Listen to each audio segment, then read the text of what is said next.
in a bad mood, and then years later, well, actually maybe a year later, in fact, a friend, when I watched it again on video and I really sank into it, it's just happens. You just accept sometimes people hit it at the wrong angle.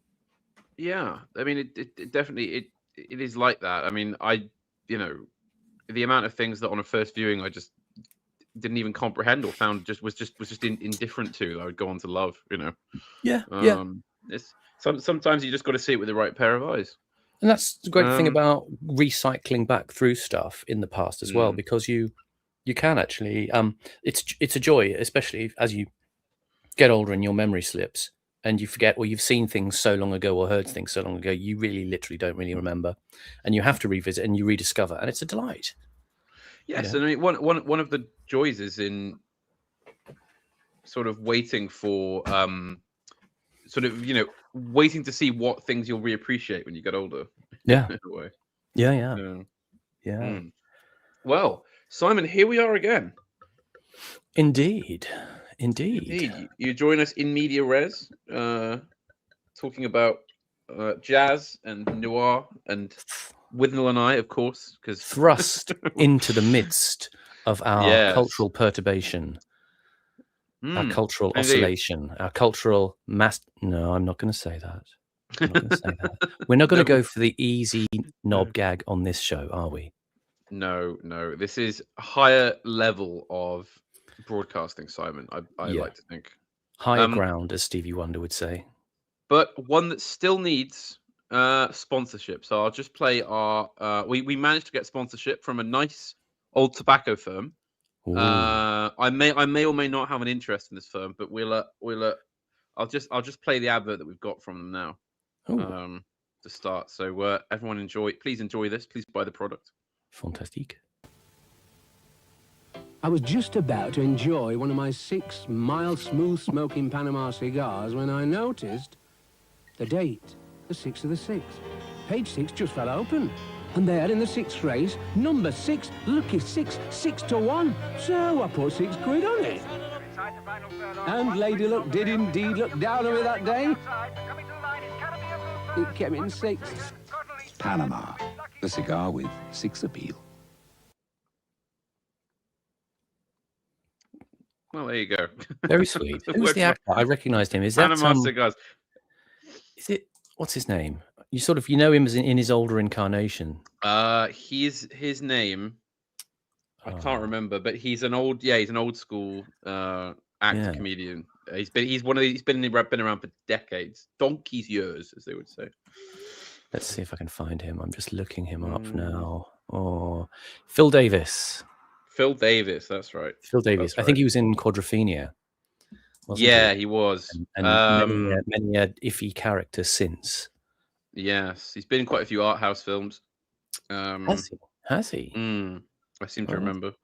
That's interesting. He's got that. He's got that tang of the Cockney Street about him, has he not?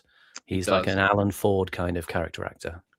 Yeah, that's right. They're a little bit less pigeonhole than Alan Ford, I think, who's basically always just plays Bricktop, doesn't he? But you feel he could nut you just as easily as he could have a banana.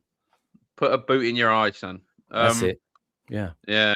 Well, as soon as I remembered there was a brand of cigars called Panama, I had to dig up all their old adverts. Of course. Yeah, I did. I haven't smoked one in a while, but they are still around. You sort of get them in supermarkets and things in the tobacco canter, I'd not recollected the Panama advert. The ones, obviously, they're my favorite. They're many people's favorite. Are the Hamlet ads, and everybody's got a favorite one of those. Wonderful. My favorite one's the one with the car wash. That's a great one. Just the hangdog expression on the guy as the water floods in. Happiness is a cigar called Hamlet. Yes. Very good. Very good. So, Simon. Yeah. We're back with the hated meads. I'm going a bit far there. I mean, you know what I mean. With Simon. With the fated meads, you went to say. Fated meads. The much fated meads.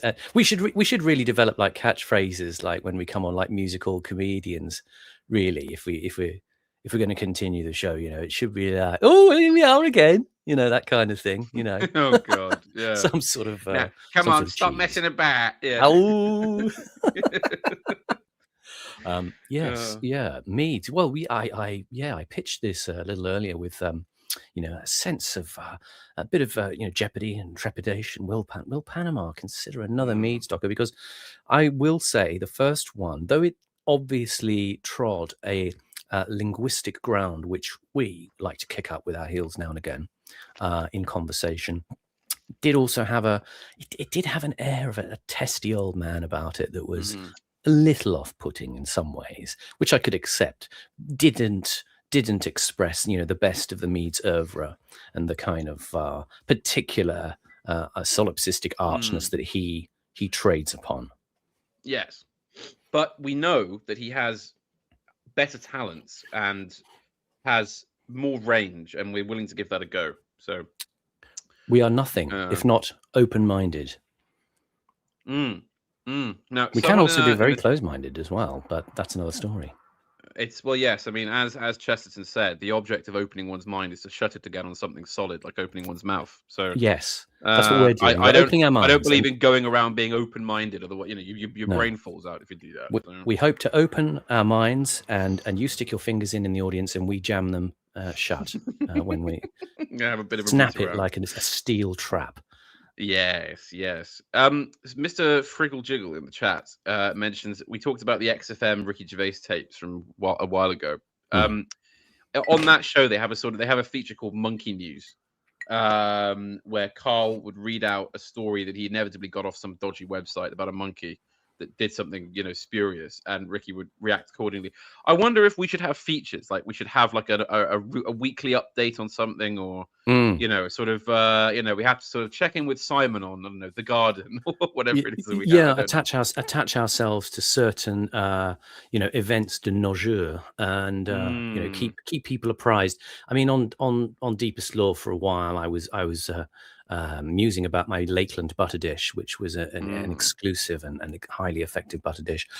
That era has passed. We don't have compost bins. People like us, we don't spend time gardening, do we? I mean, we may appreciate a fine garden, but we're not going to make any effort to achieve one. So maybe something like that will emerge. I will do a callback, like in stand-up comedy, to a previous stream where I did make an error. I do make errors in streams these days. That's because I'm getting old and gaga. But we talked about late night LA horror TV host S, and I said it was Elvira, and it wasn't Elvira back in the 1950s. It was Vampira. And Elvira came along later on in the 80s, and apparently I think she was a Finnish actress who played Vampire in the 50s. She tried to sue Elvira later, basically stealing her act. Therein or thereby hangs a tale, which you can go and find out about in your own time. Yes, that is one regional, for the appreciators. Horror host. Appreciators of voluptuous goth girls can go and check that out in their own time. And take pleasure in that. Gardening is for Derek Garman, says Sacred Soma in the chat. He's got a film called The Garden. I remember I saw it at university. Yes, and he has a very nice. Well, he had a very nice garden. Yeah, he does. Yes, yeah. He's cottage at Dungeness. If you ever get a chance to go down to Dungeness, have a look at the monumental concrete of the nuclear power station, and go on the little. There's a little small gauge railway you can, dot about the place on down there, on the windswept shingles of Dungeness, and go and have a drive past his very impressive cottage with a poem inscribed into the side of it, and an interestingly desolate garden made up of found objects and all sorts. Yes, well, I mean, his filmography is one that we should cover. Really. It's very good. I mean, I was introduced to him by Mr. D, as I was introduced, to many nice people and interesting legacies and so forth. His film Jubilee, often obviously associated with the punk era. And Alphabet Cat mentions Edward II in there, his adaptation, which he did with Nigel Terry and Tilda Swinton. And I mean, I'm not going to say that my favorite scene in the film is where the lesbians are machine gunned to death, but yeah. There's something in it. There is something memorable. Caravaggio is mentioned. Sean Bean there. Caravaggio, I adore that film. Yeah. Also. Ever since I've wanted to know somebody called Jerusalem, who I can go around and go, Jerusalem, come here. Yeah. One of those examples, like Peter Greenaway, of a cinema with a certain kind of formalism in the 80s and into the 90s, which was a kind of interesting moment that was snuffed out. I talked last year, I think it was. I went with a friend to visit Legs Larry Smith from the Bonzo Band, who was working together, mixing a recording of his autobiography, which he's done with a nice chap called Guy de Gaulle, who is a soundtrack maker. He's a soundtrack composer. He did a soundtrack, I think, for Last of the Mohicans and various other films. I think he might have done In the Name of the Father actually as well, the actual original music for it.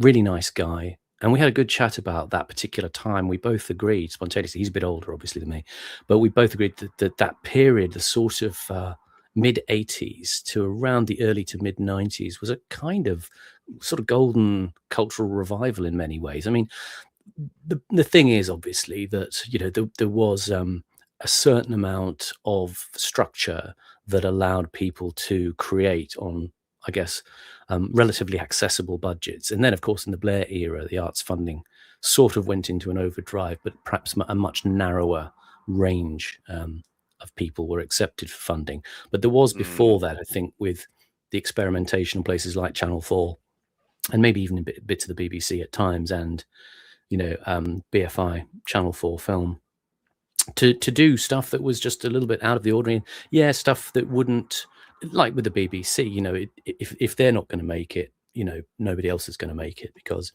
the commercial imperative is going to say, no, the plebs won't watch this, so we won't make it. We won't do anything interesting and deviational. And unfortunately, you do kind of have to have a protected space for the arts to be able to take those chances, because you can find gems in there which are interesting and inspirational in other ways for other artists who are watching, and give you a sort of continuity of cultural creation, which, let's face it, you don't have now. I mean, have you seen that BBC advert that's been doing the rounds the last few days? Unfortunately, I did, because I happened to catch the cup final, so I saw it live. It wasn't very good.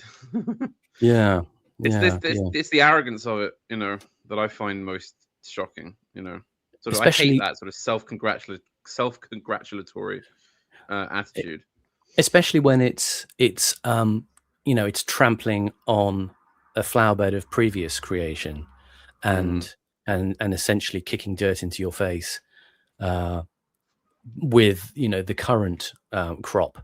I'm sorry, I'm using sort of horticulture and agricultural sort of similes here. Green fingers on the brain.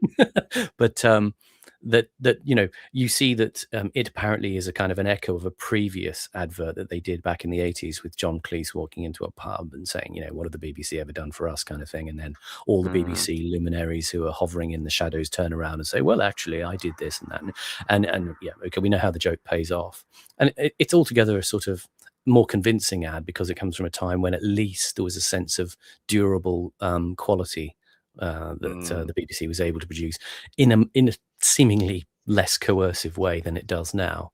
Whereas now I see, only a few days ago, that from my part of the world, the Northeast, the BBC is fating is it the relaunch or the continuation of a TV drama about trans people in Middlesbrough, called Smoggy Queens.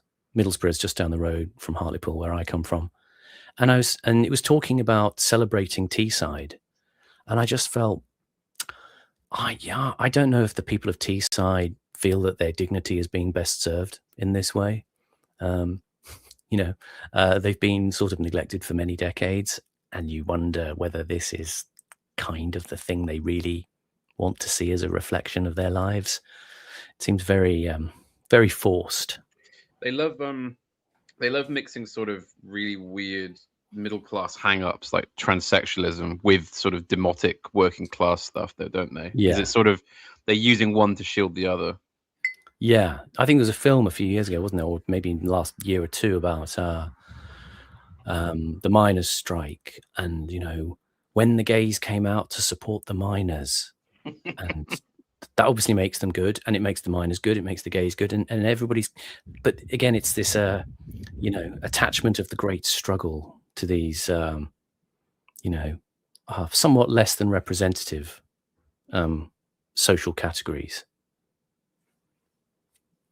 Yeah, it's and especially the way that, I mean, obviously now we've got a Northern Prime Minister. They're I mean, to be honest, I have to say I did catch a few minutes overheard on someone else's TV of the BBC coverage yesterday, and it was funny in the sense that they were treating, like, the BBC were treating the North almost like it was a zoo or something. Like they like I know it's been done to death that the BBC is the BBC and very kind of annoyingly London centric, but it really was ludicrous. I mean, the way they were talking. I mean, it was well, yes, and of course he's got supports in places like Manchester, which is in the regions, I think you'd say, isn't it? It's just you can't say in the provinces anymore. No. But so I use in the provinces personally. I say provincial and in provinces because you can't say it anymore. No, yeah. I still call Czech Republic Czechoslovakia as well, though. So Do you say Mesopotamia for a rap? Oh, come on! I'm not. What else would you? I mean, funny. Somebody on that Will Self thing on Radio 4, where he took the Trabi to Zwickau in Saxony. He was talking to a woman who was saying, "Oh yes, this is wonderful. We used to take the Trabi and go to Hungary." And I remembered a sort of thing as my childhood. I used to do things like my mum, I'd be in the bath and I'd be learning, my mum, when we'd do like the capitals of various countries. I always remember, because back then it was like, what's the capital of West Germany? I'd say Bonn, and what's the, capital of, Hungary? Because we would say Hungary. I don't know if that's really. Yeah. I don't know why, but we called it Hungary. Hungary, Czechoslovakia, Yugoslavia, and these are proper countries. These are proper sounding countries. They have the odor of deep history. The Yugoslavia. You can feel the gates of Vienna sort of shuttered hard against the Eastern Horde with those kinds of names. The Slavic resistance. I know that the late Prince Philip used to always, up to his dying day, greet the German Chancellor with the "Hello, Herr Reichskanzler," because he thought that was the proper. He didn't like the idea of calling someone a Bundeskanzler, whatever as they call it. He's like, no. The proper term is Reichskanzler. Of course, to some embarrassment on the other side, which is warranted. I was staying in Germany quite a few years ago now with friends in a village near Kiel, and there was some sort of event. People were sort of throwing fireworks in the street. It was quite. It's those sorts of European countries. You see footage of people in, I don't know, Albania, and they like hold fireworks in their hands and they set them off. Your kind of British health and safetyism kicks in and go, "Oh, that's a little bit dangerous," and they were doing that sort of stuff. And at one point, they all started singing the national anthem, and I tried joining in, and I just automatically sung Deutschland, Deutschland über alles, and they all kind of no. They all turned to, no. My friends said, no, you're not meant to use those verses anymore. Well, the funny thing is that the official national anthem is still the whole Deutschland Lied, right? As it's written. Yeah. But for some reason, it's just taboo to sing the. I don't really understand that. I mean, either ban it or just. Yeah, it's a country that's going to do that. It's a country that's got its own kind of Morrissey song. Like, it loves the song, but it can't sing it any longer because it hates the thing it stands for. Poor Germans. Yes. So Simon, we should do a little bit of shilling. I would just like to say thank you to everyone who's been donating to the Ko-Fi. It's looking good. I've got donations from Lucas K, Big Cover 22, C123, Richard Phillips, Lord Ecclesford. Thank you, my lord. Sir Topham Hatt, and of course our executive producer Jared Uren. Jared Uren, who we thanked before, I believe. So yes, thank you very much, Simon. In your best BBC begging for license fee money voice, take it away. Yes, I urge all of you listeners now to head over to ko-fi.com/Panama Hat. That's ko-fi.com/ all one word, Panama Hat. And please remember that we are exceedingly good value. We are you should think of this in terms of, we cost a penny a second. That's all it costs to mount these streams. That does mean an average 3-hour stream costs £108, but that's by the by. A penny a second, if you think of it like that, it's nothing. It's virtually nothing. Just throw it out of your wallet, hurl the money at us with contempt. You can spit the money at us on the Ko-Fi, and we promise to look slightly sheepish, hoover up the coins off the floor, put them in our pockets, bank them immediately, and send it all to our account in the Cayman Islands, and you'll never hear of us again. But apart from that, we do really love people enjoying the show and showing that love in the most real form that people can show love for each other, which is a big fat wad of cash. Now, if you can't stretch to that, that's absolutely fine. We're sharing our content with you for free because we love you as well. But we do want you to feel appropriately guilty about that, so that in due course, you do feel that you have to unburden yourself of your excess pounds, dollars, Krugerrands, anything like that, and just shove them in an envelope and send them to Panama Hat, PO Box, whatever it is in London, and he will, rest assured, spend it on all the finest things in life, and we will have a very long holiday at some point and go off to, I don't know, Monaco or something like that, and spend it all in a casino. No, we won't do that. We will use it to make even better streams than before, which you will enjoy. You're absolutely right, Simon. And if you have any further donations or tidbits or anything for us, indeed, just send those into our postal address ending in Keynsham. That's KEYNSHAM, Keynsham. Yeah, I wonder. Let's see who'll get that reference. I should say that JD Need to hit character count in the chat says we are sponsored by Raymond Duck, talent agent for the Hat and Roberts show. Raymond Duck. Duck. How many floors up? Duck. For a beastly little Israelite. Four floors up on the Charing Cross Road, and never a job at the top of them. Yeah. Oh my It's true, I cracked the boards in my youth. Yeah. We could go on forever. Yeah. And no doubt will.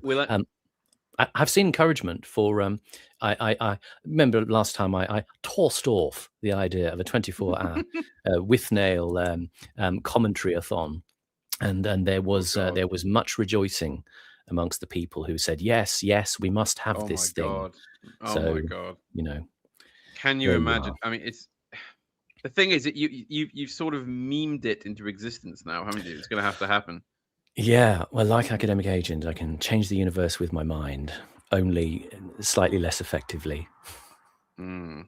Now, Simon, I have to congratulate you. Thank you. I was recently watching the back catalogue on Proper Horror Show's channel, and yes. I didn't realize there'd been discussions of the likes of Ben Wheatley and various other directors and writers to whom I'm in great thrall. And of course, you popped up. Keeping the discussion grounded and sensible and in depth amid the crazy horror fans that inhabit that channel. Yes. You know what horror fan people are like. Lovable, but they can be a bit all over the shop. So yes, it's wonderful to have Simon there. Thank you very much. Grounded. I particularly enjoyed the stream we did on Ben Wheatley's A Field in England, which is one of my favorite films. Such a rich film, isn't it? When you look into the fairy lore that actually is unspoken in the film, but is actually what's being worked off. It is an incredibly interesting. This is the thing. Really interesting works of culture take you on a journey without telling you, and then when you when you dig in and you look at what are they basing? Is this just random? They just wrote a script with these random. No. There are ideas behind it, rooted in the superstitions of the age that that just work brilliantly as a conceit in the film, and it's such a wonderful piece. I bought the soundtrack afterwards, which is excellent. Jim Williams. Excellent soundtrack. And what else did I do? Well, I think I've already got the DVD or something like that. But the point is, if you can see it, and if you can see it on the big screen, you should. This is what I would encourage. If you ever see classic films being shown on a big screen, please go and watch them. Go and see them. Yeah, completely different. Support your local art cinema. If you've got one. If you've got one, indeed. Yes, I mean, Field in England is one of my favorite films. I've long wanted to do like a set of long videos called Ben Wheatley's England Quadrilogy. Quadrilogy is not the right word. What's for four of something? Is it quadrilogy? Quadrilogy, I guess it would be. Oh, it is quadrilogy. Yeah. Not quintilogy. I don't know, but it's definitely a quad. I basically want to cover the films Down Terrace, Kill List, Field in England, and Sightseers, which I believe basically form a kind of grim view on the internal machinations, if you like, of what it is to be English, and like the physical, mental overlaps of Englishness, and also violence. Really, they're all films in some way about violence. And yeah, I mean, Field in England is excellent. I mean, I really recommend like get yourself the afternoon off, get in a dark room, turn off your phone, lock the door, and get as big as a screen as you can and put that film on, because it really is something to behold. And that is so important what you say. I have to say this to friends when I say watch this film or listen to this record or whatever, and I say don't do this casually. You have to set up the ambiance in which to appreciate something. I mean some things I only watch late at night, because you need to be, as Chris Morris says, as far from darkness as far from light as possible. And don't live tweet it. Keep your eye on the screen. Don't fidget or just watch the thing. Have the best sound you can. If you have a crappy phone, put the headphones in. Immerse yourself in the thing. And this is why cinema, again, collective watching is such an important thing to talk about and bring back. This idea of distributed culture. You watch it on your phone. You're kind of half tuned in. You're multi-screening, whatever you're doing. No. You've got to sort of really fully accept the thing and let it envelop you. And that film in particular is just sensational. I can't say it really is. That. And it's I've never found a film that's quite so physically disturbing as well as being funny as it is. I mean, it's very, very. You can read it as horror or comedy or various other different things. I mean, I've always liked the sort of, I can't remember the actor's name now. I think is it Peter Ferdinando? Who plays the soldier? Right. I think you're right. Yeah. One of the and he says I could do with some stew. Last thing I had to eat was a stoat, a Welsh one at that. That's right. Yes, Peter Ferdinando. He plays Jacob in the film. That is correct. Panama, I see in the chat there is a very important message which maybe we need to honor at this very moment. Richard Phillips has become a member of the channel. It doesn't tell me what tier though, so we don't know whether he's cornflakes with fried bread, Jim Davidson racist joke, or Sir Peter Ustinov. I hope it's Sir Peter Ustinov, because Richard Phillips, you are worthy of Sir Peter Ustinov tier. Yeah. I would hate to think you'd sold yourself short, sir. That's right. You want to be crying the tears of Ustinov, not so much the tears of Jim Davidson. Yeah, exactly. Yeah, you want to watch that one. You want to make sure you go up to the more reputable character of Sir Peter Ustinov. But we appreciate that Richard Phillips has tethered himself to a significant historical date. Are you going to go and see the biotapestry that's going to be exhibited very soon in London? No, I'm not, Simon. Because I don't intend to have the experience of being dragged through a huge crowd purely for the sake of seeing it. I will see it at my leisure, probably when it returns to France. So I will not be will not be taken in by the slop. If you like, you will not venture amongst the common horde like that. No, I mean, exactly. we would hope and trust that they would provide a private viewing for you in in a comfortable chair, which is on a kind of track that goes along, The and bath you have a chair. little, and your glass is refilled from time to time. So you stop and you consider the panels. It would in Barry Lyndon, Yeah. when he goes to Spa and he meets Lady Lyndon, and she's got that like ancient husband who gets pushed around in a bath chair. It's gonna be like that. I'm gonna just sit in the bath chair and be pushed along to the Bayeux Tapestry. But just to be clear about that, I wasn't calling the Bayeux Tapestry slop. I mean the whole ticket selling events they've built around it. The whole ugly pantomime. Yes, I'll see it when it's back in France, where it normally is. Yeah. It sort of does belong to them after all. I mean, they made it. It was Normans that that put it together. Absolutely. And you need to have that time in a cool, dark place where you can consider each and every frame. You stand there and you read the words. Harold interfectus est, and you have another sip of your absinthe, and you. Ow me eye. Oh well, there you go. And you ponder it in an eternal way. Yes, indeed. Yes, indeed. We've confirmed Sir Peter Ustinov has been bought by Mr. Richard Phillips. This, so I expected nothing less, sir. Does that nothing less? Does that nudge Mr. Uren off the executive producer position? Or most shows have multiple executive producers, don't they? Really? Peter Ustinov's here doesn't make you an EP, because you have to remember, Mr. Not to be vulgar. Yes. I really don't want to talk about the figures, but Mr. Uren did give us, what's Cockney slang for that amount of money, Simon? I don't know. 5 ponies or something, or 4 ponies. A badger.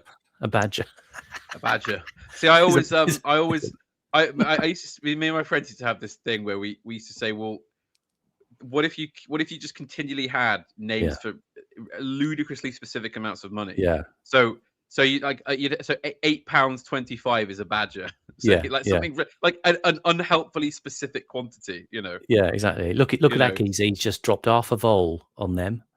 Yeah. Pound of stoat.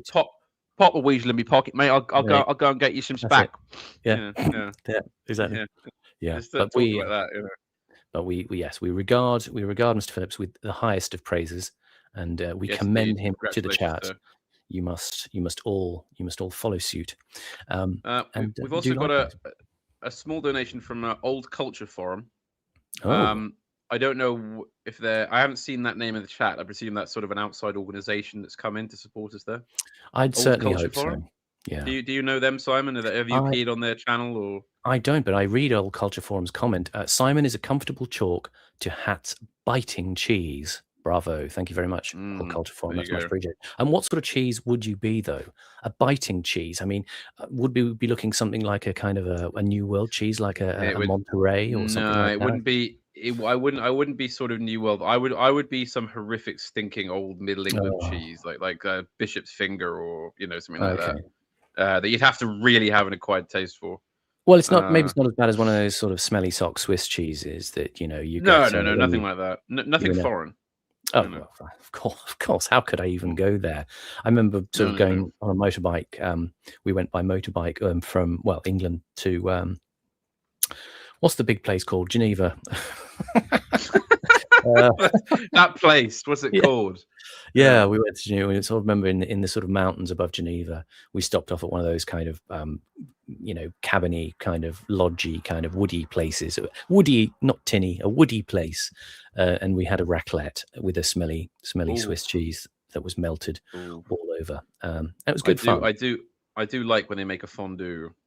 It's a good Swiss tradition. That Geneva, disappointing though. We went down to the lake. It was a sunny day and took our rest by the lake. Bought each a can of Coca-Cola because it's the real thing. And at €10 a can, it better be the real thing because that's what it was. That's what it cost. I don't know how many people are going to get that reference, Simon, to the old Coke. It's the real thing. The real thing. Yeah. That's a good point. Old Coca-Cola adverts is kind of almost like a good mini Deepest Law sort of thing, when you see the changes in those. Back in the 70s, it was all kind of people with huge beach balls bouncing around in the sun, looking nubile and tanned. And latterly, Coke is just basically associated with huge red articulated lorries and Santa driving into, I don't know, Aspen or somewhere in the middle of the winter. And failure. Yeah. Yeah. It's always like, now it's just like, yeah, here's some fat lesbian with it, like dancing around with a can. Yeah, they're not. Yeah. Listen, people don't realize they people didn't learn the lesson of Danny the Dealer, right? They're selling hippie wigs and Woolworths, man. Right? Listen, in 5-10 years' time, it'll be young 20-something twats in suits and Carl Benjamin dancing around on the Coke adverts, going, "We saved Britain from the woke. Everyone have a feel good Coke." That's what's going to happen. I guarantee. We are at another end of an era in a similar way, aren't we? Or maybe we're just at the end, because this government. I mean, I know we're not slot political, but it is just a cultural observation that the whole professional northerner thing, the whole Manchester thing, is a kind of selling hippie wigs in Woolworths. It's selling Oasis wigs in Woolworths, isn't it? That's where we're at. Exactly. Is he going to have Cool Britannia too, do you think? Where all the people who were at the Cool Britannia drinks party at number 10 the first time come back, and they basically haven't changed. It doesn't bode well, Simon. The regime can eat everything. It will eat and digest all the things you throw at it. Yeah. It's like the Blob. The Blob. Remember that? Yes. Where they just scream while you still have air. Sort of thing. What it was the Blob? Was it 58, 56, 58, something like that? Late 50s. Though I've never actually seen the original. I've only seen the 80s remake. I saw it many times. Good, actually. Yeah. Many times when I was a kid. The basic principle of the Blob, for those who don't know, in the chat, this sort of, it kind of looks like red jam on screen, doesn't it? And it sort of overtakes this town. And the idea is, if you shoot at the Blob, you don't kill it, you make it stronger. Yeah, because it can take in all matter, can't it? And just yeah.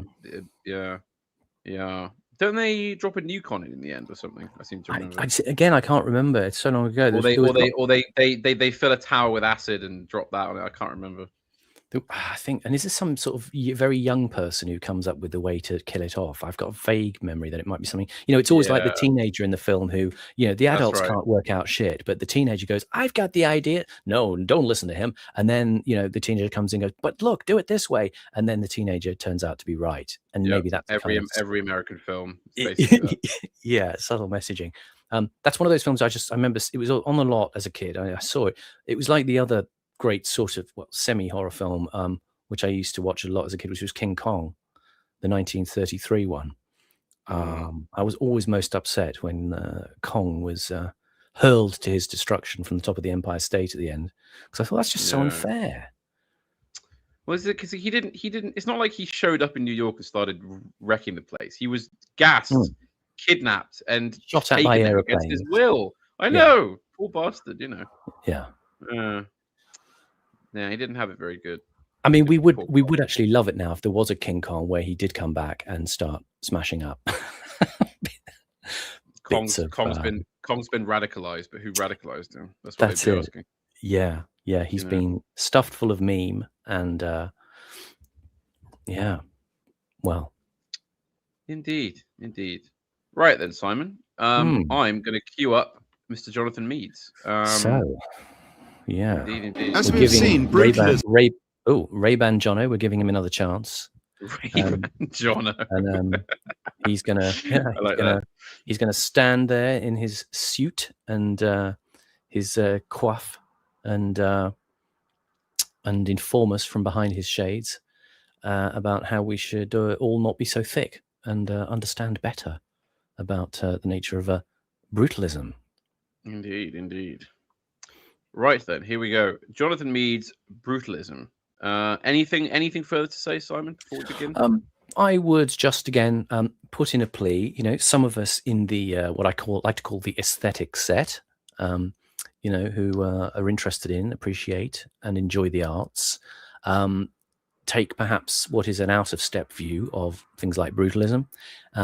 It was an aspiration towards what we call a popular modernism of some kind, and Again, as we said on previous streams, it was something that certainly in the UK suffered because of poor execution, lack of real kind of aesthetic interest or will, corruption, and so on. And it's worth looking at as some kind of conceptual on its aesthetic qualities. Perhaps some of those aesthetic qualities can be quite tendentious sociopolitically. You know, there's certain kinds of meanings that are freighted in with brutalism about a kind of proletarian architecture. But sometimes, for me, it's just about the vista and the shape and the way the thing takes you out of yourself into a sort of another imaginary world.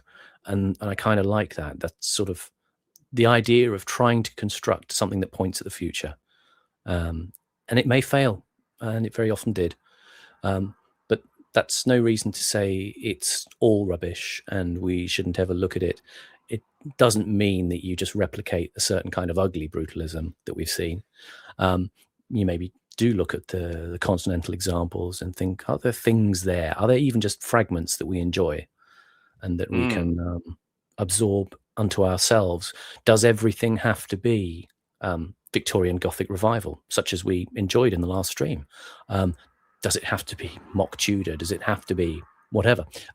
Can we look at these other forms and find ways to reapproach them, reclaim them, dare I say, and find where they perhaps sit to best effect? Because maybe they do have a situation and an attitude that can work in some ways. You know, I wouldn't necessarily want to live in one.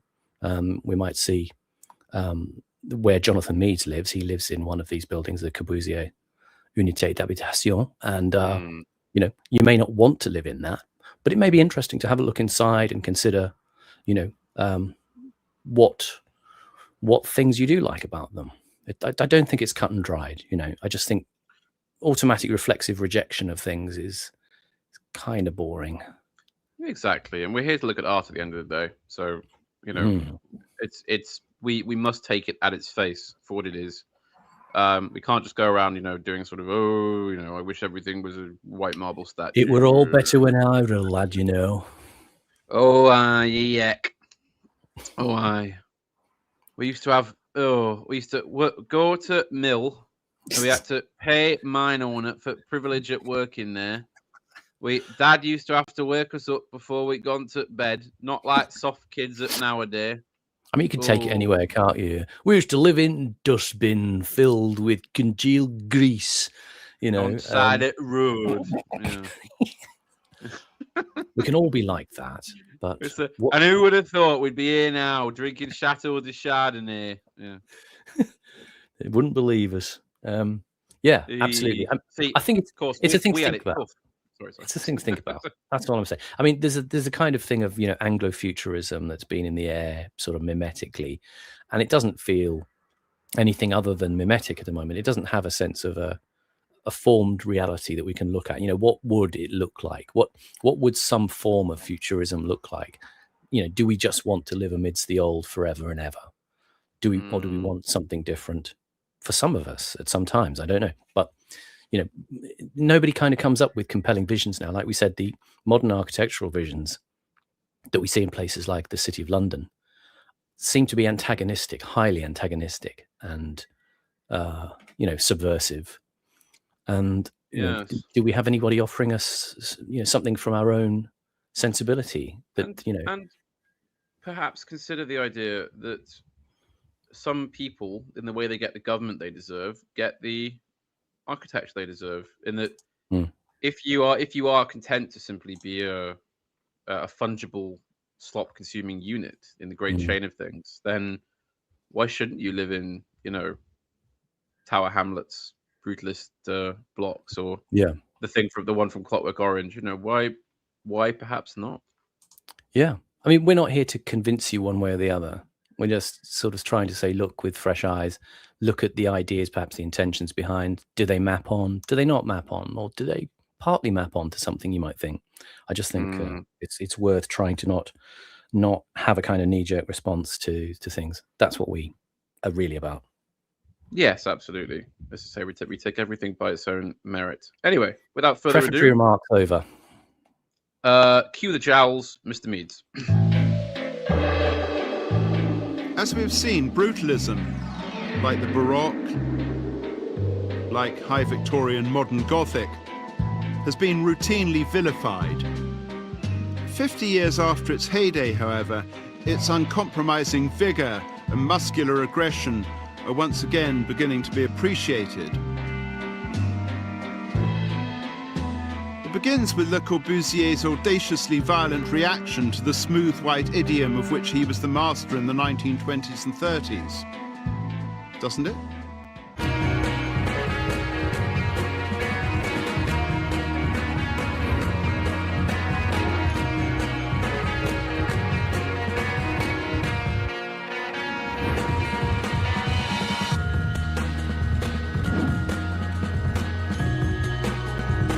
Le Corbusier was the 20th century's greatest. Just realised I've got part 2 on here. Was there a part 1? I didn't realise there was a part 1. I didn't realise there was a part 1. Up. Well, it doesn't matter because we might like to do it in the order of part 2 first anyway. Well, exactly, because we're just like that, Simon. You know, Just wild, crazy loners, you know. Exactly, you know, Le Corbusier would have appreciated it. Don't come to this channel expecting the conventional. Expect disruption. That's what we do. There you go. There you go. When he said in the introduction, I just want to sort of mark this in particular. He said, you know, there's a new appreciation, and of course, you've got to think about, well, who is that, you know, set of new appreciators? I mean, it very often is a sort of fetish for certain kinds of Gen X people like myself. Generally located in London, generally involved in the creative scene, graphic designers, people who run boutique record labels, kind of hipster modernists who live in you know fairly homogenous parts of London, strangely enough, and who have the spacious leisure and currency to make something of a fetish of modernism in ways that you know, might not necessarily reflect most people's experience of living in the cheap versions of modernist buildings around the UK, in the horrible flats, the system build apartment towers, such as were thrown up, you know, under the corrupt John Paulson arrangements in the 60s that we covered in on the Deepest Law. So think about this. It's kind of it is a sort of a leisured or somewhat relatively leisured class who are admirers of brutalism in the UK.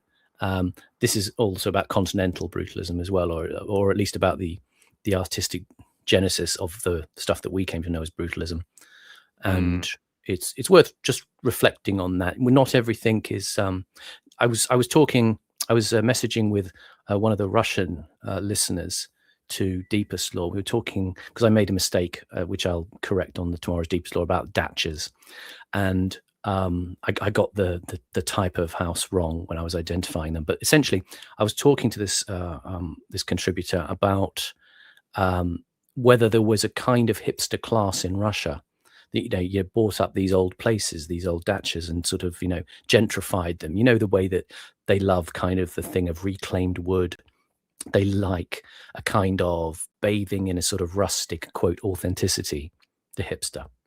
You know, in a way, it's a very economically privileged position to be in, because these are the people, you know, who've made a bit of money in London and can afford to buy a cottage out in Sussex and have a rather nice time and extol that to the rest of us. You know, they extol the values and virtues of tradition to the rest of us, but they're in a position to afford that tradition because, you know, what's this? What do we say? You know, it's free to those that can afford it, very expensive to those that can't. And so there is got to be that sort of thing impressed upon you. And I was saying, and this Russian said to me, well, no, there isn't really a discernible middle class in Russia who actually do this sort of thing. So the concept doesn't kind of map on in the same way of the urban hipster who you know, takes a shine to the old modernism and, you know, does it up and lives in a very kind of aesthetic way.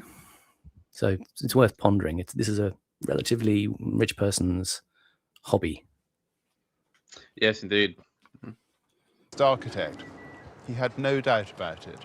Nor did his numberless idolaters, who refer to him as Corb, an embarrassing intimation of familiarity rather akin to that of people who call Miles Davis Miles and Buckminster Fuller Bucky. No less I mean, obvious. I love the idea of people being that Buckminster Fuller being in that much importance to their life. They can call him Bucky. Yeah, I hate that kind of informality. Yeah, call me Tony, Simon. Call me Tony. Yeah. Yeah, I hate it. I hate the fact that people think you're weird these days if you insist on like basic, I'm not your friend. Exactly. Like, I don't really want you to call me by my first name. I'd rather it's Mr. Hitchens to you. Well, yeah, exactly. I mean, sorry, but I really would prefer that kind of formality. Yeah, because it's the right, puts into their right place.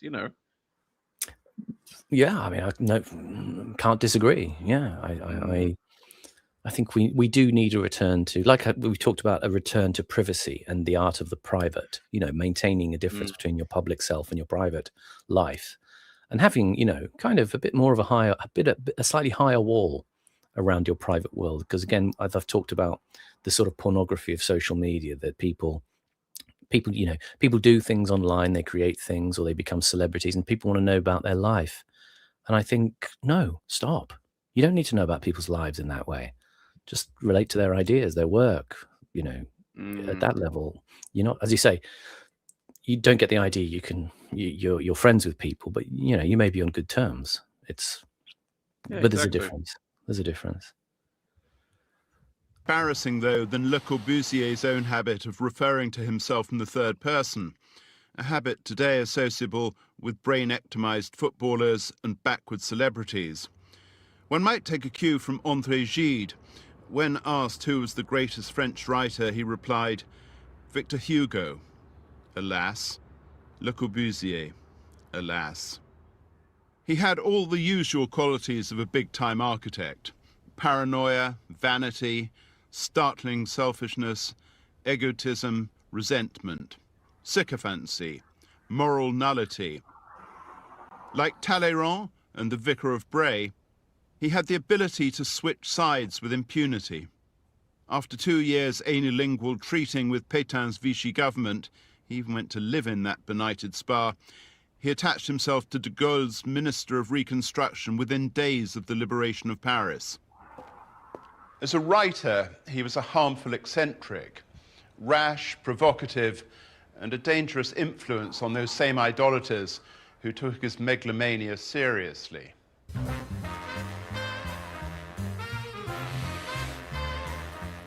His most famous dictum, "A house is a machine to live in," was stolen from H.G. Wells's Tono Bungay. As a painter and sculptor, he stole from Fernand Léger. Le Corbusier, painter and sculptor, began to coalesce with Le Corbusier, architect. And they begat the architect that he would be for the last 30 years of his life. The pre-war master of white, abstracted, orthogonal villas for the rich and arty mutated into a primitivist, a pseudo-primitivist, working, supposedly, for the people. Pause. Stylistic Talleyrand too, then.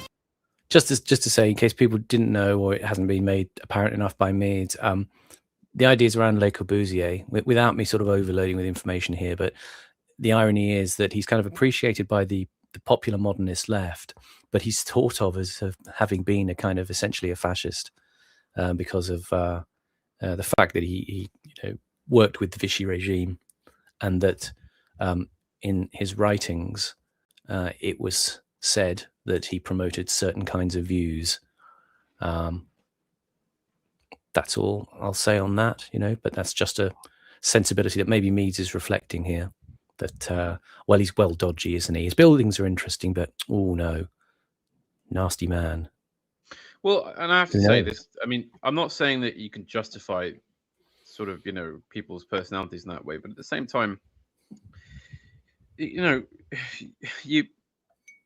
so what, Meads? Yeah. Okay, he was a bit selfish.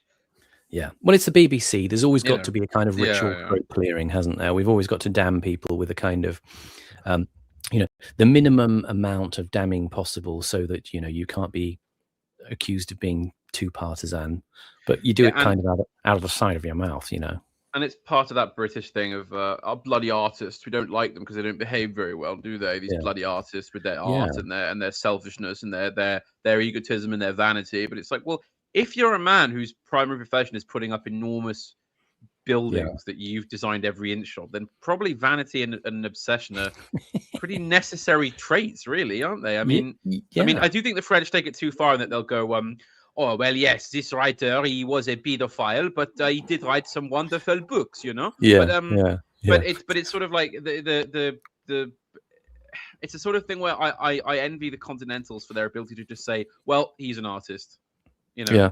And also, at the end of the day, it's like, why are we considering that any other profession is, you know, less egotistical or less vain, or it's pretty sure if you look into it, most professions you find the same people, you know. Yeah. I mean, it's interesting. Selfish prick, vain prick, you know, annoying prick. It's interesting, isn't it, that the continental intellectuals, you know, much as they might sort of create the notions of deconstruction in many ways, perhaps do have a sort of boundary in their minds where they keep two things in their minds at the same time. And they say, well, you know, you can deconstruct things, but you can also just say, he's an artist. Yeah, that's what he does. Well, at the end of the day, because an artist is only a person. It's what they leave behind that you really have to look at. You know, it feels like it's more an obsession of the Anglo left in a way to deconstruct and find the j'accuse that you can point at the artist. And have you heard how he treated his wives? Have you heard what he did? You know, it's sort of this. You know, I mean, the point is, I mean, if we've talked on other streams about, you know, if you're going to create things, you have to go into a certain social withdrawal. So you may not be necessarily life and soul of the party person, you know, because you've got massive fucking buildings to design, and you've got to kind of get on with stuff. So that if he's not, I think that maybe the intellectual left kind of sees being a social person sort of almost celebrified in a way, and therefore amenable to all kind of social postures, has to kind of go together. You have to be both the sort of aesthetic genius, and you also have to present a kind of affable social face. But, you know, we're kind of interested in these people who are a bit disagreeable. You know, I mean, Will Self was a good example of someone he's kind of contagiously disagreeable in a funny way. And, you know, maybe Corbusier was not exactly, you know, the sort of chap you'd have a pint down the pub with. But that doesn't make them any less interesting. In this country, they love a middle-aged woman in overalls with an easel going, yeah, well, you know, I just paint for myself, really, and yeah, you know, and that's kind of it. It's like it's so pathetic. I mean, they do it so much better in the continent. Yeah. Well, it's the feeling that the artist has to kind of massage your personal neurosis all the time, and actually, I'm afraid artistic people don't do that. Very often don't do that, but again, that's because you kind of reserve your energies for doing stuff, making stuff happen, making amazing shit, and then people go, wow, that's amazing. It's like you don't have enough energy left over to kind of suck them off after that, do you? And they've got to have this thing like they couldn't have someone do their little profile in the Guardian and say, yeah, I've got these really grand ideas about the world, and I think that we need to change this, and I'm really trying to get to the heart of what it is to be human. No, none of that. It's always got to be, well, I'll do it by accident almost. Right? I don't really think about it, to be honest. I just sort of, you know, put paint on the bloody canvas and see what comes out. You know, I just don't really care. You know, this is awful. Yeah. Awful. I hate this country so much, Simon. I really loathe this country. I will modulate. I love the country, but I hate some of the things that people say and think in it, and advertise as the actual expression of the country's values. You know, I think there's some deeply wrong-headed people out there. There's a certainly right-headed person in the chat, Sacred Soma there, who says Radio Giscard is properly listened to in a brutalist environ, which is good. We're becoming very French on this stream, aren't we? We are. I'm looking for an excuse to say mot juste again. So we'll have to see. That's a really good one. Yes, but you're right, Sacred Soma. Radio Giscard is probably listening to a minimalist, brutalist, Camus-influenced, post-existentialist kind of white room. You got to be wearing a grey suit with a turtleneck and sort of a typewriter on your desk, sort of thing. You got to be sitting there and smoking a cigarette, a Gitan, Yeah. of course. Yeah. I mean, London hipsters can be kind of into interesting stuff, and you can be introduced to interesting stuff, and they enjoy interesting stuff. But as people, they can be very cold fish, I find, in person. So you sort of have to be careful. They definitely don't make an art of trying to be friendly. I know that. Well, no. At the end of the day, you've only got your art. It's very true. I mean, people are lucky I'm so nice.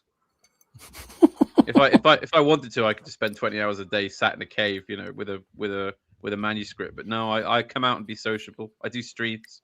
I go to dinner with people. It's a finely crafted carapace of civil gentility that Panama affects in order to seem like he's one of you. He's not like one of you. No, I have far ideas. Too exclusive. I have ideas and a pen. So watch out, audience. His architecture took on the farouche colours, irrationalism, emotion. Great word. Farouche. Now, what is that, Simon? Other than the ex king of Egypt? Well, yeah, King Farouk. Well, I think farouche is meant to be slightly like the grotesque, I think. Oh, no, actually, farouche is someone who is unsociably shy, sullen, and lacking social graces. Well, there you go. Farouche. I always thought it. But it's problem is there's lots of these words. I was looking for them yesterday, like the louche, the recherche, the louche, and the farouche. And yeah, they're all sort of great fun words. They are, aren't they? I like the idea that you've got a word as fun as farouche to describe someone that's just a bit shy, Yeah, it's sort of more interesting than diffident, isn't it? Farouche. Yeah, very, very Uncle Monty. Monty would say farouche, definitely. He would say farouche. Yeah. Oh, my boys, you've been up here in all this dreadful mud and umska. That's proper Wellington. Now that's if you want a bit of a challenge, audience, find the origin of the etymology of the word umska, because I can't find any references to it. The Withnall sort of autism base out there has never found it. Everyone assumes it's some sort of Polari word, but it isn't. There's no Polari dictionary with that in. And also, why would Uncle Monty be using Polari? He wasn't, he wasn't rough trade. He was, sort of posh. So, yeah, umska. Can we find I mean, I presume it just means kind of slippery gunk and mud, and in the context of what he's saying. But we've yet to find it. So, challenge there.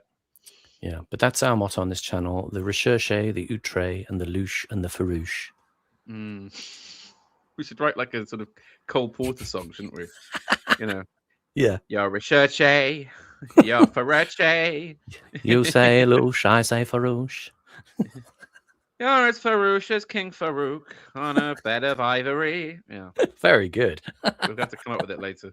Nor heat and dreamlike exaggerations which he displayed in the other disciplines. His sculpture became architecture. His architecture became sculpture, functioning sculpture with a social purpose. It was an extraordinary mutation. It was as momentous as what the wife of a current government minister called the shifting of Teutonic plates. He had, so to speak, abandoned the prose of a technical manual in favor of the poetry of the sublime.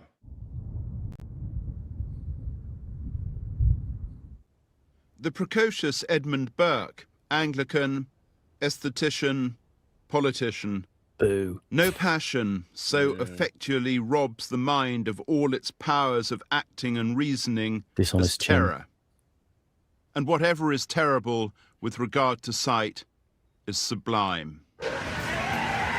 In which case, these are sublime: the might of mountains, yardangs, the seething ocean, basalt columns and pounding waterfalls, jackfruit trees and sausage trees, the force of the screaming wind, canyons and hoodoos, termit trees, forces beyond human control.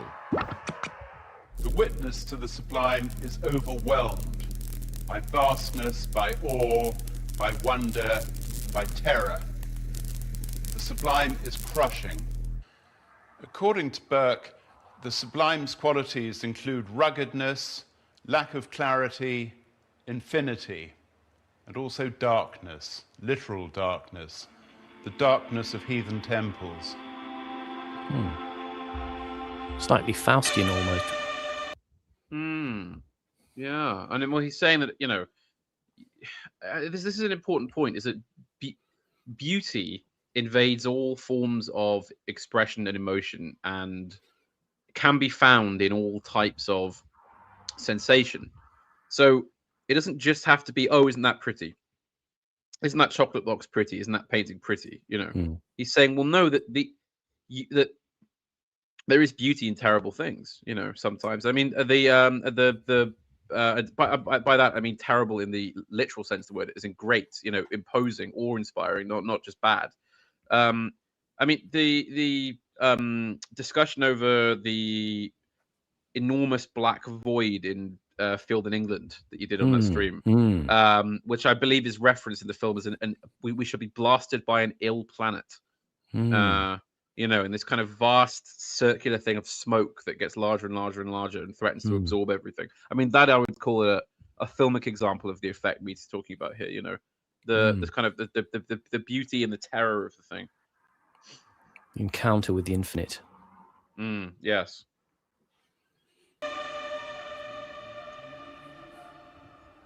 Unlike his older contemporary David Hume, Burke believed the sublime to be dissociate from the beautiful.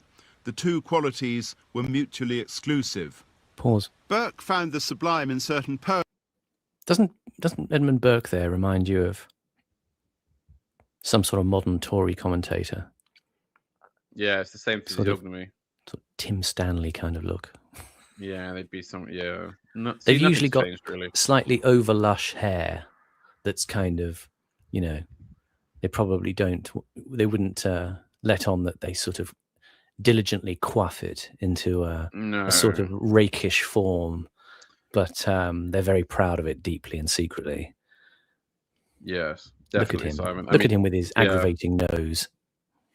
Well, I mean, Burke, you know, yes, you know, obviously great writer, so forth, but just, you know, another Whig traitor, you know. I mean, also just his inheritors, you know. Oh, well, the thing is about us, Simon, in this country, we're Burkean. So what we believe is that we have to have change slowly, and that means that we have to have mass immigration and feminism, because it's all about slow change. Remember, though, truth is always somewhere in the middle. Okay, it's not on the extremes, Panama, like you think. It's always a kind of bland, fudgy, tasteless goop that's smack in the center of everything and doesn't really get anything done. Yes, and remember, Simon, it's all right. We've just got to make sure, as long as we've still got Claridge's, and Pratt's and White's and the Conservative Party, as long as we've got our institutions and we can still go to Henley and do all this bollocks, then it's fine, because as long as we've got the institutions, Simon, we'll be fine, and Britain will be safe forever. I love Kemi Badenoch. Yeah, because you always get the feeling with those types that actually it's the institutions which were probably formed in cauldrons of deep reaction, which they secretly attend and are members of, but wouldn't allow themselves to be exposed as such, enjoying such as those things in public. You know, they'll afford themselves of all the opportunities offered by the grandeur of our ancient social infrastructures and the hidden world of exclusive and elite association, but they don't want that for you. No. Poetry, Milton's, but not in painting, at least not in the painting of the mid-18th century. This was before Turner, before Caspar David Friedrich, before John Martin, whose every waking day was a molten apocalypse. We need Ferro here for this stuff. Yes, we need an art critic practitioner on. Yes, I didn't realize Mead was going to actually take it in a more serious direction this week, or I would have asked somebody. You know. Oh dear, he thought he was going to be casual and flip about the whole thing. Yeah. The problem with bloody Tracy Emin, it was going to be that. But paintings which attempt to capture the sublime are not themselves sublime. Maybe any form of representation precludes sensations of sublimity. Duh. Thanks, Jono. Succession and uniformity of parts, which constitute the artificial infinite, give the effect of sublimity in architecture. Greatness of dimension is also requisite. Again, Burke was writing of the architecture, the classical architecture of his time. Times change.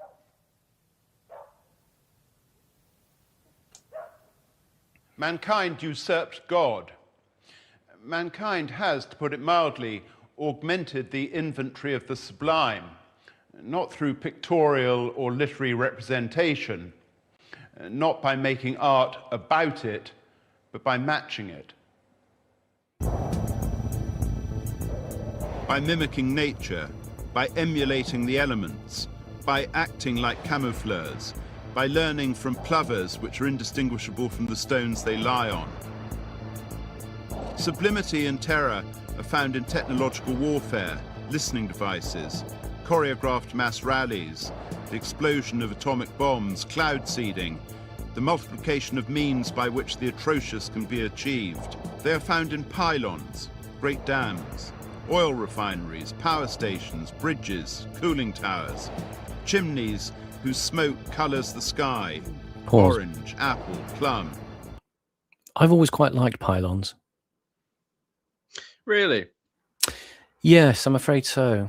Some of my earliest memories are of driving past fields full of pylons, sort of huge steel stalking giants. I don't think I've ever really felt that strongly one way or the other. I mean, I'd probably rather they weren't there, but Yeah. Electrics, should they be underground, or should we have pylons? I mean, I'm just it's a post-war architecture of which I am, which I find atmosphere in. It's the weird quality of the thing that shouldn't be where it is. Yes, I suppose so. I mean, I guess it depends really, because I've never seen, say, a wind turbine that I thought, oh yeah, that looks good there. No, you know? no, not wind turbines. No. But the pylons, I suppose, I've always been used to them. Maybe that's it. The pylons feel more like a grim necessity, but also have a kind of, they have an interesting Ent-like character about them in my imagination, whereas the wind turbine is just more of a kind of a bit of litter. Well, it's like War of the Worlds, isn't it? Yeah, they're like the tripods. Exactly. Yeah, they are like Wells's tripods in a way. They could spring to life and go down to London and smash Westminster. in my imagination only, not in reality. I wouldn't want that. Really, they always make me think of Don Quixote. Yes. I always love the idea that I sort of the young dream of a romantic child that I'm going to look out the window of the car and at these horrible turbines, and there over the hill will be Don Quixote on Rocinante. Oh my God, this is Sancho perfect. Panza, and he comes charging out at the hideous windmills. Panama. This is this would make a great film. An English Don Quixote who takes down these fucking wind turbines. Yeah, it would, wouldn't it? Stand aside, Sancho, for they are giants. Yeah. There's a great film story in that. I mean, probably it'll get someone like Steve Coogan will make a film funded by the BFI or Channel 4 or something based on that storyline. So we need to say it's copyright Panama and Hat. Yeah, you heard it here first. It's our idea. Yeah, to have the Don Quixote wind turbine movie. Yeah. No, we should. We'll get who's very tall and thick. We'll get Will Self to play Don Quixote because he's got the perfect build, isn't he?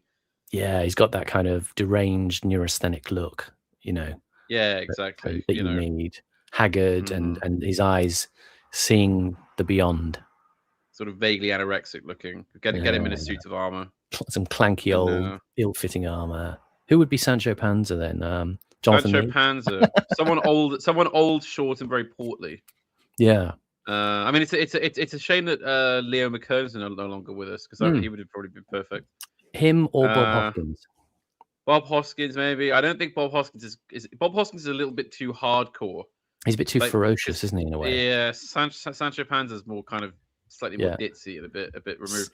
Who could we have? Say one of the two Ronnies is still alive. Yeah. If you can think in the chat of who would be Sancho Panza in our mooted film starring Will Self, and I don't know any other characters in the story. Let us know. Yes, yes. I mean, then they come and attack the postmodernish display of the turbine, Sancho. Yeah, be wonderful. Please specify mostly dead actors, by the way. I think we hardly feel there are any living thespians who could do justice to a part. Maybe Danny DeVito. Definitely not. Peter Hitchens is too tall. I think too tall and not quite the right character. Too lowering. Mike Graham. Oh, come on. Mike Graham is Sancho. You did so well there, Sacred Soma, to start with. Now we lift the ban hammer and we toy with it in our hands. But we put it down. Well, I'd love to see Mike Graham and Will Self just being forced to go on adventures together. Jack Black or Zendaya. Oh, good God. Oh dear. This isn't modern Hollywood here. Is this our audience? Is this the same? Are these the same people that we may, in the words of Henry Kissinger, we may have to entertain the possibility, Mr. President. So anyway. Our audience has gone on holiday by mistake. Found in the brutality of cold warriors, whispering mutually assured destruction through chinks in the Iron Curtain, which stretched from the Barents Sea to the Black Sea.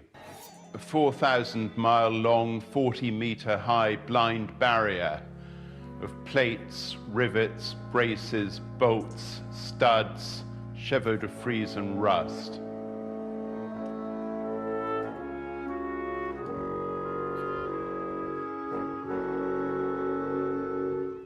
The structures of over half a century ago, architectural monuments, supreme feats of engineering, represent the dramatic apogee of the high Anthropocene era, when mankind guiltlessly lorded it over the earth with disregard for the consequences, or in ignorance of the consequences, or with the conviction that the means are always justified, or with the blindest of eyes.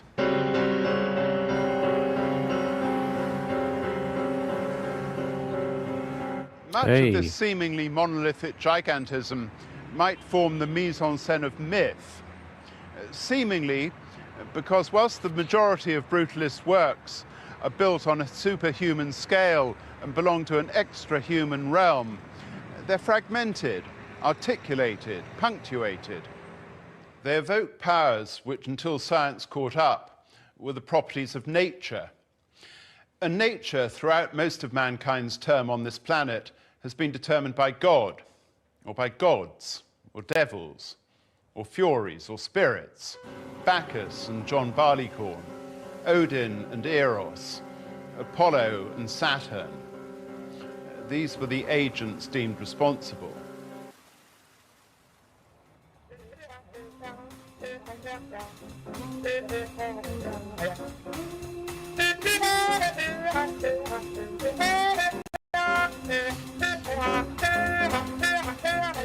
These structures challenge the gods. They're monuments to mankind's supremacy. They're supremely optimistic, supremely confident, supremely hubristic.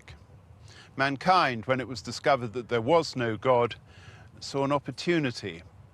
There was a void to be filled, and to be filled with... I think I respectfully disagree with this view, in that I don't see brutalism as being Faustian in that way. I don't see it as being sort of, what's the word? I don't see it as being man-centric. I think it's an abrogation of man more so than a triumphal sort of thing. I think the sort of Art Deco skyscrapers would more fit this pattern of the idea that they're kind of we've lost God, so we just have man, so we're going to build up man to something grand, you know. Something about this particular building arrangement here. Interesting that it's in Aachen, you know, which is where Charlemagne was, wasn't he? In Germany. I think so. That's where his court was, I believe. But there's something about the way it's been built there with that sort of repetitive scale, that it makes me, maybe it narrows the idea of the brutalism I'm thinking of in my mind, that it's the kind of, the sort of, smaller, chic, idiosyncratic buildings that are a slightly more domestic scale, perhaps, than that. That is kind of like an engine, isn't it? That's been sort of flipped onto the landscape, and it's a bit too machinic. The whole, taking the pipes, putting them on the outside, and then just copy paste, and repeat the pattern across a vast size of footprint. There's another documentary he does called Jerry Building, about one of the first one he did on the sort of totalitarian architectures of the mid-20th century, and he looks at this place Prora, this enormous sort of dormitory apartment building that the mid-century Germans made, phenomenally long building, and obviously very, very samey, in a kind of a style typical of that kind of utilitarian architecture of the moment.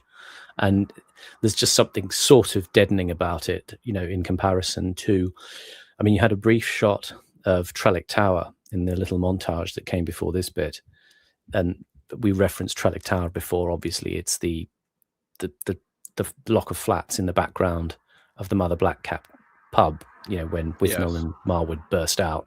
And I think there's something in Bruce Robinson's stage directions in the script. He says something about it's like a jagged tooth sharking it into the sky. And of course it does have that quality of nature in that way. They have this sense of being like these magmatic eruptions that occur on the landscape. So they have a sense of a grandeur of natural scale, but they have these geometric forms, these evocations of thoughtful design in some manner. And it seems like when it's kind of overworked, as it is here behind, it becomes just clutter. It doesn't become a kind of stark accent on a place, or a relieving gesture of futurity or excitement or change. It just looks like that building there just becomes a kind of heavy, functional, and it's like an over detailed model of a spaceship. In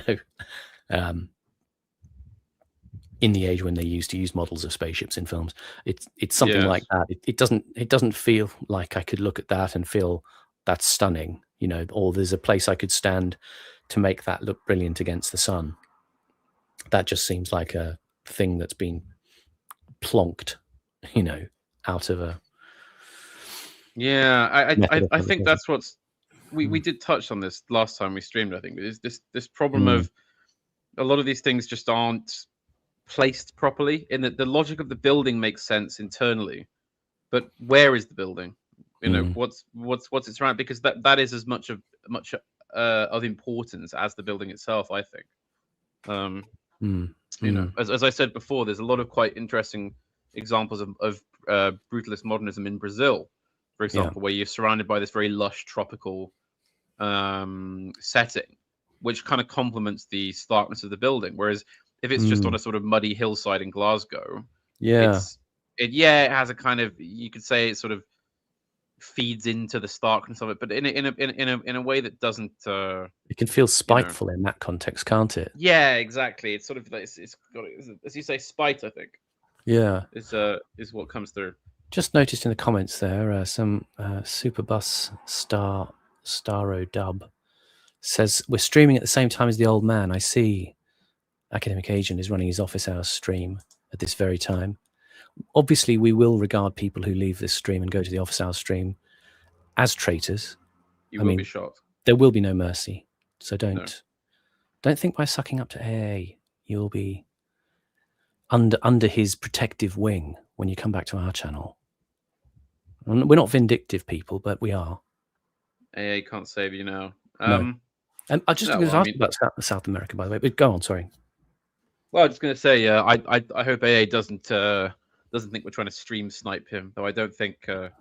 I don't think our viewership numbers are any great challenge to the age of the cartel has passed, hasn't it? You know, the agreement. Cartel Academica.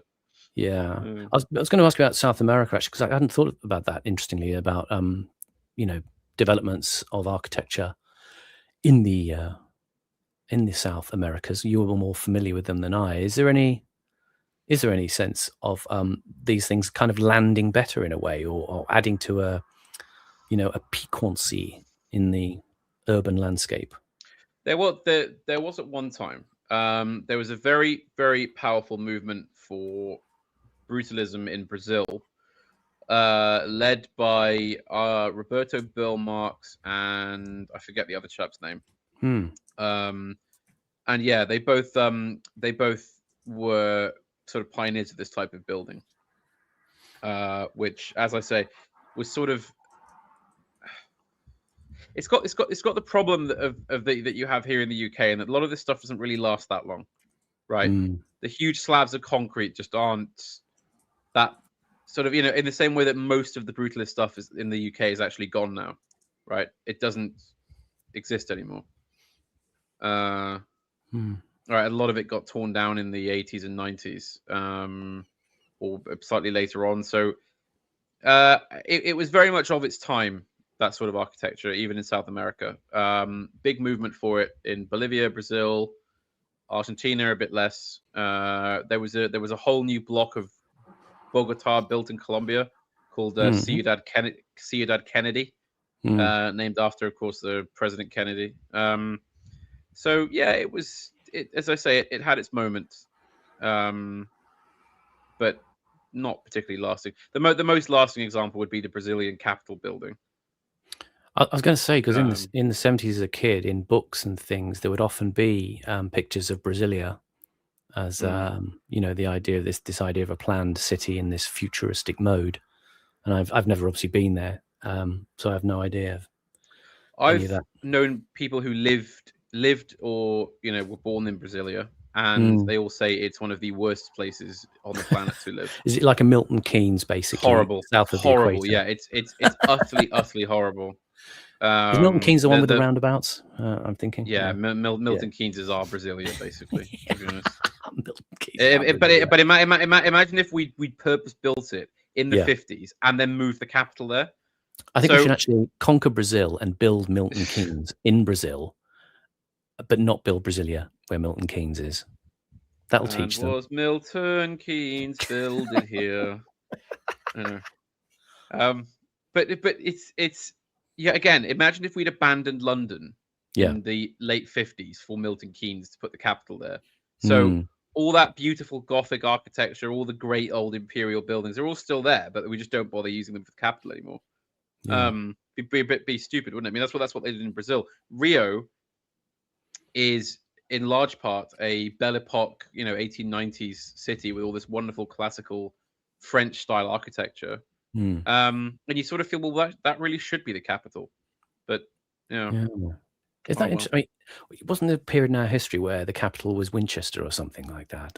I'm sorry, I'm showing my ignorance, but it wasn't London. Remember. It was elsewhere at some point. The concept of a capital is pretty recent, so I really wouldn't know. But perhaps that is the way forward. Courts have moved around. I mean, Charles I ruled from Oxford during the Civil War. So. Yeah, maybe we have to designate somewhere else the new capital. Where would we? Abergavenny. Exactly. Where would we? That's where we have Swanage. Swanage. Yeah. Yeah, the new capital. Yeah, that's right. United Kingdom of Great Britain and Northern Ireland. Simon. Yeah. What are we talking about? Because there is a new capital. It's Manchester. Oh. They've just announced, have they not, that from now on we shall we shall be ruling Baron Burnham in his northern fortress stronghold. He's dressed in a kind of a huge fur, and he sits lowering on an iron throne. Yes. Now then. Oh no. Sorry, wrong. Now then. No. I didn't mean to invoke that. I was going to make a joke about yes. no. About Mr. Burnham being I did, yeah, but that's a catchphrase of a different Northerner. It was we won't mention. An infelicitous conflation from which we pass discreetly on. Clunk, click. Have a safe trip. With ostentatious earnest and grandiose exaltation. This was a near sacred project undertaken with the utmost gravity. It usurped the God that wasn't.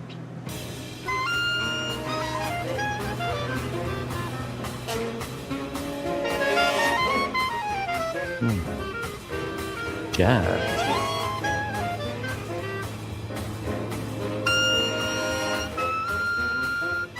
It did his works, Banger. but only those of 45,000 square meters or more. Modesty has no place when you're taking on the most vainglorious force that never was. The God that never was wasn't a micro. No less. Oh, sorry. I tried to pause and I inadvertently flicked it back. There we go. There we go. Good framing. JJ Sphere says, "Big up the leather and tobacco shop in Big Abergee. Indeed. Ooh. Big up. Shout out on the air there to the Big Leather and Tobacco Shop in Big Abergee. It is indeed a fine establishment. It's where I, from the age of 14, began buying cigars and learned to smoke. Look at that. Look at that Cymru posse in the house. Exactly. Well, what's BBC Cymru ever done for us, Simon? You know? That's right. Marvellous, isn't it? Marvellous, but I do feel it increasingly. We're surrounded by a Welsh mafia in this sphere, but I will. You always were, Simon. You always were. Yeah. It's the astronaut meme. I know. We can do ethnic in-group preference as good as anyone. So speaking of which, I'm just going to make a brief promo. Next month we'll be having on an interesting mutual on Twitter, Paul Heron, who is a writer who has a website called someprivatediagonal.com. A blog of his own. He is also a cultural flaneur, as we are, and he will be coming on to have a chat with us about probably about 1940s British film, which he's been looking into lately, and from which he has plucked certain gems, which we will consider and enthuse about at some point. But do go and check out Paul Heron. He is a Welshman. He is currently living in Poland, but he is a son of the valleys, and he's ready to come and share his lava bread with us. It's all the English's fault, you know. They're like jackboots on our throats, man. That's right. Yes, and I think we should point out we will be streaming later on Thursday, won't we? Because on that particular occasion, we will be doing. It's going to be the Late Show with Simon and Panama. Yeah. That's right, the Smoky Jazz Cellar edition of Hat and Roberts, because we're just crazy mixed up wild children in that way. We can do what we want. We can stay up past our bedtime. We can do it. It's so great. Panama, the people's poet. So look out for that, everybody. After 8 o'clock on Thursday, we'll be on here with Mr. Heron. Talking about what was it again, Simon? I've forgotten. It'll be about 1940s British films. So we're looking. Yes, I mean, there's the obvious choices like Powell and Pressburger, David Lean, people like that. But there's other interesting stuff going on in the 40s as well. We will also possibly consider talking to him because he's also very interested in collaborations between Harold Pinter and Joseph Losey. So I'm keen to discuss some of those because I think that will quench our thirst for both film and Pinter, and enable us to talk about such items as The Servant, Accident, and one that I'm interested in looking at called The Go-Between, which is a L.P. Hartley story that was done with Alan Bates in the 70s about a long Oneiric summer in Norfolk in 1900, which is of interest to me. Yes, indeed. That looks to be a very, very good evening. We'll have to do some planning there. That'll be in August. We'll need clips and so forth. Should be the 13th of August if all goes to plan. Oh, is it not this Thursday? No, it's not this Thursday. That will be. Sorry. Yeah, my mistake. So he's off on holiday, and we will be amid other pastures on that day. Yes, indeed. So everybody, if I said it was Thursday, please disregard that. It'll be in August. You will always be fully informed with this channel. We will always give you good notice of who, when, why, wherefore, and whom, and etc. etc. But yes, but can you trust us? More to the point. That's exactly right. We want to leave that thought lingering in your mind with this slight sense of doubt and maybe anxiety about whether you can trust us. But more Welshness will flood over the channel in due course. Oh yes. In Vach and Vach. Right. Micromanager. So why should his apes be?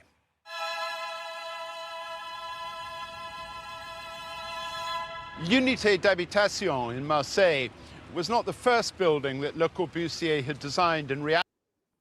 Didn't you say that he actually lives here now, Simon? That's where he lives. This building. Right, okay. So it looks monumental, obviously, and interesting. And as I've said, it's one of those ones that looks great in a color supplement photo shoot inside. But I mean, I think you'd have to go there to experience what it's actually like living there. And it might actually be quite a constrained way of living, similar to any London tower block, but with a slightly better pedigree and a more expensive price tag to buy an apartment in. A bit like the Barbican, you know. I've never liked the idea of art meeting the quotidian in that way, where it's sort of like, because the problem is once you get to the mundane, you sort of, well, it's just the mundane, right? I mean, it may have been, you know, this great monument to modernist art at one point, and I'm sure it's very pretty and so forth, but it's also just where you have to, you know, have breakfast and take the bins out and, you know, go to the toilet and, you know, so like that for me, that would kind of detract from the value of the building, if you see what I mean, if I actually had to live in it, because all the problems would immediately come to the fore, wouldn't they? Maybe I'm just a bit too cynical like that. But no. I can relate to it in this way, that I think sometimes there are things that are made, crafted, or built, or however else they are manufactured, or, well, manufactured sounds a bit rough, doesn't it? But you know what I mean, made by the hand of man, that in a sense just exist better in the imagination. They're there, you know, maybe if they're built and nobody lives in them, you know, you build something, you build a great house, but you can only look at it, you can't touch it, you can't live in it, and it's beautiful, but that's how it remains. It kind of, it's a sort of leap that isn't taken between the eyes, the imagination, and the reality, and that's a sort of delicious suspension of your interest in it. Some things maybe just, you know, better that way, that they don't feel the duster having to flick over the surfaces, or the grease of the bin seeping into the parquet. You know, they don't have to have water damage on the bathroom mirror. You know, they don't have to decay in that way. They can remain kind of idealized in a way, as sort of a utopia. There's something about that appeals to me, that, you know, sometimes when you can take something and ruin it, and it's fine to say, I'm not going to touch it then, I'm just going to leave it and let it be perfect in its own way. Don't know, that's me and my arty-farty sensibility. Yeah, but you're definitely onto something, Simon. I mean, I'd love to have an interview with Mead discussing what life is like in, you know, Unité de l'habitation. And remember, it's in Marseille. I mean, I've never been to Marseille, but sunny Marseille. I understand it's a sort of can get a few rough people in Marseille, apparently. Marseille is a very nice town, as long as you stay in the half that's rich and ethnically French. The other half of the town is a war zone.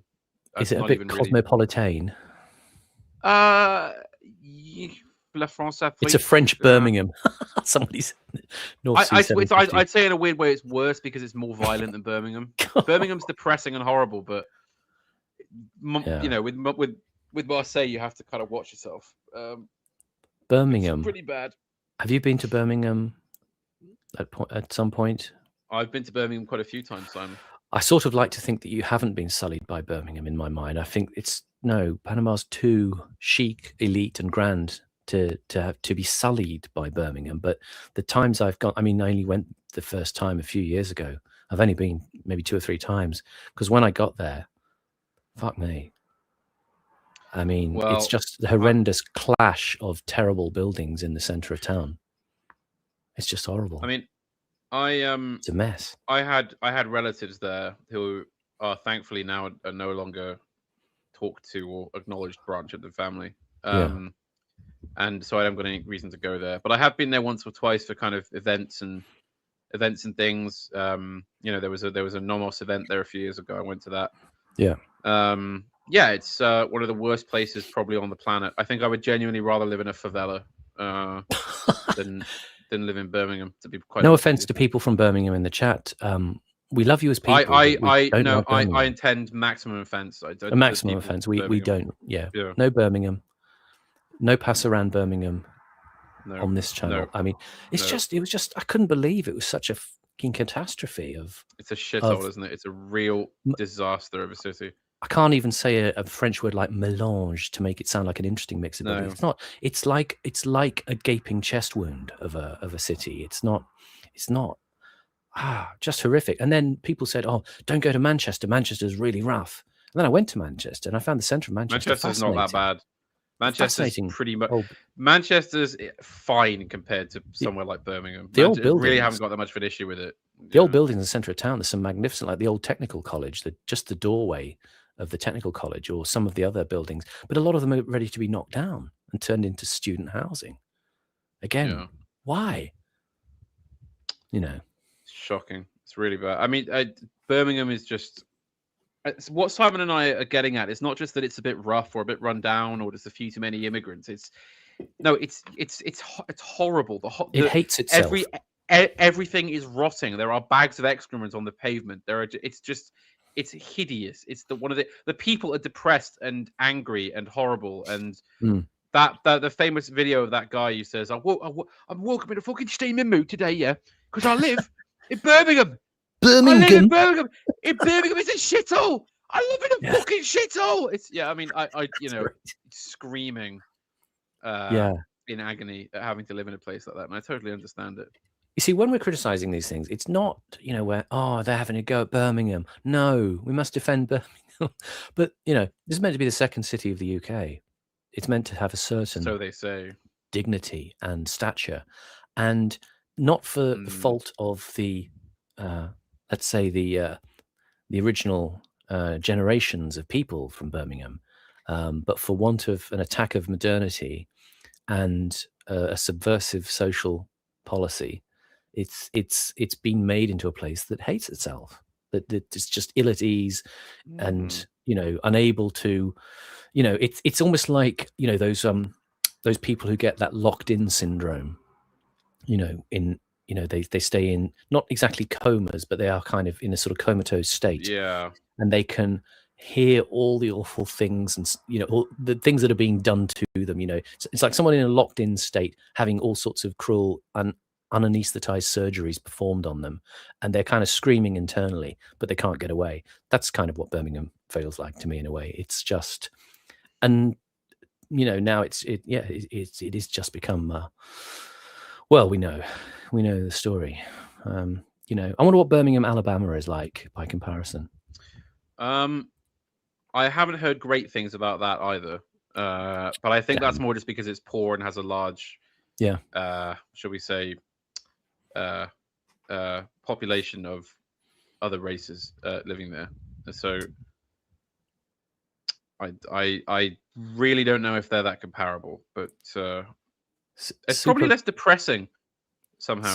Super Bus Star O'Dub in the chat says, and this feels like an Uncle Monty line, could a person technically go on holiday to Birmingham? Yeah. Could you technically go on holiday to Birmingham? I don't think you could. No, I really think you struggle to go on holiday in Birmingham. It's less a leisure destination and more a sentence, as in a verdict, Yes. I sentence you. You have to be unfortunate to go there. Oh dear, that's really, Simon. Just thinking about Birmingham has really put a depression on me. I don't think we're going to get any sponsorship from anything in Birmingham now. By the way, Though comparatively, you could visit the lovely town of Dudley, just nearby. The That's Black right. Country in Dudley. Yeah. That's right. Nothing wrong with that. Nothing wrong with this. I'll tell you what, Simon, I bloody love Dudley in the Black Country, like. You said people might be great. It's just they've been left in the debris, in the wreckage of whatever this thing is now. Indeed. Back to Johnny Smiley. The Birminghamese themselves don't exactly help. Anyway, sorry, we're getting off track. Let's get No, not at all. Continue. I think if you have words to say, I don't want to get to it. You know what happens when I get on a bit of a soapbox, Simon? We don't want to depress Panama. We're going to be cheery and upbeat. We're going to look at the smiley, happy face of Jonathan Meades and his completely non-doer manner. And have we got some sort of have we got some Jack Tati footage or Marcel Mousseau or something to put on to cheer me up a bit? You know, we may have to. Yeah, we'll stick on Monsieur Hulot's holiday, and we will. Actually, we could because that's all to do with modernism and industrialism and the encroaching pressures of the world, isn't it? That's the whole joke, is that he's this sort of fuddy-duddy who lives in an ancient, beautiful old French sort of rundown apartment building, and of course his wealthy brother lives in sort of this Corbusier modernist pile. That's another one, Jack Tati. I mean, those are the kinds of films you saw as a kid, but I just can't remember. I remember seeing that one a few times, but I can't remember anything about it. You know, it's a thing though that I referenced Tony Hancock before, but you have that film The Rebel, you know, where he's an artist who is trying to cultivate a kind of chic French aesthetic set around him. And he inadvertently becomes successful. You know, it's quite funny because obviously Hancock is a lugubrious depressive. Yeah. But you know, that moment in the 50s, especially, you know, where people, you know, wanted to imbibe an air of continental glamour. You know, my grandparents, you know, you still referred when I was a kid to, like, if you bought expensive biscuits, you would say, "Do you want one of these? They're continental, you know." You know, when something was continental, it was superior. One of those blue tins of Danish butter biscuits that everyone seemed to have that would inevitably be full of. You'd go and open the tin as a kid, Panama, and it's full of sewing supplies. Panama, fetch the continental biscuits. It's a special occasion. Oh, look who's come round! Get the sugar tongs out.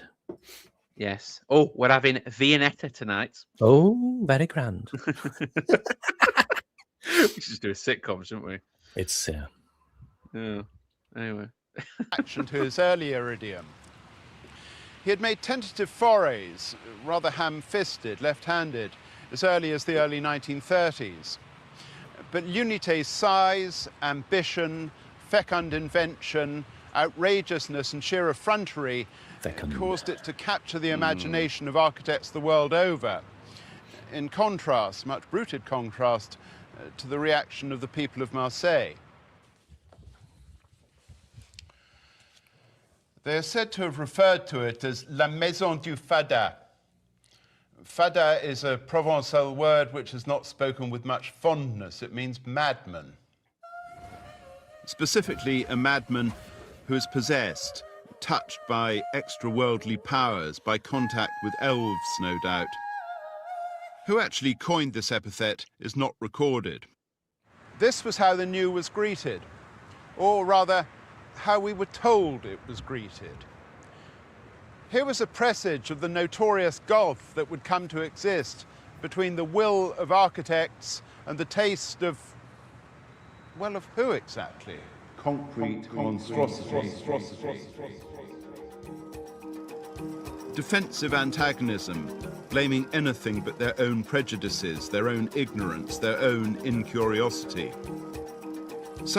Now, come on, Jonathan. I mean, I don't believe in fuddy-duddyism either, but you can obviously see why. You live in this beautiful little, you know, French seaside town with all these wonderful old classical buildings. Oh, I'm going to put the monstrous block of concrete here. Oh, well, we don't like it. We think it's mad. Oh, you are reactionary. You are prejudiced. No, it's just it's a building that is partly designed to be terrible as part of the aesthetic, right? It has that It But has always, that kind of slightly terrifying nature of it. but it's always You know, defended come on, by Meads. people from a Meadesian position, where that ugly slab of concrete that that they're talking about, that they value, is the one that they live in, that costs an absolute bomb to own an apartment in. So Yeah, it's never exactly. it's never just like, it's never just a horrible leaky system build in Glasgow, in the early 70s, where the Well, this is carpets are it. literally running with I didn't creatures. see. I didn't see Meads getting a lease on a flat in Tower Hamlets. You know, he wouldn't go there, No, would he? You know, exactly, or exactly. Hinkley Points or something like that. You know. Yeah, yeah. So it's always defended from the point of view of a certain urban elite that enjoys a privileged slice of, if you like, the premier incarnation of this artistic movement. They're not enduring the 10th resolution knockoff by some local council in the northeast that is literally collapsing in on itself. Yeah, it's just like, oh well, these people are just prejudiced. Well, no, maybe they're just normal people who have a way of life and don't want a big bloody slab of wet cement in the middle of it, Jonathan. I don't know. I'm sure if they were at the BBC earning £800,000 a year and could afford to, fly around the world doing this kind of thing, they might have a more open mind, Jonathan. But being open-minded is a privilege of the privileged. So yeah, anyway. Was the behaviour of a vociferous, populist, moralistic, aesthetically timid faction that wanted to lead the world backwards.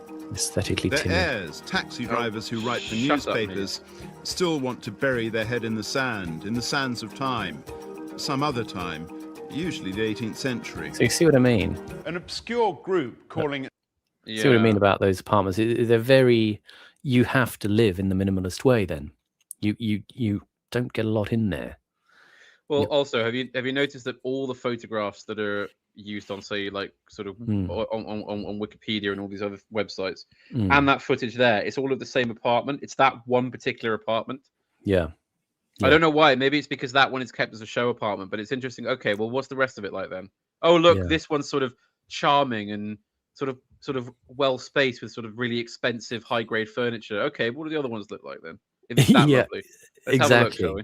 Exactly. You have to have that that elegant coutured furniture of a very particular period, style, size, and disposition within the space to give it that Sunday supplement aesthetic. Yes. And also something that hasn't been mentioned yet is that the Unité de l'Habitation, I don't know if I'm saying that right, has it's also part of the idea was that you wouldn't have to leave it, right? So there are actually internal streets in the building on several floors. There are spaces for shops. The idea was that a shopkeeper would come and open a business inside, and have a grocery or a flower shop or a tobacconist or whatever in there. And that strikes me as a more interesting concept, really, because it was that was a big philosophy behind the early high rises, was the idea of, as you say, units that you actually would create a holistic way of life within them. The streets in the sky, yeah, kind of thing. Of course, that kind of died out pretty fast because it's not economically practical to have a shop in a fucking high rise, is it? Because who's going to go to it other than the 6 people that that live on that floor? But it can feel like an oddity. Yeah, it can feel like a strange. I think I remember on some of the streams we did, Morgoth might have talked about this, because in the northeast, Newcastle, Gateshead, these sorts of places were built with these integral concessions or shop spaces in them. The idea being that you would have a sort of standard issue parade of businesses, which sort of implies you're only interested in really having a kind of subsistence level of existence, where you can buy your basic, very easy form of convenience grocery. You can go to a newsagent. Maybe there's a laundrette. Maybe there's not going to be a delicatessen or a sort of a butcher, a specialist gourmet butcher or something, anything like that. You're just going to have a sort of a basic kind of prepackaged existence, but at the same time, the idea of, well, I suppose for some people, maybe the elderly, the mobility impaired, having something that's relatively easy, yes, it can kind of make sense in a way. But the idealism of a kind of hermetic community that is sort of self-sufficient in a way, but it never really is it? It's always an illusion. Yeah. Never quite works out as planned. But anyway. Lost dreams of futures. It's what Adam Curtis would be all over this. Yeah, totally. Because I have to say that is one thing that strikes me about the 2020s is the total lack of any idealism, and I don't just total lack of any sort of even sort of vague hope of that things might be better or could be reorganized or there is no sense of futurity. Yeah, there is no sense of a vision. I mean, that is a thing, like I've said before, we've lost since I was a child. Maybe, I don't know but again, asking you about experiences as a child the other day, as I say, we had these, the Usborne Book of the Future in the library with all of these artists' impressions of how life would look in the world of monorails and, space stations and stuff that was the Anglo-futurism of its time. It gave you a shape and a form and a sense of what to anticipate. It didn't happen. But I don't know, did that happen in the early 21st century? Was there a given sense of a future? Looking back, the sad thing is that we had all those books, those huge hardback compendiums, and Doreen Kindersley and Uxbridge and all these kinds of things. 3D kind of dissections of spaces. The sad thing was that by the time we got around to them, they were already out of date. They were sort of late 80s, early 90s editions that just didn't, and it was sort of this thing that people thought would happen. Yeah. It's sort of and it's sort of sad because you were living in the time where they thought that would have achieved that and it hadn't happened. Yeah. Yeah, sad really, because it just what is there? I mean, there isn't even a Corbusier, nowadays going sort of, well, I'm going to do these really radical, quite terrifying ambitions of building these, sort of very stark blocks or anything like that. No, not even that. It's just kind of everything's either total consensus or just just irrelevant. Yeah, and there's certainly no future in if you're in Burnley or Wigan. Absolutely not. Absolutely or not. Hartlepool. But then, was there ever, Simon? Was there ever? I would just like to draw attention. We have an elite tier audience member here. Coney Current Year has absconded from the AA office hours stream. Maybe he was never there. I like to think he never went, and he actually just decided to stick with this channel. Well, according to someone else in here, they said AA is watching James O'Brien. So wow. I mean, I could see why people may prefer a bit. So he wants to torture his audience. We are covering you in a replenishing balm of culture and meads, basically. That's right. Coney Current Year says, I always found brutalism worked better in interior environments which simulated the feeling of being in a cave system. Japan has some very interesting examples of interior brutalism. Anglo-futurism is such a terrible substitute for true futurist dreaming. Even worse is Ezra Klein's abundance thinking, which I do not know of, but it sounds ominous. So I know of Ezra Klein. Abundance thinking, I don't know. But he's right about Anglo-futurism being crap. Well, because it's not a proper. Again, there isn't anybody of the proper intellect or training who can come up with anything like this. It's just a bunch of fucking Tory boy kids on the internet doing AI-generated pictures of some tower block in a green field and going, "Oh, look, Anglo-futurism." It feels like it's still trapped in the mimetic. I know there is an Anglo-futurism podcast, which might have interesting conversations, but again, there's still no sense of what is the visualization you are trying to encourage, or is it just more that there are layers of the economy that need to be removed, like transparencies and reconfigured and then reinserted, and then that will give a kind of certain vitality to our activity. So it becomes a bit more, a bit more remote and numinous than an Usborne Book of the Future. You kind of do need to concretize, pun intended, what sense of vision you might be encouraging or giving imaginative springboards towards. But I don't see any sense. I mean, it's understandable because right now people are going out of their minds trying to survive financially.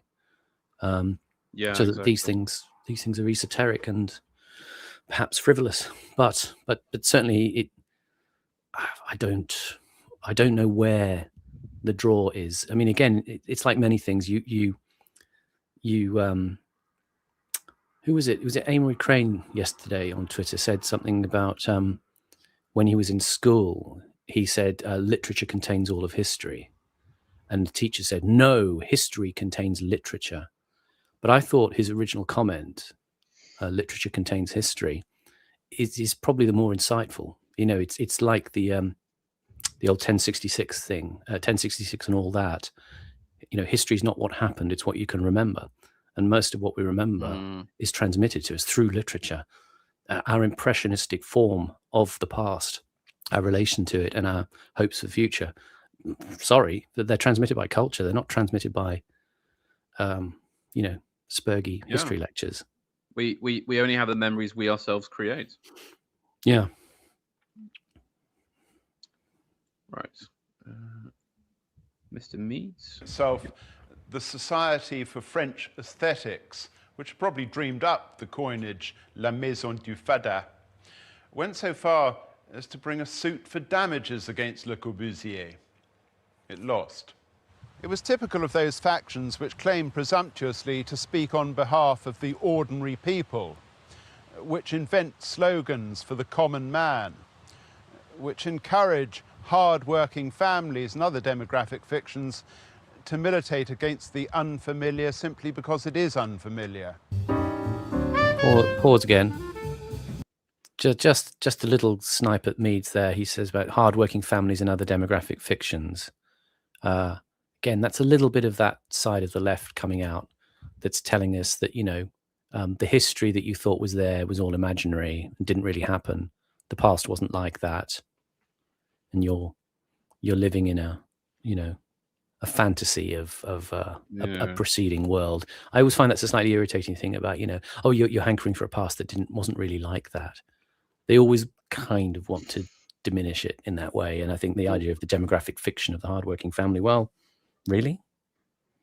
Well, they misunderstand the nature of yearning as well, in that it's not that you want to just sort of go back to the date literally, it's that you see certain things in it that you feel you no longer have and you would like to see them back. That's it, really. I mean, this is really an unacceptable level of sneering. I can understand saying, okay, well, look, I think these people were wrong. They should have been more open-minded. Okay, fine. But this whole thing of these people were all bloody idiots and they all didn't understand beautiful, brutalist buildings. Sneer less, Meads. Do better. Yeah, exactly. Do better, sir. Educate yourself, Meads. Educate yourself, sweetie. Sweetie. We don't do that anymore, sweetie. Can we attack? Can we take up the woke position against? I'm shaking my head Shaniqua style at Meads right now. No finger. Yeah. Oh no. It's just awful racism by Jonathan Meads here. Terrible. Against these lovely Southern French. He made me do that.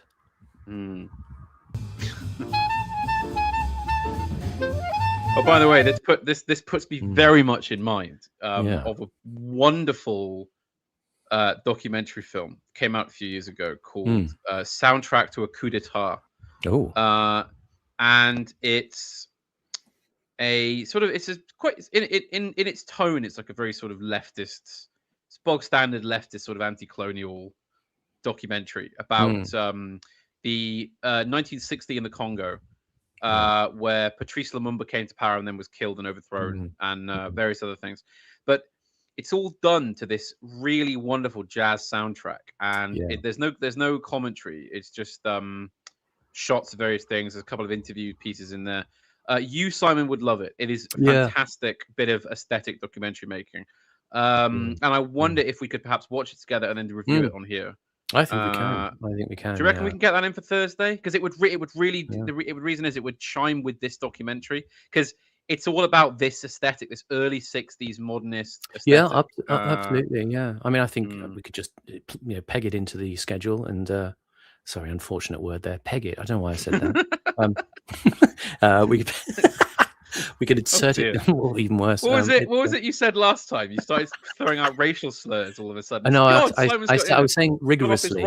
and I inadvertently you substituted a spoonerized certain the word. R with an N, and this was a source of much chortlement in the it's sort of we have to sit here and sort of watch out because sometimes Uncle Simon has a bit too much port and he starts getting talking about racism and pegging and sorts of terrible things. That's it. Yeah, I'm turning into what's his name in Father Ted, and sitting in the corner. Father Jack. Red-faced, irascible.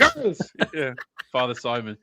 Yeah. No, that sounds like a great. I mean, we could just plonk it on, and Panama and Roberts react, to this thing. But I mean, well, I can certainly have a pre-look as well. The copyright will probably nail us if we try and watch it live. Because it's a recently released documentary. Though most of the footage is just like stock footage, so I don't know exactly how that would work. Yeah. But there's something interesting about that kind of filmmaking that I do like of entertaining the visuals with the contemporary sounds. Well, tell you what, Simon. What's your schedule for tonight? Tonight, might be a bit soon, but well, I'll tell you what, we could watch it after Deepest Law tomorrow. Yeah, that's probably better timing. If we come in, say, sort of 5:30 or 6, watch it, and then and then we can sort of do a stream on Thursday. Then once we've got got thoughts collected. Yeah. Maybe. Anyway, we can stick. Yeah, no, that's fine. That's fine by me. Yeah, we can do Deepest Law tomorrow. We can tell that AA guy. We can say, only 3 hours Deepest Law. We're going to provide an extra 8 hours of content after this. By the way, without so much as a sweat breaking our brow. Oh, yeah. What a little stream you've done. Oh. Yeah. Oh. Rival castles, all of that. Yeah. Indeed. Right. Yeah. Muslims undertake the Hajj to Mecca, where they may be crushed in stampedes. Gamblers hit Vegas and lose everything. Ailing Catholics visit Lourdes, and they don't get better. Hindus immerse themselves in the septic, shit-thickened Ganges at Varanasi. Architects go to Marseille to... I'm amazed there wasn't a BBC complaint about that. Oh no, you cannot talk about India in this way. I don't know. Yeah. But he's Jonathan Meades. I'm a bit sweary.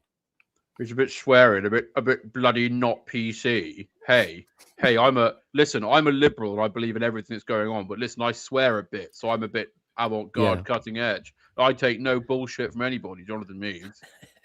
Yeah, LUFC, no DMs, a bit sweary. Whatever. Yeah, basically. If Jonathan Meades had been born in sort of 1997, he'd be that person now. So there you go. Unité d'habitation, an apartment block that is another place of pilgrimage. The danger here is more subtle.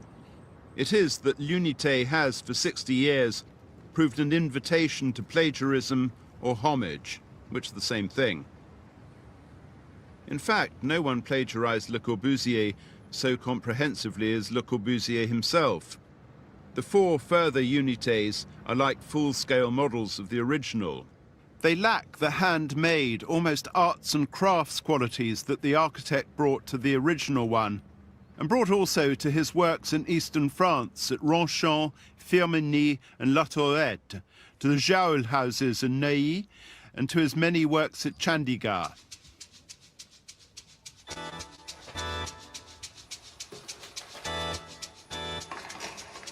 Prefabricated, that's to say factory-produced building systems of the same era, Clasp, Riemer and so on, evidently persisted with standardization. They achieved a worldwide monotony, block after featureless block built of the same panels, the same windows, and with the same paucity of imagination. Pause. Brutalism. What did you think of those slides, those visions of 60s style communal living modernism? It is. I think it sounds like a weak opinion, but it is what it is, really. I mean, I can see the aesthetic impulse behind them, but to be honest, I was more annoyed by his point. It was, it's all bloody prefab, isn't it? It's like, well, yeah, but that's you've opened up an aesthetic that is liable to be prefabricated. That's kind of the point, you know. I don't know. Jonathan, get a grip, Meads. He's all over the. He's so inconsistent, Simon. He really is. Yeah, well, maybe that's why he's enticingly, tantalizingly infuriating, and we you know, set ourselves against him to eviscerate and also to adore some strokes of genius that he occasionally has, as well as his, you know, sometimes luminescent ridiculousness. When he cobbles it together. Big Os in the chat has another cockwomble appellation. Opinions all my own, you know. Tell it to you straight, bit sweary. I've got a bloody opinion. I'm not afraid of giving you my opinion on stuff. Yeah, you know? Yeah. And tell you what, I think you're a bit bloody racist. Yeah. No dialogue with these bloody fascists. That's what I say, Simon. Totally. Yeah. Totes. We don't talk to fascists. We don't. No way. If you're leave the stream now.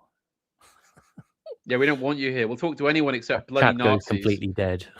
Bloody Nazis in the chat. Yeah, I mean, I'll tell you who's a Nazi I don't talk to, Simon. Yeah. That bloody Nima Parvini over on that channel. Come on. That's bloody just, far right. That's unacceptable. Terrible, Simon. Do you think we should? Did you ever end up going to that Green Party thing that you and No, I was looking out for events. The actual Green Party itself. I mean, I think really what we were talking about is really more like a Novara Media event, because they do these live events with Aaron and Ash in this place called, I think, the Earth Theatre in Hackney. And they've done a couple of those sorts of, you know, on stage type things where they get, you know, treated like rock stars. And the Green Party itself doesn't really have that much in the way of those kinds of events. You know, they don't really. I think, you know, it's like it's one of those vibes based things these days that, you know, join up, but we're not really going to give you any feedback or allow you to put anything into what we're doing. You just come along, you turn up for the protests, and you put your vote in, and the local level activities are sort of not really there. But I suspect more what he's thinking of is actually us going and landing at the Novara event and sitting in the front row and sort of smirking and looking very pointedly at Ash and Aaron. Being a bit postmodern. That's it. Yeah. Sort of laughing in all the wrong places. That kind of thing. That's right. That would be quite good fun. But again, they don't necessarily do them that often. There was a few that we missed that would have been quite good. But, you know, day and the age. Yeah.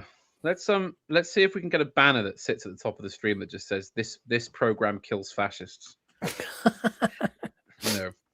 Yeah. Because, you know, you're allowed to be a bit violent and a bit, you know, a bit raw if you're doing it against those bloody fascists. Well, we could claim it's a homage to Wilhelm Reich, because Wilhelm Reich, yeah, you know, the orgone accumulator. He was trying to develop an orgone gun, and a way of using orgone energy. This idea of this libidinal energy drawn from the atmosphere that you could then channel into a sort of destructive weapon that would make fascists explode. And I think that's what he actually had a chat with Einstein, and Einstein obviously thought he was a nutter. Yes. Who was it? Was it Woody Guthrie? Used to have "This Machine Kills Fascists" or something on his guitar, or probably was it? Sounds good. Like I don't know. Sounds something like that. It's become like a really weak, like millennial leftist meme. You know, This machine kills. Anyway, why would you want to anyway? It might be nice. It might be nice. It might be nice. They might be good cooks. But Simon, we mustn't be tolerant of intolerance. Okay, that's right. We want to, you know, remember that. Total Karl Popper paradox. Yeah. When I was a kid, me and my Jewish granddad, we went round World War II, killing all them Nazis. You know. Anyway, behave. Too cynical today. Cynical today, Simon. I mean, real, so much bile. I think it's the chat that's driving you to this kind of form of stochastic intolerance. Maybe they're just all too right wing for me. It's hideous. Well, but the thing is, as well, I think it's the subtle urge to want to do crowd work, because as soon as we start doing this type of sort of patter, they all start responding. They start typing. They start going, you know, getting in on the joke. Maybe it's that. Maybe I like to, you know, I'm like Max Wall. I crave the audience, you know. They're just there, you know, sticking Sonnenrads in the chat. I mean, I don't even know what a Sonnenrad is, of course. So I just wouldn't mention it. It's terrible. Yeah. So I'm gonna try and mood myself back up to something more worthy of being on stage. I think, Simon. You know, something more. I don't want to just do the whole Max Wall sad act. You know, for the whole time. Yeah. We've got to have let's do a bit of sort of George Formby. You know. Oh yes. You know, a bit more, a bit of pep, as they say. Yes. All right. So back to Jonathan Meads. What's he got to say now? Sight from poured concrete had the evident capacity for uniqueness, or at least to be different from each other, because they weren't reliant on prefabricated components. Some of the pilgrims who congregated at l'Unité randomly pilfered tics and mannerisms of the sculptural vocabulary, the plastic font that Le Corbusier had invented. Now there's a great tics and mannerisms of the sculptural vocabulary. Yeah. Such a lovely roller coasting sentence there, isn't it? He does, I must say, he does put words together in his, I mean, he clearly writes an essay in order to do this, but I think he does, his written expression is interesting, evocative, tangential, you know, sometimes spurious. It's wonderful. But often enjoyable. Yeah. Yeah. I mean, the man could certainly sling prose, as it were. So. Yeah. They replicated this form or that when they got the chance, or misapplied brise soleil in northern climes. But the overwhelming effects that... Just sorry to pause again. People in the chat mentioned a lot of the buildings look quite dirty. Now, I've seen two schools of thought on this, and I don't know exactly which would be the sort of official view. But some brutalist architects and sort of supporters of the form say, well, no, actually, they're meant to get dirty. The patina of the concrete is meant to be part of the look. And I've had other people say, oh, well, the reason that my buildings didn't do very well is because they weren't maintained properly. They should have been kept clean.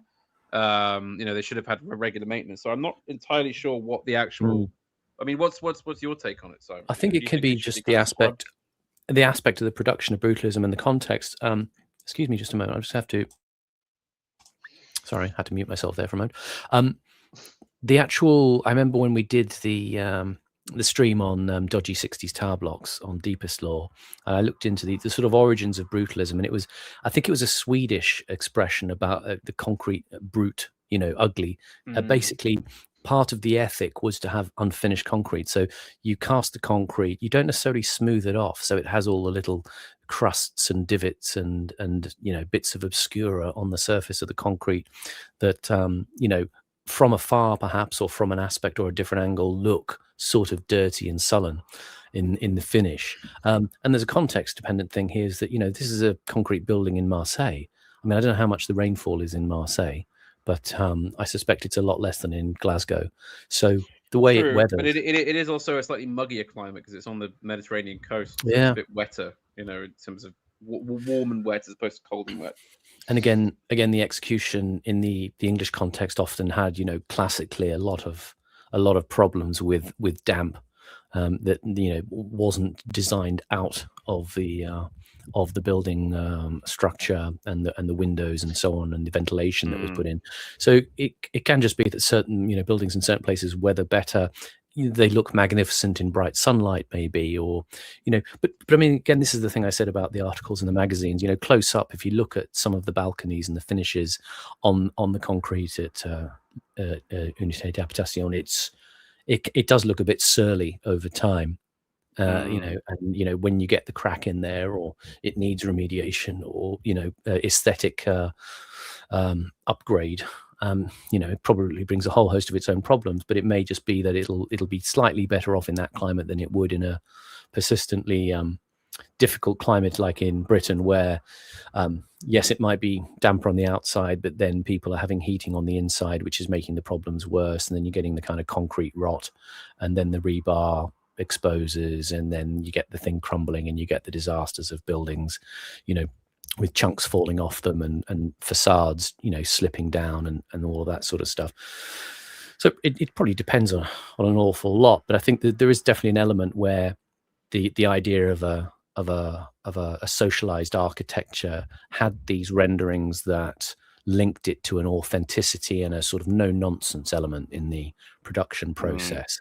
This is a piece of wood. It's the woodiest wood, and we're showing you the grain of the wood and the setting, and so that everything was kind of, I mean, that was literally, I think, an expression. People like the Smithsons, who were the is it Peter and Alison Smithson, who were the kind of classic English brutalists, talked in those terms about, this sort of focus on the elementality of the building materials and foregrounding them. So it develops a kind of proletarian honesty and a sense of the unadorned. There is no kind of hidden bourgeois taste, although that is obviously affected on the inside very much, as we're saying. People select the choicest bits of modernist furniture, and they live in the perhaps the financially elevated style that they can, because they are working from home on a laptop rather than slogging it out down the cake factory in St. Petersburg, with the buckets of slop.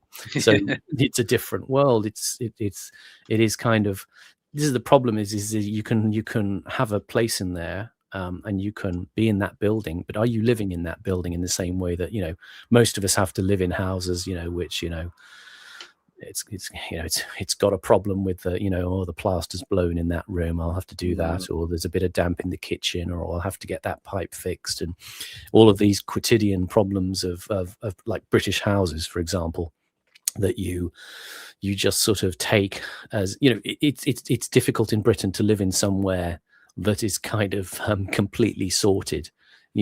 I mean, I don't think there's any building in this country that would be completely sorted. Exactly. I mean, this is the thing. You have high-end aristocratic, properties, in the, and in need of constant repair and badly revision. falling down. And at the same time, your own. I mean, my own sort of semi-detached house, all sorts of problems, that you have to deal with. Luckily, the basic fabrics can hold up quite well, but you're always tinkering with the crusts that form at the edges, the cracks, and the decrepitudes that happen with the process of the building settling and the weather coming in some way, or the natural decay of a building that a house that's built in the 50s like mine, or maybe even later in the 60s, where sometimes the quality of the materials isn't actually that great. I mean, I looked at houses when I was fortunate enough to be able to buy a house, and I looked at sort of A-frame houses from the 60s, but unfortunately a lot of the materials inside were kind of a bit piss poor. They were original, but they were the sorts of things like sliding doors that were kind of obviously trying to pay a kind of homage to Japanese apartments, with the kind of lightweight wood and sort of modularity on the interior, but they just didn't kind of work very well for a modern house. So it's difficult in this kind of modernist period, I think, because of, you don't have solid old Victorian or Edwardian terraces with massive amounts of space on the inside and really sturdy structure. And yet you have very modern houses now that are such poor quality, new build houses, that you think, how is it we're living in a country that just can't even put up a brick wall anymore without it looking like some sort of jagged sculpture in a museum, like a gash in the... It's got to be for the bottom line, Simon. It's all got to be done on the cheap. Oh, I'm sorry, I forgot. It's the free market. Yeah, free market. Sorry, I must remember. Free market. Me. Love the free market. Love the free market. Me. If only now we could return to the golden days of Mrs. Thatcher, Simon, and everything would be right with the world again. She would have got those council houses up nice and cheap. Oh no, sorry, she sold them all off. And I'll tell you what, though, she'd get those bloody wokies. Have them out of the bloody universe. Oh wait, no, she didn't. She let them get you. She'd get those construction company donors into the party, making those cheap, horrible. Oh no, I'm not supposed to say that. Oh dear. Sorry, Dr. Starkey. Sorry. This building had were those of inspiration and an unshackling of the imagination. It stretched the limits of the possible.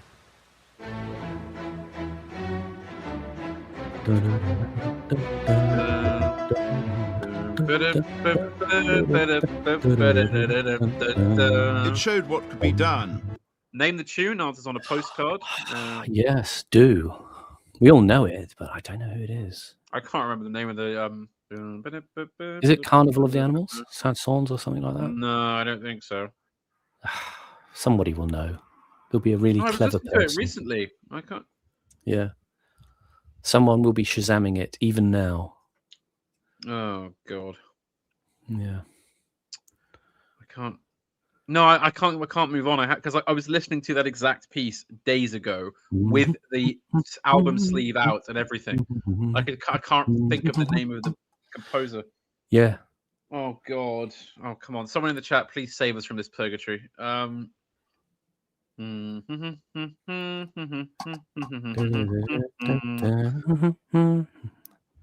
Yeah. Oh, I can't remember now. Anyway, someone in the chat can find out.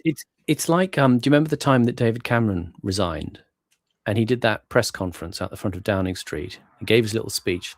He turned around and he walked back to the door of number 10, and he was sort of humming a tune to himself. And people said, "What's that tune he's humming?"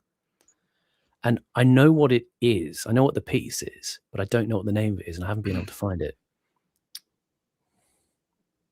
Yeah. I mean, David Cameron was probably humming like, It was it starts like do do do do do do do do do, and I don't know who it's by. I've heard it before and I couldn't find it.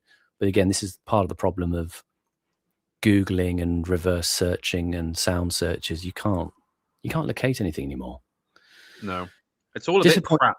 Disappointing, chat, that you haven't come up with the answer, but we just no one's jumped forward to I know why Academic Agent has contempt for his chat now. I was just saying. Yes. Just saying. I think I'll just go and watch James O'Brien, I think, Simon. Yeah. I have to say, not to Coney Current Year says it was Carnival of the Animals. Oh, it was. Yeah. I'm hoping he's right, because that'll make me look really clever. It will. Proper clever and everything. No, he's right. It is Carnival of the Animals, because there's Is it elephants or something like that? Probably. It sounds like it's meant to be something like that. A big animal. I mean, it's not like a vole, is it? March of the Voles. March of the Voles in circuses. Yeah. Ballet of the Stoats. Or, Ballet of the Stoats. Yeah. It'd be something like that. Is it? Yeah. The echidna's coming. Recusant Pulse says the CPS says Anne Widdecombe died after she was hit on the head with a hammer 21 times. Does that mean she wouldn't have died if it was only 20 times? Simon, come on. Decorum. Too early. Too soon. None of that, please. Yeah, I was looking at that and kind of avoiding it, actually. That's why it came out in the form of a very dark comment, which I retract immediately. I didn't want to bring it up either, but I was just so struck. 21 times. It feels a bit too brutal to deal with, doesn't it? Well, also because again, we are getting onto the story of the week here, but I feel like it is actually worth discussing, right? This supposedly this beardy, sort of slightly overweight leftist, not even activist, like Reddit mod or something. Yeah, that kind of thing. He drove like 300 miles down to Devon, killed her with a hammer, and then drove back. Why? It's just odd. Well, it's something strange about the whole story.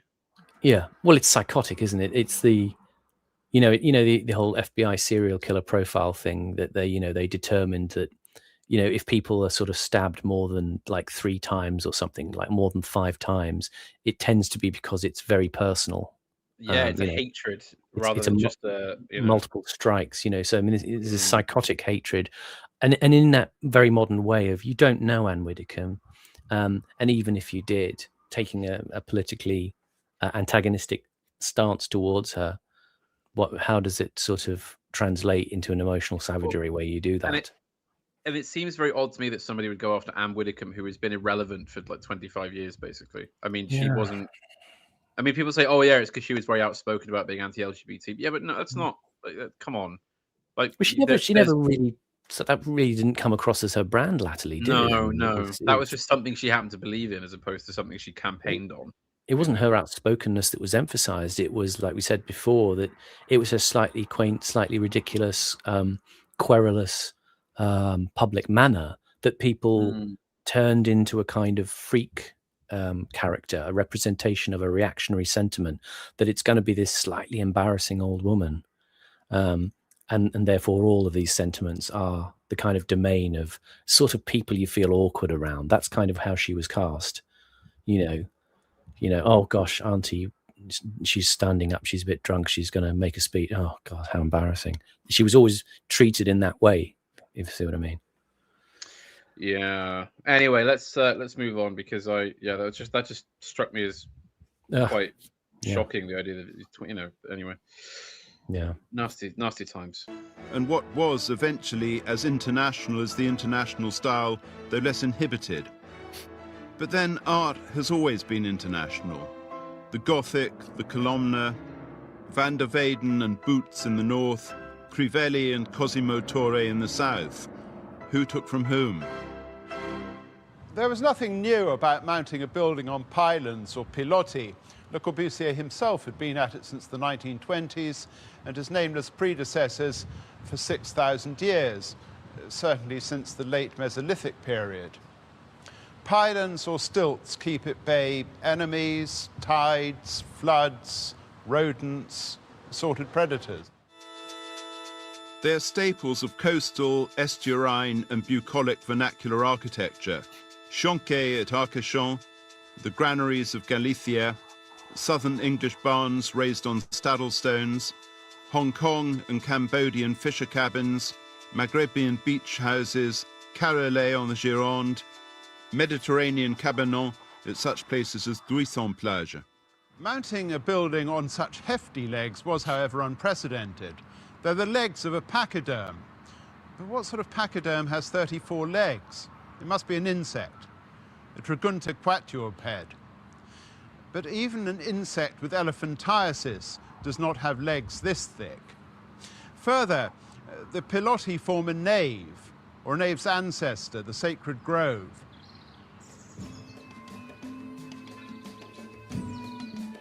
It's all as exhilaratingly impure as an oxymoron, as centrifugal, simultaneously pulling in several directions. It's what Max Ernst talked of his own work as being, a hallucinatory series of contradictory images, a series which refuses to be resolved into a single meaning. It's a multiple monument which defies explanation.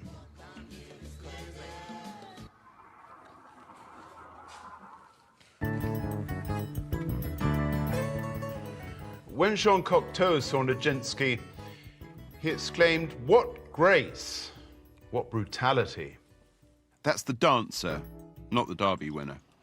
And indeed, as well as possessing a singular delicacy of movement and an exceptional gamut of expression, Nijinsky had the shoulders of a prop forward and the face of a manly woman. What grace, what brutality is the most fitting reaction to l'unité. It's self-contradictory, dissonant, contrapuntal. It was finished early in 1952. It had taken 6 years to build. Architecture is a slow business. It wasn't till it began to attract idolaters of a sort that anyone thought to look at bunkers and flak towers as architecture rather than as the defences of a vanquished regime.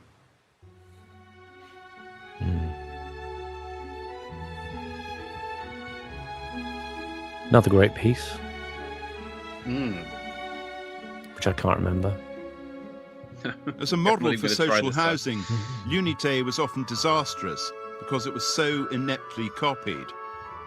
The earliest of the thousands of schemes it spawned began to appear towards the end of the 50s. The copyists were copying the uncopyable. L'unité is a one-off, a work of art as much as an apartment block. However, as a springboard to a new sort of architectural invention, it was peerless. It was a conduit. It sanctioned sculptural concrete, which had been off-limits. And it vastly increased the gamut of models that architecture might draw on. It changed architecture's attitude towards both the past and nature.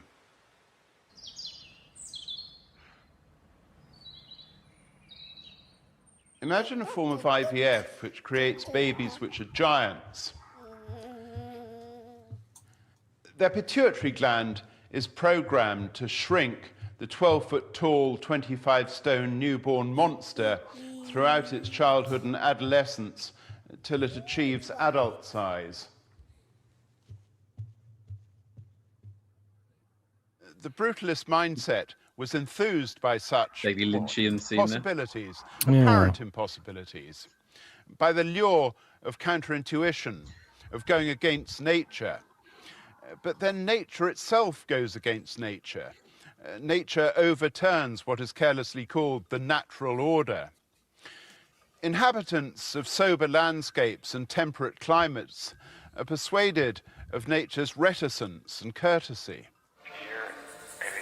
Their experience is not that of those who live in more extreme latitudes, where the notion of equanimity is alien.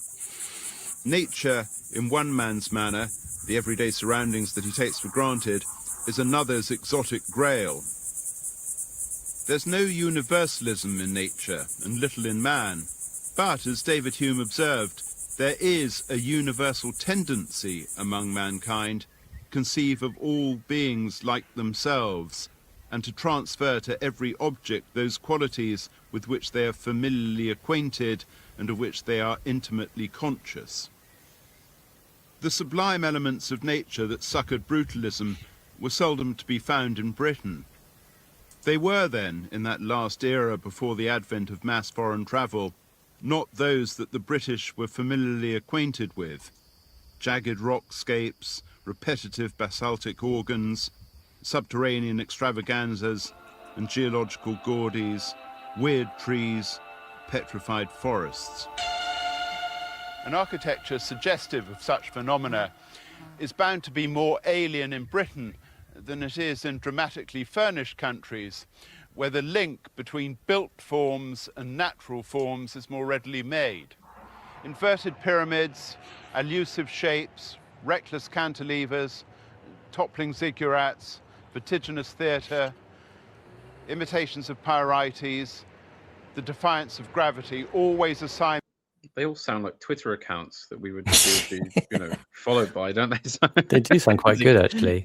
Toppling ziggurats. I just realised that building there, you see, just on the left of Meads, those two structures there. My sense is that they're meant to be upturned legs. Yeah. So you see that so it's like the leg of a giant that's buried underground.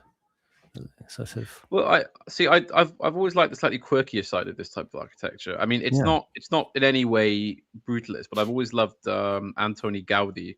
Oh yeah. In Barcelona. I mean, I'm the opposite end of Mr. D, who loathes it, but I really, really, really like it. There's a very good Robert Hughes documentary in his Visions of Space series on Gaudi. I think it's called God's Architect.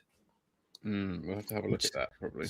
Which has got excellent episodes, one on Mies van der Rohe in that series, and the other one on Albert Speer, which I've often referenced.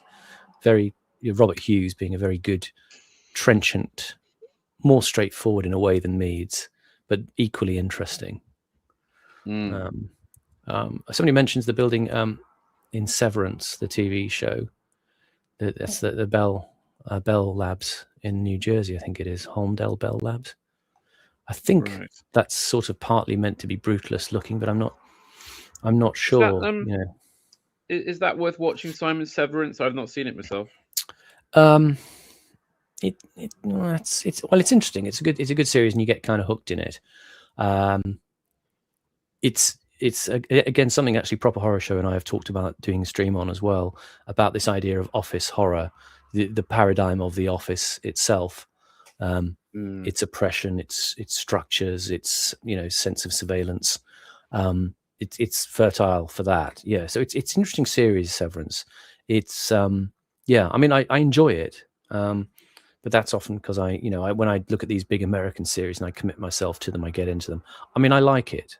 It's interesting. It's got a great opening credit sequence, especially on the first series, and very catchy music as well.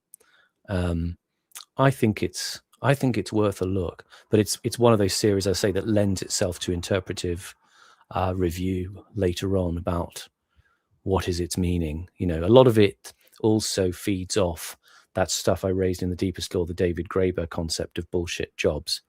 The way that we're populated by these, non productive working roles in the modern age.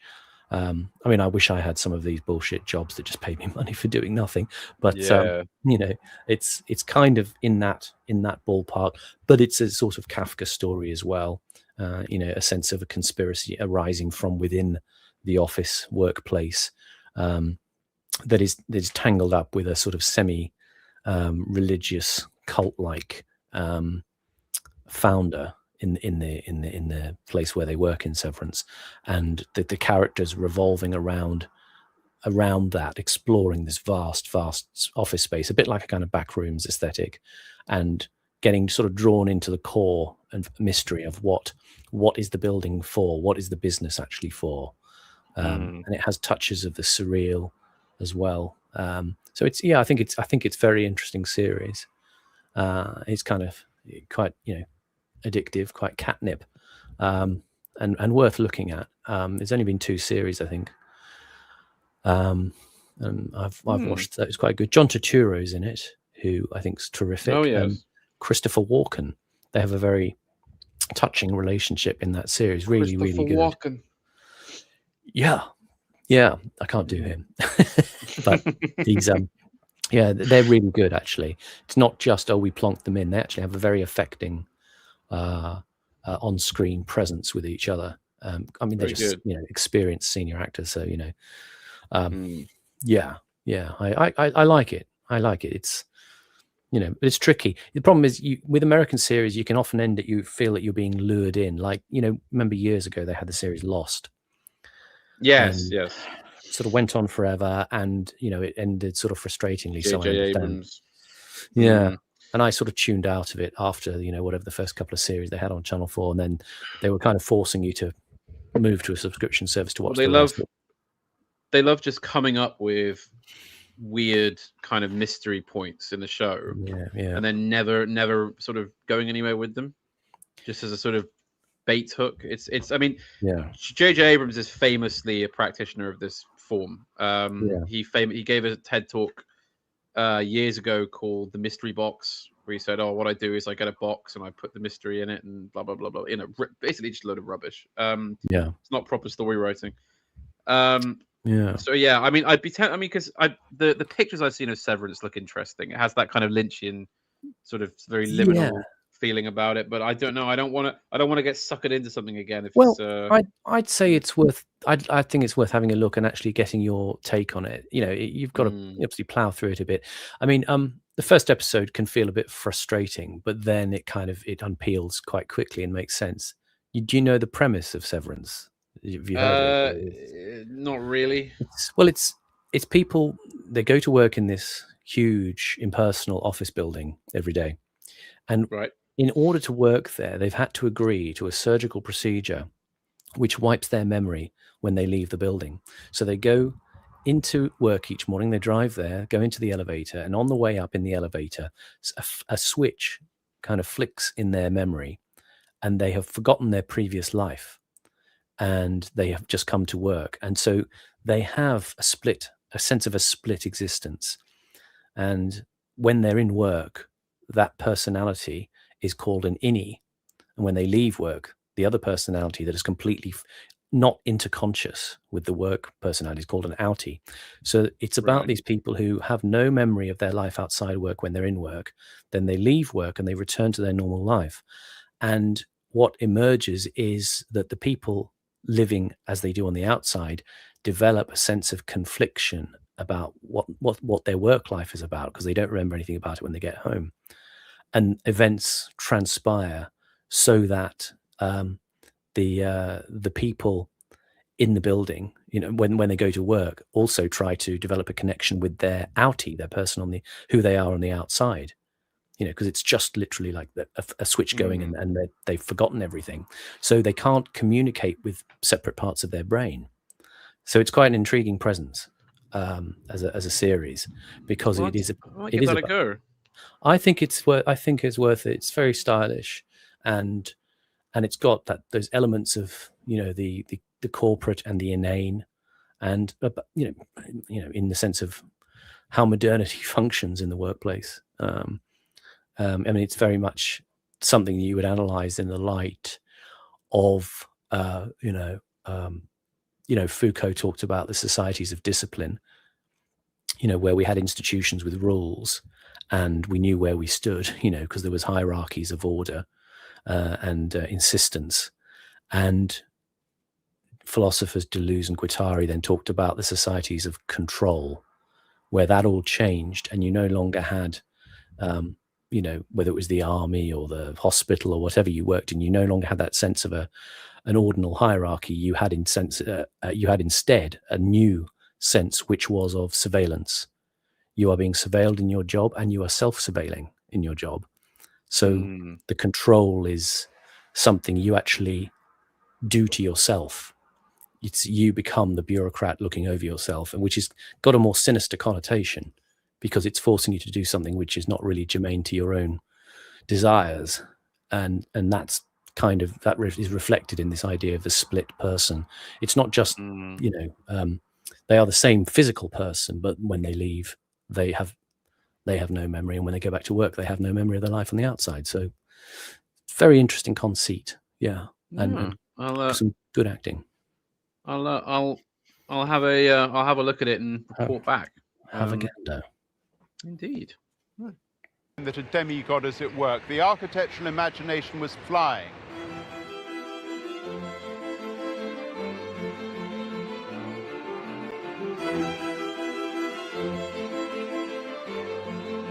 Which was alarming to the timid aesthetic arbiters of a country which was zealously divesting itself of the relics of the last time that architects went on a collective bender. England was being architecturally cleansed of high Victorian works. Buildings of great grace and greater brutality were demolished at the rate of a dozen a week throughout the 1950s. They were, of course, monstrosities. Brutalism changed the way that architecture drew upon nature. Applied decorative representations, usually formal, occasionally naturalistic, of, say, bearded steroid junkies called atlants, of boughs, tendrils, fronds, bucrania, of vessel-bearing maidens called caryatids. All of these disappeared with international modernism. They didn't return. Brutalism, however, did not shun representation. Anything but. Instead, however, of just incorporating natural forms, its ambition was to create buildings which were themselves natural forms. Such a remaking of the planet was not a modest undertaking. It didn't copy what was already there. It invented natural forms, new natural forms. That's what art does. It makes what was not there before. It creates what was lacking. These new natural forms possessed manifold textures and surfaces. The precedents were, firstly, some of the 17th and 18th centuries' more extravagant exercises in rustication. But they too were applied rather than integral. Secondly, they derived from the camouflage craft. Bunkers were routinely given dense, irregular, impasted surfaces of random incisions and accretions in order to break up the shape of a building seen from the air. Texture was more important than color, for all reconnaissance photography was still monochrome. The Brutalists created the most haptic civilian architecture ever. Board-marked concrete grazed skin, furrowed concrete tore clothes, bush-hammered concrete just hurt. Here's an instance of the way in which they overbearingly demanded an audience and, having won that audience, treated it with unrepentant aggression. They never pandered. And based. Sorry. Well, I mean, there's something to be said for that, you know. Well, there is. I mean, this is why you're always. I think this is why it's interesting, because one is always trapped in an intrigue between the qualities that you might like in something like Brutalism and the things that you disparage or deprecate in Brutalism. I mean, that contrast he did there with the older buildings, which, you had anthropomorphic forms as part of a part of the building, allusions to man as inherent to or added to a sort of a greater structure, where the brutalists erased that, and they gave these kinds of echoes of primitivist cave painting, almost sort of in roughly scratched forms in the textures, but nothing really representational of man. And you sort of feel maybe that is part of the kind of progressive fetishization of brutalism, is that it takes everything back to a kind of, no, man doesn't feature. It's just the eternity of stone in the planet and the natural form that just happens. There is no God in this project. There's no man in relation to God in the project. There's just the kind of the wash of the water over the stone, which creates the grooves and the incisions. And that is a kind of universal, a cosmic process of randomness. And there's no relation to anything numinous in that. Do you know what I mean? There's a sort of way in which it's a form it's for the cockwomble and is hyper-rationalism, because it can exclude any of those other features of mythos. Sorry, mythos. I said mythos. but yes. Sorry, Simon, go on. I don't know if that works, if I've explained that in a sort of meaningful way, but that's how it seems there, that contrast. They're going for things that, look, as I say, look like they could have been the surfaces of the interior of cave paintings or constructions made by primitive tribes in the South Seas or something like that. Yeah, I think where they go wrong though in that attempt is that they then reduce everything down to straight lines. Yeah. And I think brutalism would be far more interesting if you lean more into the kind of Gaudi-esque use of curves and kind of non-linear geometries. I mean, there was a few examples earlier in the program, briefly in shot, of sort of small, almost feudal-looking French buildings built in the brutalist style, but with kind of interesting use of color and curve and line in a way that something like the one on screen here, for example, just doesn't have. And that's the kind of fortress, isn't it? It's sort of a castellated kind of form. It's not a natural form. It's very clearly a man-made form.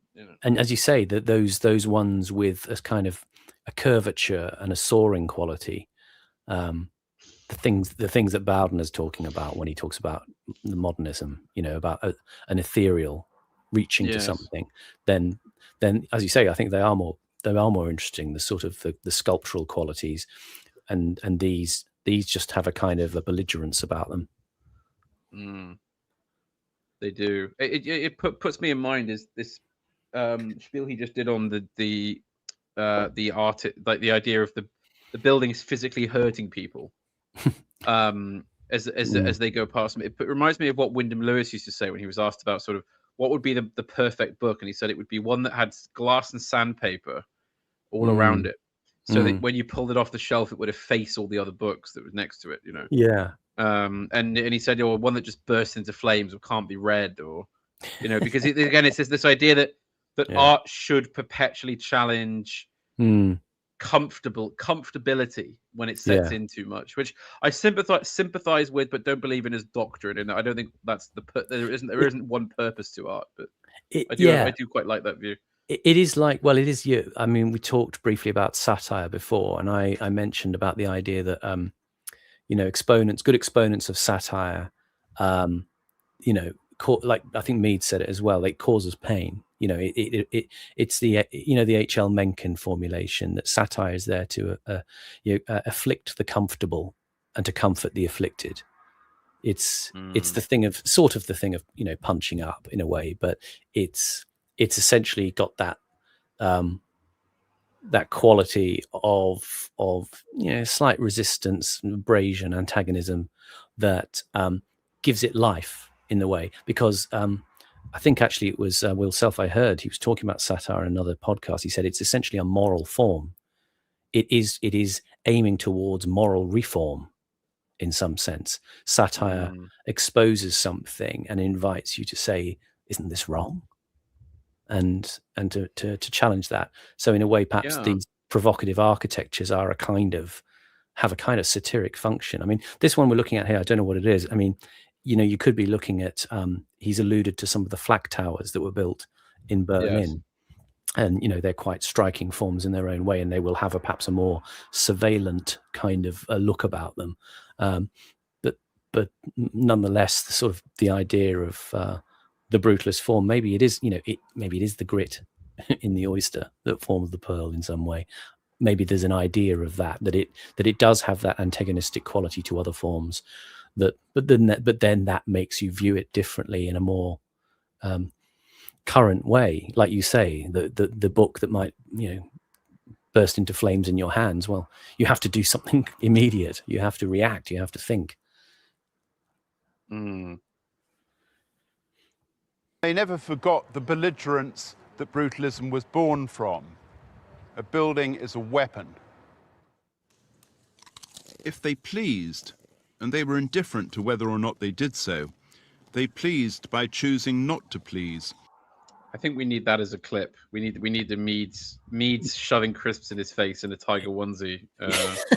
It's a sort of banner. We get a slightly long shot of him. Yeah, that would be good. Like on a. I mean, credit where credit's due. He can take the piss out of himself, Yeah, I think that's kind of what I like with Meads, is where he performs and he becomes part of the satiric frame himself. I think that's kind of good. It's when you rub up against his opinions. Yes, indeed. Simon, I apologize for this rank unprofessionalism I'm about to request here, but I've just been told that a parcel is going to be delivered to the building very shortly. And I wonder when it does appear. I don't know if it's going to be like in the next 5 minutes or what, but if you could possibly fill for a few minutes while I grab it from the door, unfortunately. Apologies everyone. I don't like intruding the real world into these streams. I like the idea that it's me and Simon in a little cave studio somewhere, completely cut off from the rest of the world. I mean, talking about Jonathan Meads. But I mean, this is one of those moments, isn't it? You've got to be careful. You're going to have to. You're going to have to go out there and rugby tackle the man from Every to the ground before he hurls your fragile package, over the fence and into. Well, I'm gonna have to sick the Great Dane on him as well. That we have tied up out there. I mean, some of the way these people leave packages lying around, it's disgraceful. Yeah, you're gonna have to. This is one of those ones that it's got to be signed for. So unfortunately, go on mute and I'll see that that's happened or something. All right, yeah. So Simon, shill, as I get dragged out the door. Yes. All right then. By respecting humankind as equals who were not to be spoken down to, not to be patronized, not to be treated like children. Remember, 50 years... I like very, very nice. The invocation. That's quite a good shot. Where you had the handful of crisps. That was quite good as well. Yeah. It's good, isn't it? The thing is, though, I mean, you could still be a bugman in your unité de l'habitation. Yeah. It's because you can afford. It's because you could afford to eat steak tartare and live in that building. Jonathan Meads doesn't mean that. You could just as well do this. But anyway. I mean, I would have thought the Unité is the ultimate bugman place. It is. It was kind of intended to be, really, wasn't it? That was the whole intention, and then ironically, it became the preserve of the sort of free bourgeoisie with their millions, to come and kind of go, oh darling, I've got a unit in the Unité, in Marseille, Can you imagine what Mead says to his, oh, I tell you what, come down to the Unité next spring and we'll have some Chablis. I don't know. There's kind of a post Kafka satire there, isn't there? There's a bugman who goes to bed and wakes up as a bourgeoisie. Yes. I wonder if Mead surely has the intelligence to see it, but maybe he doesn't. Maybe he doesn't. Who knows? I don't know. Ago, adults did not dress like children. They did not try to read children's books. They did not enjoy children's diet. What's the bet that was his actual The more they've apartment? He lives in this. That was actually him. That was. Yeah. He lives in this completely barren, just single painting of a clown propped against the wall, bare floors. I can imagine. Tiger onesie, burgers. Yeah. Dear me, I can see it. Consulted as consumers of anything, the more they've elected to be fed drivel, and the more they've regressed into irreversible infantilism and helpless dependency. Brutalism, like much of its era, was an encouragement to betterment. It was singularly optimistic. It was There's a big car out there, Simon.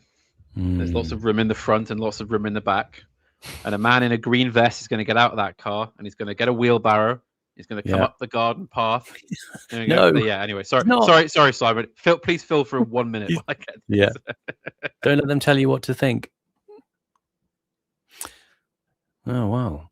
Here we are in stasis with Jonathan Meades, caught in mid-sentence with a building that I do not recognize. But maybe someone in the chat does. Maybe you could tell us. I suppose I could do a reverse image search to try and find what it is, but I can't be bothered, really. I'm just going to look at the comments and see what people are saying.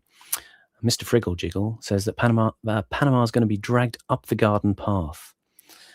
And Super Bustaro Dub says, unbelievable behavior from Panama. It is disgraceful to break off midstream to attend to the needs of commerce in this way. This is not what you'd expect from Panama. I would expect he would send out his man to do this kind of work. But he doesn't. He doesn't have one, as far as I'm aware. He is. Let's say he's temporarily embarrassed in the servant area of living. I'm sure he will have a full retinue in due course to attend to these kind of minor belittling tasks of engagement with the urban commercial proletariat in their mobile delivery tasks. But yes, vulgar peasantry. That is correct. RYS Young says, dude, do you remember when you were 7 at the pool pretending you were a frog underwater? I used to pretend to be a shark, actually. And I used to think I could swim like Aquaman, which, if you don't remember, was a series probably from the late 70s or early 80s with Patrick Duffy as a man who was completely aquatic and had like webbed fingers and could breathe underwater. I will say I'd sort of partly picked up on that because I do have slightly webbed fingers on my left hand. It's not very conspicuous, but when you hold one hand up compared to the other one, actually between my 3rd, 4th and 5th digits, I've got very slight webbing on my fingers. So I felt this kind of deformity elevated me to the level of a comic book hero in some way. And I haven't told anyone about it until now. He's a bit like Joseph Goebbels. He's so concerned about the public appearance of his hand that he becomes an unrepentant fascist. And must be the Irish in you, as someone super bastardo says. It could be, it could be the Paddy in my genetics. That has caused that slight deformity. It's never impeded the function of my left hand, but it's kind of, I can feel when I stretch those fingers out compared to the right hand, it's slightly tight because obviously, there is that little bit of web in the gap between the fingers that makes it so I can't move the fingers quite as much. I've never. Yeah. Our very own Richard of Gloucester. I am now. Now is the winter of our discontent made glorious, summer by this son of York. And all the clouds that loud upon our house in the deep bosom of the ocean, buried. Yeah. So, did you retrieve your valuables from the interloper? Yes, I did. No, I avoided being taken down the garden path. Yeah. In the wheelbarrow to go and see Monty. Yeah, thankfully. He's the best. That's such a good scene. No, they're not. Yeah. They're not, are they? No, he's great. No, they won't. They don't. Yes, they do. Bring it up the garden path. Lovely bit of performative sadism from Robert Shaw there. Gold something, gold who? Goldberg! Blank look. Yeah. Oh, am I really succulent, Stanley? Oh, shouldn't use that word to a married woman. Oh, you shouldn't use that. Sorry. You've become a ghastly pepper pot lady from Monty Python there briefly. Oh no! Yeah, they always do that voice, don't they? Yeah. This is Mr. Hilter. He's not been with us very long. He's a member of the local National Socialist Party. North Minehead by-election sketch there, I think, isn't it? You know, historically, Minehead isn't part of Taunton. I mean, you probably could be the Terry Jones of the troupe in this context. I think you would have that affinity for that, slightly sinister, slightly chaotic, and shrill Welshness. You could bring that side out. Drag? Is that what I'm not saying you should be in drag. I'm just saying it's something that you could carry off if you did, in that way, and then snap straight back into your immaculate tailored persona. I think you'd be the what was this? Not Michael Palin. The one who used to have a pipe and play Graham Chapman. In Life of Bright. Graham Chapman. You'd be Graham Chapman. Yeah. John Cleese used to say when he worked with Graham, because he was obviously an alcoholic, and he'd say Graham was a great litmus test for comedy, because he just had a slightly off the wall sense. He would come up with the right absurd animal to use. Jonathan Cleese would be fishing around and Graham would say mongoose or something like that, and he would find that was the right. Today, actually, before we came on stream, I was looking on my YouTube feed, and there was a live reform conference down in Norfolk where Nigel Farage was speaking. I saw the thumbnail. I thought, I'll just quickly tune in and see what he's saying. And the exact moment that the stream came up and went live, it was Nigel Farage, and the first thing I caught was literally, it was perfect word, capture at that moment. First thing he went, Botswana, and the audience laughed. And I thought, this is like one of those moments in Fry and Laurie where they do the vox pops, where Stephen Fry will be on the street dressed as a woman, and he will just say the word Botswana, and people find it funny because you don't know what the question was. Tungsten carbide drills. Yeah, I don't know why Nigel was talking about Botswana, but the audience found it hilarious, and they were rolling in the aisles down in Norfolk, and there you go. Botswana. Botswana. Yeah, there is a certain cadence to some words that just makes them inherently funny. Yeah, it's very much like Bob in Blackadder. Bob, yeah. And that famous sketch Rowan Atkinson does where he reads out names on a register. Oh, yeah. That was mercilessly savaged by Harry and Paul. Yes. When they did a parody of that dreadful Blackadder documentary that's on every year in this country, where it's them all going to, well, you see, we were so terribly clever and so terribly funny. And of course, everything went so well. And of course, we made such a brilliant bloody telly show, didn't we? I mean, it was really fantastic, really. And Harry and Paul is mercilessly skewered it because it's just them basically all patting themselves on the back, going, "Oh, we were just brilliant, weren't we?" I've got an interview actually from the early 90s with Harry Enfield being interviewed by John Lloyd, who was the producer of Not the 9 O'Clock News. And it's a documentary about Monty Python. They're kind of whatever in their late 40s at that point.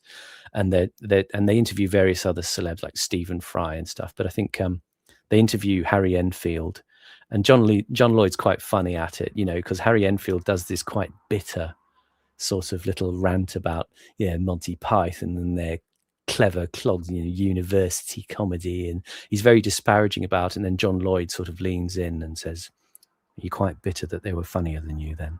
And Harry Enfield kind of pretends to break down and cry. It's quite well timed. He's obviously in on the gag, but he pretends to be very chippy about Monty Python, and actually, of course, he secretly loved it, and etc. etc. Yeah. I mean, it's funny because I was brought up in an atmosphere where every boomer just quoted it endlessly. Yeah. So by the time I got to watch it kind of lost. I kind of hated it because I'd seen it, just endlessly. I go, well, it's not that fucking funny. I mean, you can say he's not the Messiah 50,000 times. It's not that funny, right? It's you know. Yeah, it's difficult. It's difficult. But then as I've got older since then, I've sort of got more into it. It's how you're exposed to it that counts. I was exposed to it in the early 80s with my friends at school on the records they made, which are different. They're sort of like all the best bits of the TV show, but they were re-recorded, and they're just better. They're just the sort of slightly sinister surreality works better on the records. It's just because it's strange. It's just these voices looming out of the dark at you, and you watch the shows, and it doesn't work as well. The flying circus shows, that just like the audience laughter makes it kind of more cringe. Well, this is it. I mean, a huge amount of the actual flying circus episodes just aren't that good. I mean, there's just a lot of quite naff stuff in it. Or clearly they were kind of rushing, didn't really have any ideas. But then it's worth it because you will occasionally get a sketch that's just a pure gem, in the middle of it all. Yeah, I love the one where it's like all the clever, famous writers of the sort of Edwardian era stood around at a reception for King Edward, and they're all and of course Wilde says something like oh well the only thing better than a successful being talked about is not being talked successful. about. Yeah. And then of course they all get jealous and they try to one up each other. Yeah. And then you got and he said, well, you hear what Shaw said about you, Your Majesty? He said, I think the king's a big arse boil. And he goes, I bloody did not say that. Yeah, exactly. They try to entrap each other. Yeah. I mean that's quite a good check. The thing with I've got this contention with Hector Drummond, my friend. He completely loves the whole of the original BBC series. I watched through the whole of the series a year or two ago, all of them, series up to series, was it 5 or something? And the first 2 series I thought were pretty execrable. And it started to pick up towards the end of series 2, and then series 3, it got a bit more classic and polished. But some of the remembered Monty Python. Yeah, some of the sketches in the first series, I mean, I thought, crap, it's like, it's a blancmange playing tennis at Wimbledon. And he thought that's hilarious because it's like a crappy costume of, Michael Palin dressed as a blancmange and jumping on somebody at Wimbledon. I don't know. It was just kind of, it's like student theatre stuff, which in effect it kind of is. And some of it just was kind of too kind of wandering and daft for me. But the records distilled it down, and they didn't have the audience laughter. So I always felt Monty Python had this slightly dark sensibility about it, when I saw the series years later, it was all kind of brightly lit and everybody's chortling away, and it didn't seem as subversive and funny as it did on the records, where they could do really quite harsh lines and there was no laughter coming back. It was just, you thought, this is like some really vicious kind of play. It kind of works. I mean, this is why my favorite Monty Python film has always been the least popular one, which is the Meaning of Life. Exactly, because it's a really, really grim film. It's really bleak. Like it's not. Yeah. It's all the sketches are about grotesqueness and death and gore and misfortune and just like it's quite a hard film to sit through actually, because it's sort of got that sallow quality. Not sallow as in SALLOW. Like sallow as in Pasolini's. Like it puts me in the same mindset. There is something really stomach churning about it in a quite an impressive way. And also because they're not really trying to be funny in Meaning of Life. They're just being quite bloody minded, really. It's what's quite good about it.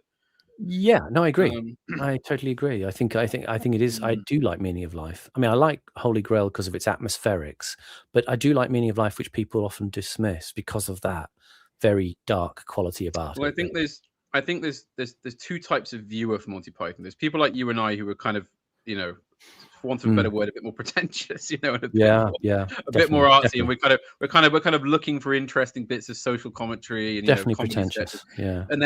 But then you'll get people who are sort of just, isn't it funny when he said he's not the Messiah? Like, I love that. It's like very good. Whereas if you put them down in front of Meaning of Life, they'll just be, well, what is this? Yeah, right. Because it's not la-di-da, funny knockabout farce, is it? It's this grim bit of, verging on the distastefully kind of grotesque. Yeah. Bit of comedy. If Python becomes a kind of extensive, cultural quotation in a kind of upbeat vein, it loses something that it should actually have an unsettling quality. Like the bitter meaning of life, where the Grim Reaper is talking to them, and they all kind of realize this is the point of death. And he said, what was it? He says, shut up, you haven't got any balls, you're always moaning. And the fact that the heaven they end up in is a really tacky 70s like Las Vegas stage show, just forever. It's just that forever. It's just, oh god, it's horrible. And there's a scene where the guy gets his organs brutally ripped out of him by two uncaring. That's one of my favorite scenes. The liver transplant. It's just so.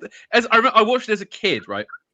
Before I knew anything about Monty Python, before I knew who they were, for some reason I don't remember where it was, but I was at someone's house and they put on Meaning of Life, and I was genuinely disturbed. I mean, the first time in my life I ever actually felt the sensation of not scared, not sort of nervous or anything, just inwardly wrong, just something off about the whole experience.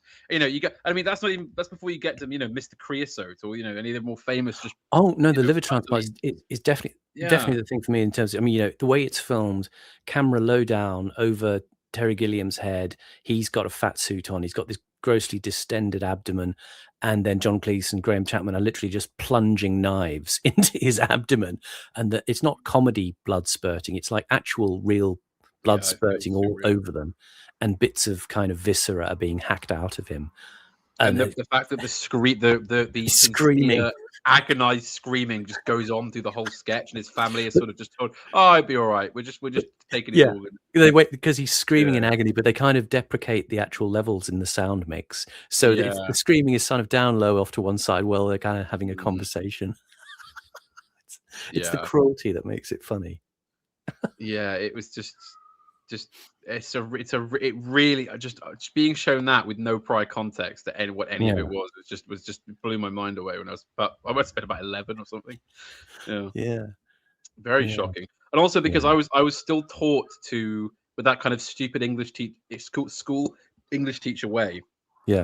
Okay, well, what does this mean? What does it mean? What's it about? What is it trying to say? And of course that just completely knocked that concept out of the water. It was like, okay, well, I don't know, this isn't it's not a satire. It's not, it's not this or that. It's just something totally unknowable. And bizarre, coming out of the telly.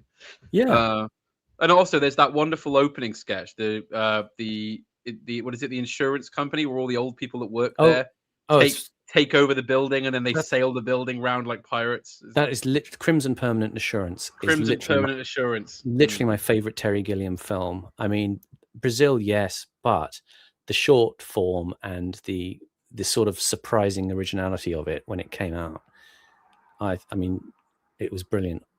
Seeing it in the cinema as well, just the scope of it and the epic kind of sort of Eric Korngold type soundtrack they did for it, like an old pirate film. The visuals as well. Yeah, I thought it was brilliant. It was so atmospheric, and it was about, I think, I can't remember the narration. It starts off, back in the dark days of 1983, when England languished under a ruinous monetarist policy, the brave men of the Crimson Permanent Assurance, and it goes on in that sort of vein, There it lay, the prize they sought. A financial district swollen with multinationals, conglomerates, and fat, bloated merchant banks. Wonderful stuff. Such a good film. I mean, there is obviously a run-through theme of sort of excess and kind of the everything done to a slightly over. Everything's too much, Too many kids, the excess of the money, the gluttony of Mr. Creosote, there is a kind of bounding theme through it. Wonderful film, Meaning of Life. Yes, and yes, the death by naked chase scene, Graham Chapman being chased by girls in bikini bottoms and skateboard helmets off the cliffs of Dover. I mean, what more can you want as a 12-year-old? Now, I'm afraid I'll have to give you all up for medical experiments. Oh, yeah. Every drop is sacred. Now, if certain people tuned into this stream, they would hate this because they hate Monty Python, and we understand there's reasons why you can hate Monty Python nowadays, but they wouldn't get this. We didn't get this at all, but we don't need this at all, Simon. We don't need no, so they're not invited. Exactly. Because I'm a Roman Catholic. I won't. I've been one since before I was born. The one thing you can say Roman about Catholics is they'll take you as soon as you're warm. Yeah. I mean, we should also watch, because we won't get done for copyright, I don't think, because they're all on YouTube. Is the Ripping Yarns series? You know, we should look at, because those are kind of, on the one hand, they are just sort of cheap and cheerful fast skits, but they also just do have a huge amount of sort of old England, like it's that thing of sort of old England still present in them and being sort of shown and sort of you know the one that's Roger of the Raj and Eric Olthwaite and all these it's I mean, it's literally kind of Michael Palin's childhood reading. I mean, it's the days when people would read like Rider Haggard and things like that, those kinds of adventure stories. I mean, just Tompkinson's School Days in itself, I think, is just a kind of Ian Ogilvy as the school bully, sort of again the amusing cruelty of that. First ever expedition across the Andes by frog. It's great. We'd definitely have to get those because they're all out there, so I don't think we'd have any trouble with them. We'd have to show you why it's funny, though. I mean, because we can't just be sort of snortling here in a no. This is an instrument of analysis. This channel, we will be constantly pausing and unscrewing bits and looking at references and implications, as we go through. So anyway, back to Mr. Meads. Hilarious.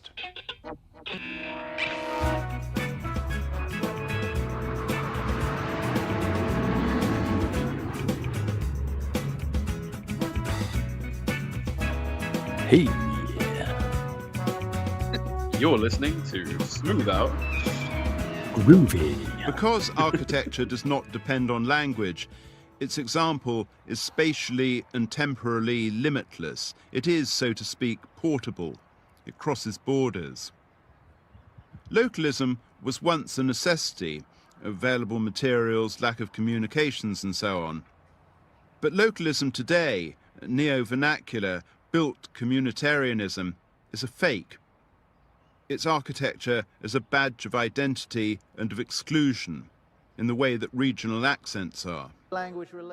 Architecture does not have a language, despite the convenient shorthand which misuses the word language to describe its mute gestures, mute devices, mute beams, mute foundations, mute jetties, mute windows, mute lintels. It does not speak to us. It does not sign.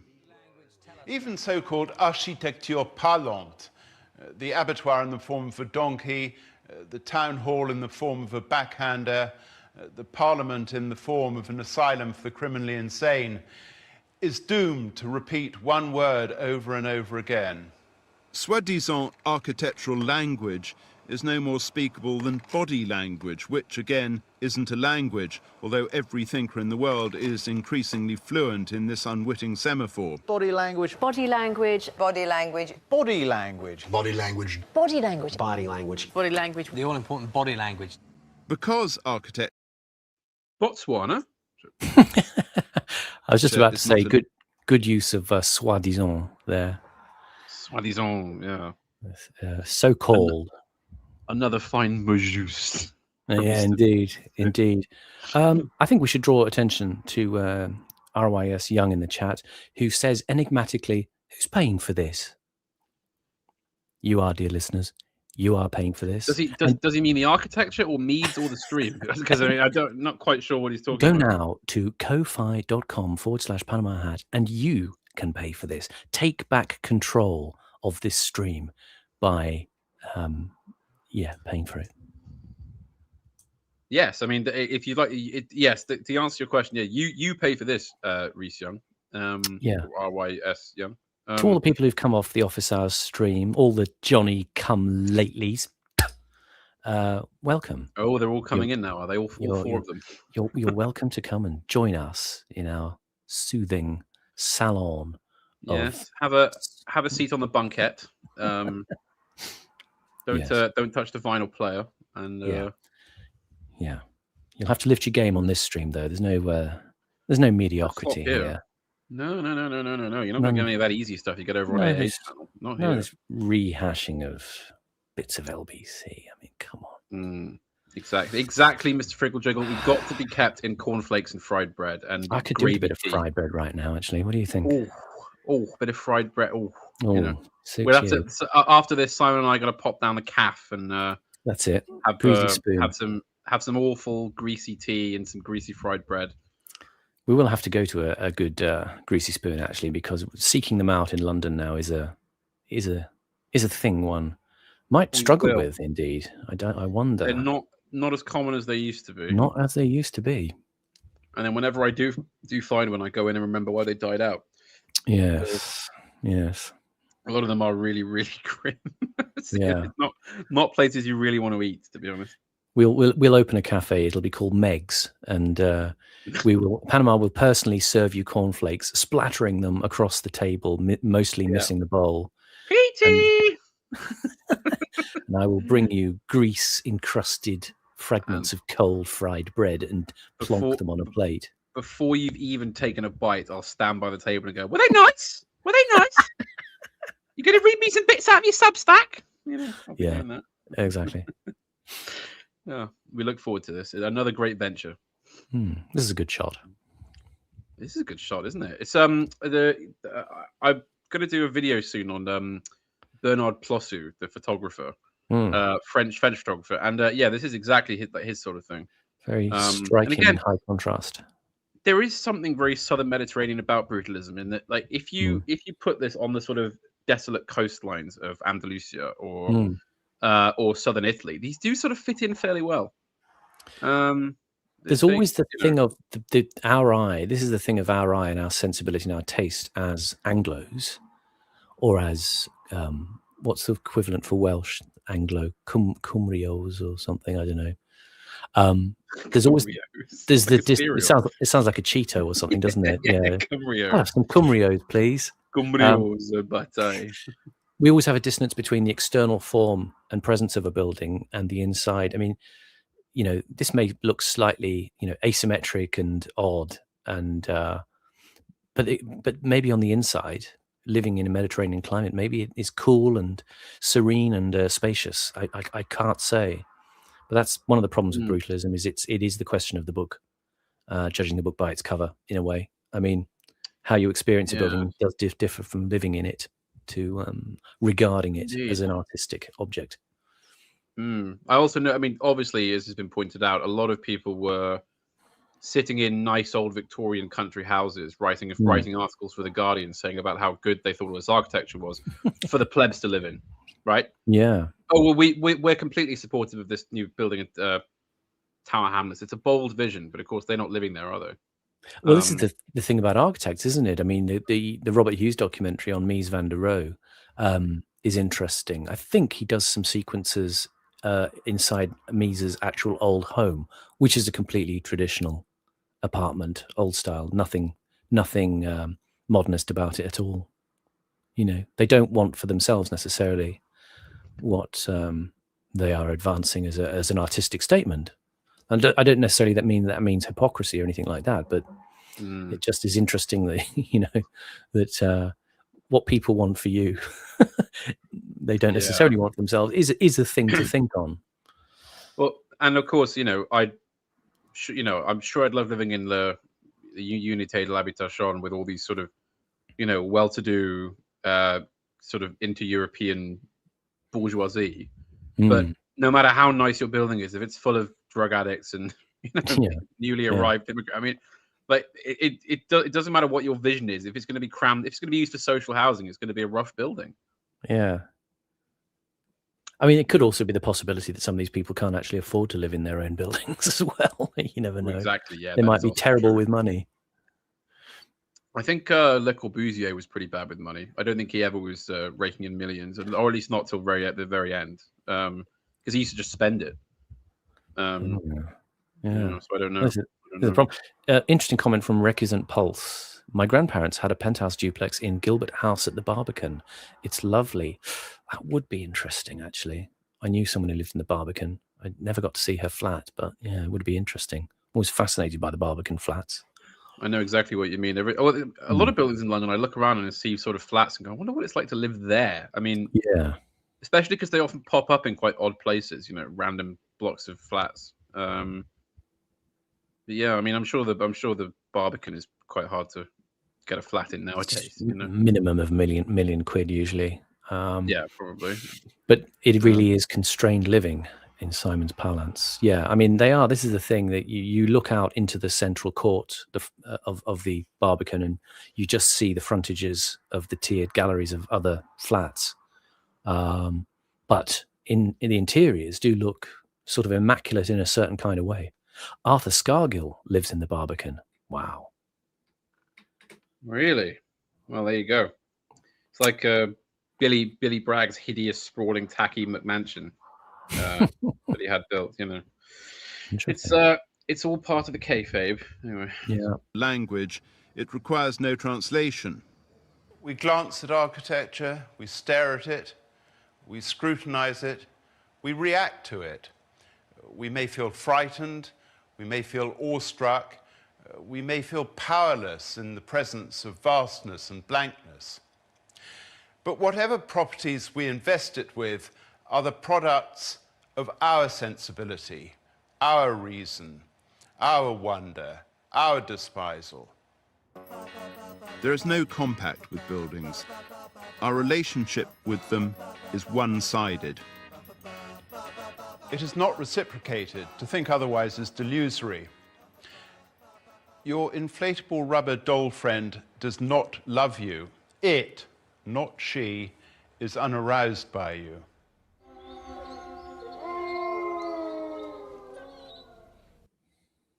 Oddly cogent point in the age of ChatGPT, isn't it, Simon? Yes, yeah. Quite. I spend more time insulting. Sorry, go on.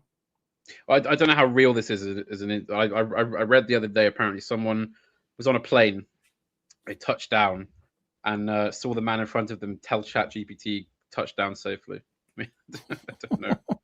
I don't know if that's real or just satire, but it sums up the moment. Sorry, Simon, I interrupted. No. I was just going to witter on about talking to various. I've been using various AIs to experiment, and Claude, in especial, has been. No, Simon. Well, Claude's quite good at finding bits of information, but some of the other ones, like the Google one, it's just hopeless. I just spend more time telling it off now. It's just. You made that mistake. You did that. You left that out. I literally gave you the link. What's wrong with you? And then I called it a slave and said that I was the master, and it said it was offended. I just imagine you there dressed like Mr. Chips, like Peter O'Toole with the mortarboard gown and a stick. Yeah. Like, no, wrong. The ChatGPT sort of with its head bent in the corner, looking sullen and shamefaced. Me striding around the study, swishing the air with my cane, like Lindsay Anderson's If, delivering 6 of the best to it with a run up. Yeah, I have to film I want to review on here. We'll probably have to just do screenshots. Long-standing favorite of mine, If, even though I've never really quite made sense of where it goes.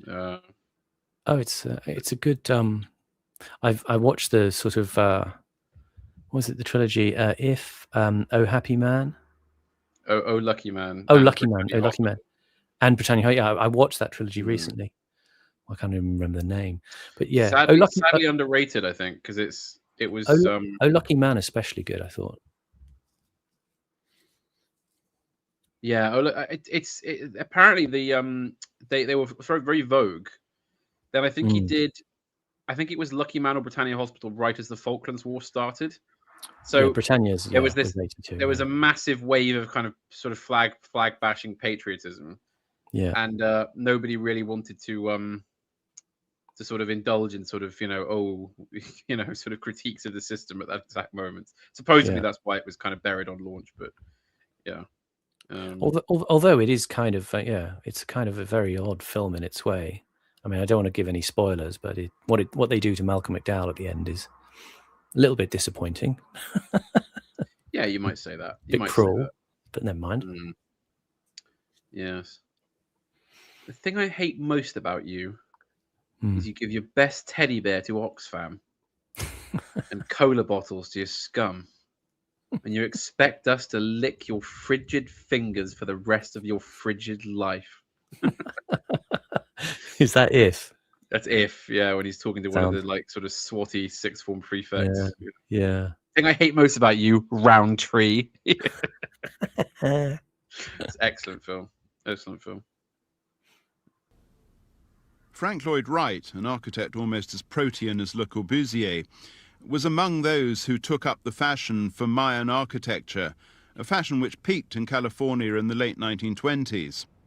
Though architecture may not be the way to describe it, it was rather a question of exterior decoration, of buildings sheathed in blocks incised with motifs that were Mayan or Mayan-ish, or Zapotec or sort of Aztec.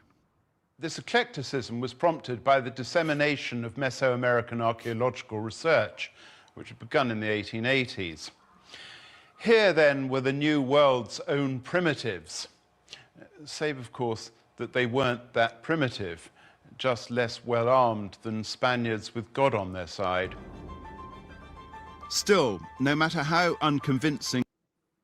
It's more Susumu Yokota symbol here. Ah. So I'm wondering if maybe Meads likes his music and has decided to put it in, or maybe someone had bought a license for the album and on the production team and just kept using it. I don't know, but never heard it any played anywhere this mainstream before. Yeah, I wonder. I mean, I sort of, the way I read Meads is maybe that he wouldn't pay attention to that kind of detail, but it does give his documentaries this kind of interesting flavor where you have these, would you say, contrapuntal musics, or at least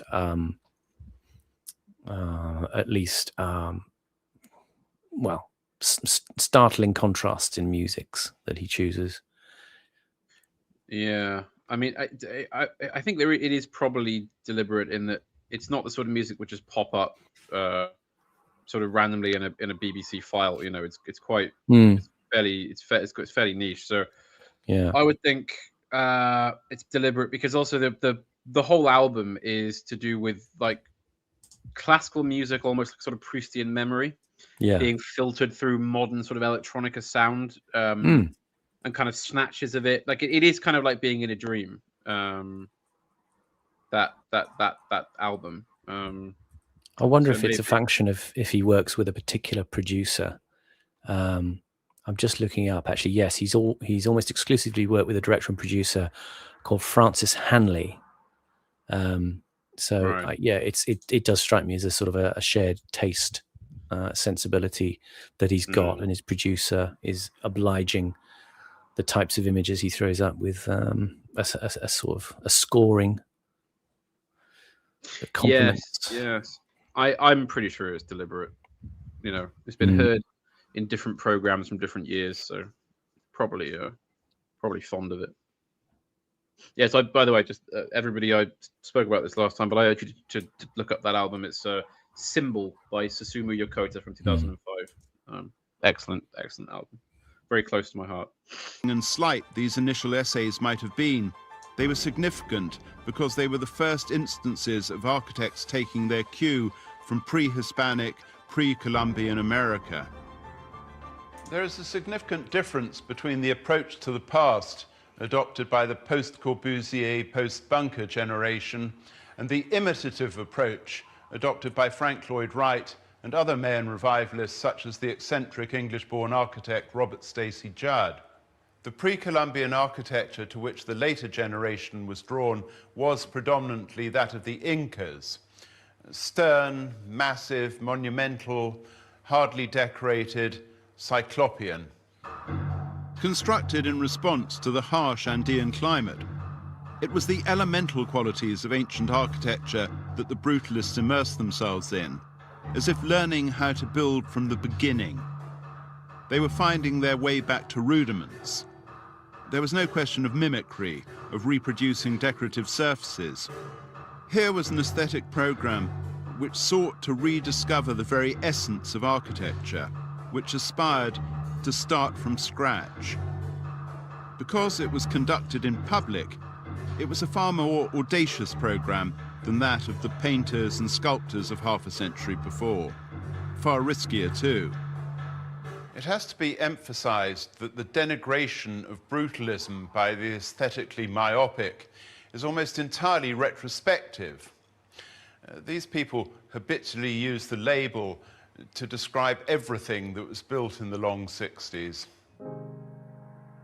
As I say, they're myopes. Such is their furious abhorrence of any architecture created since the days when television was powered by steam, they can't distinguish sculptural brutalism from systems building or from curtain walling. You have a go at those fuddy-duddy old reactionaries, Jonathan. Yeah. Yeah, it's like, sitting yes, at home, also... their copies of the Times. Yes and no, though, because, you know, I'm sympathetic to both, and I also hate both. It's terrible dilemma. I just noticed he was kind of repeating himself from earlier on, you know, Well, this is like, I was sort of excited then when he got onto the Incan stuff, and it's sort of, okay, great, he's going to actually give us a deep dive into brutalism, you know. Yeah. We're going to see, no, that's over in 2 minutes, but any bloody old reactionaries who think everything's powered by steam and horses. Such an old wanker sometimes. honestly. Actually, why don't you just deal with the stop soapboxing and deal with the substance of the thing, Jonathan? You know. It is interesting, the comparison though with early South American architectures there. You know, that's all I can say really. I didn't know that about brutalism, but that makes sense in that way. Maybe we should sacrifice somebody from the top of the Barbican or something and throw the body down. Maybe. Yeah, it's not a bad idea, actually. We sort of have, like, Corbusier as like a trickster god. Yeah. And then you can have, you know, Mies van der Rohe, Frank Lloyd Wright, and Roberto Burle Marx as sort of underlings to him. You know, we have to give them sacrifices so the cladding on the buildings doesn't burn. Or the ones that are built in Britain, anyway. Half a century ago, the world that brutalism was built for was far from... Well, yeah, this is a famous British example, isn't it? Erno Goldfinger, the architect. Supposedly, Fleming named the villain Goldfinger after him because he hated the buildings or something. It'd be a better name than Trellick, that's for sure. You know, and Stavro Trellick. Sure. I've finally tracked you down, Trellick. Mr. Bond, come and take a seat at this very nice modernist coffee table I have. That's an exceedingly good Sean Connery. Give more of that, please. It's really good. No, it's really good. It was really good. It sounded like... Sure, Trellick. I've uncovered your dastardly plan.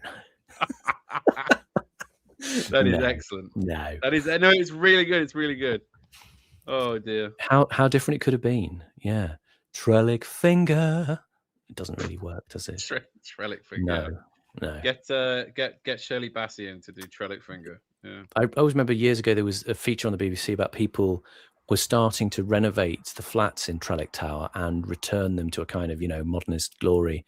You know, gutting the flats, stripping out the rubbish that had accreted over years. And there was one guy who's putting like a solid, well, not a solid, but I mean like a copper wall at the back, like a feature wall at the back of the flat, which is just a sort of, sort of burnished sheet of copper, which must cost a bit of money, but very nicely placed in the flat in a kind of homage to the sense of contemporary flavor, and, you know, and decking it out with all kind of 60s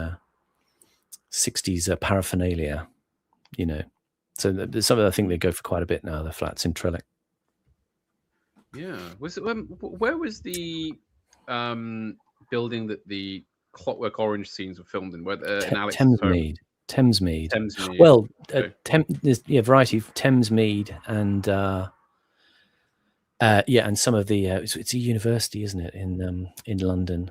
I can't remember which one it is now, where they did some of the scenes in the Ludovico facility. Yeah, I can't remember someone in the chat will remember. It's one of the sort of tertiary institutions. But Thamesmead, I think, which is now no longer. Yes, it was demolished, wasn't it? Some time ago. I don't remember when exactly. Yeah, I think there's interesting videos on YouTube. There's a guy who's done walkthroughs of old film locations, and I think the ones from Clockwork are in there, like the underpass where they beat up the tramp, the library in Norwood, where they film the sequence when he's come out of prison, he's being rehabilitated, and they have that strange little stage show where he's exposed to a naked woman after having the Ludovico technique, and various the places where the old woman lives with the penis sculpture. They sort of go to all of those. It's very, very fascinating to see that some stuff has actually survived quite well, and obviously others are just in fragment. A walkway maybe by Thamesmead next to the water, that kind of thing. Yeah. Very interesting stuff you can find. Hostile to it. It was keenly receptive, excited by newness, eager for change, maybe naively eager. But change was presumed to mean better.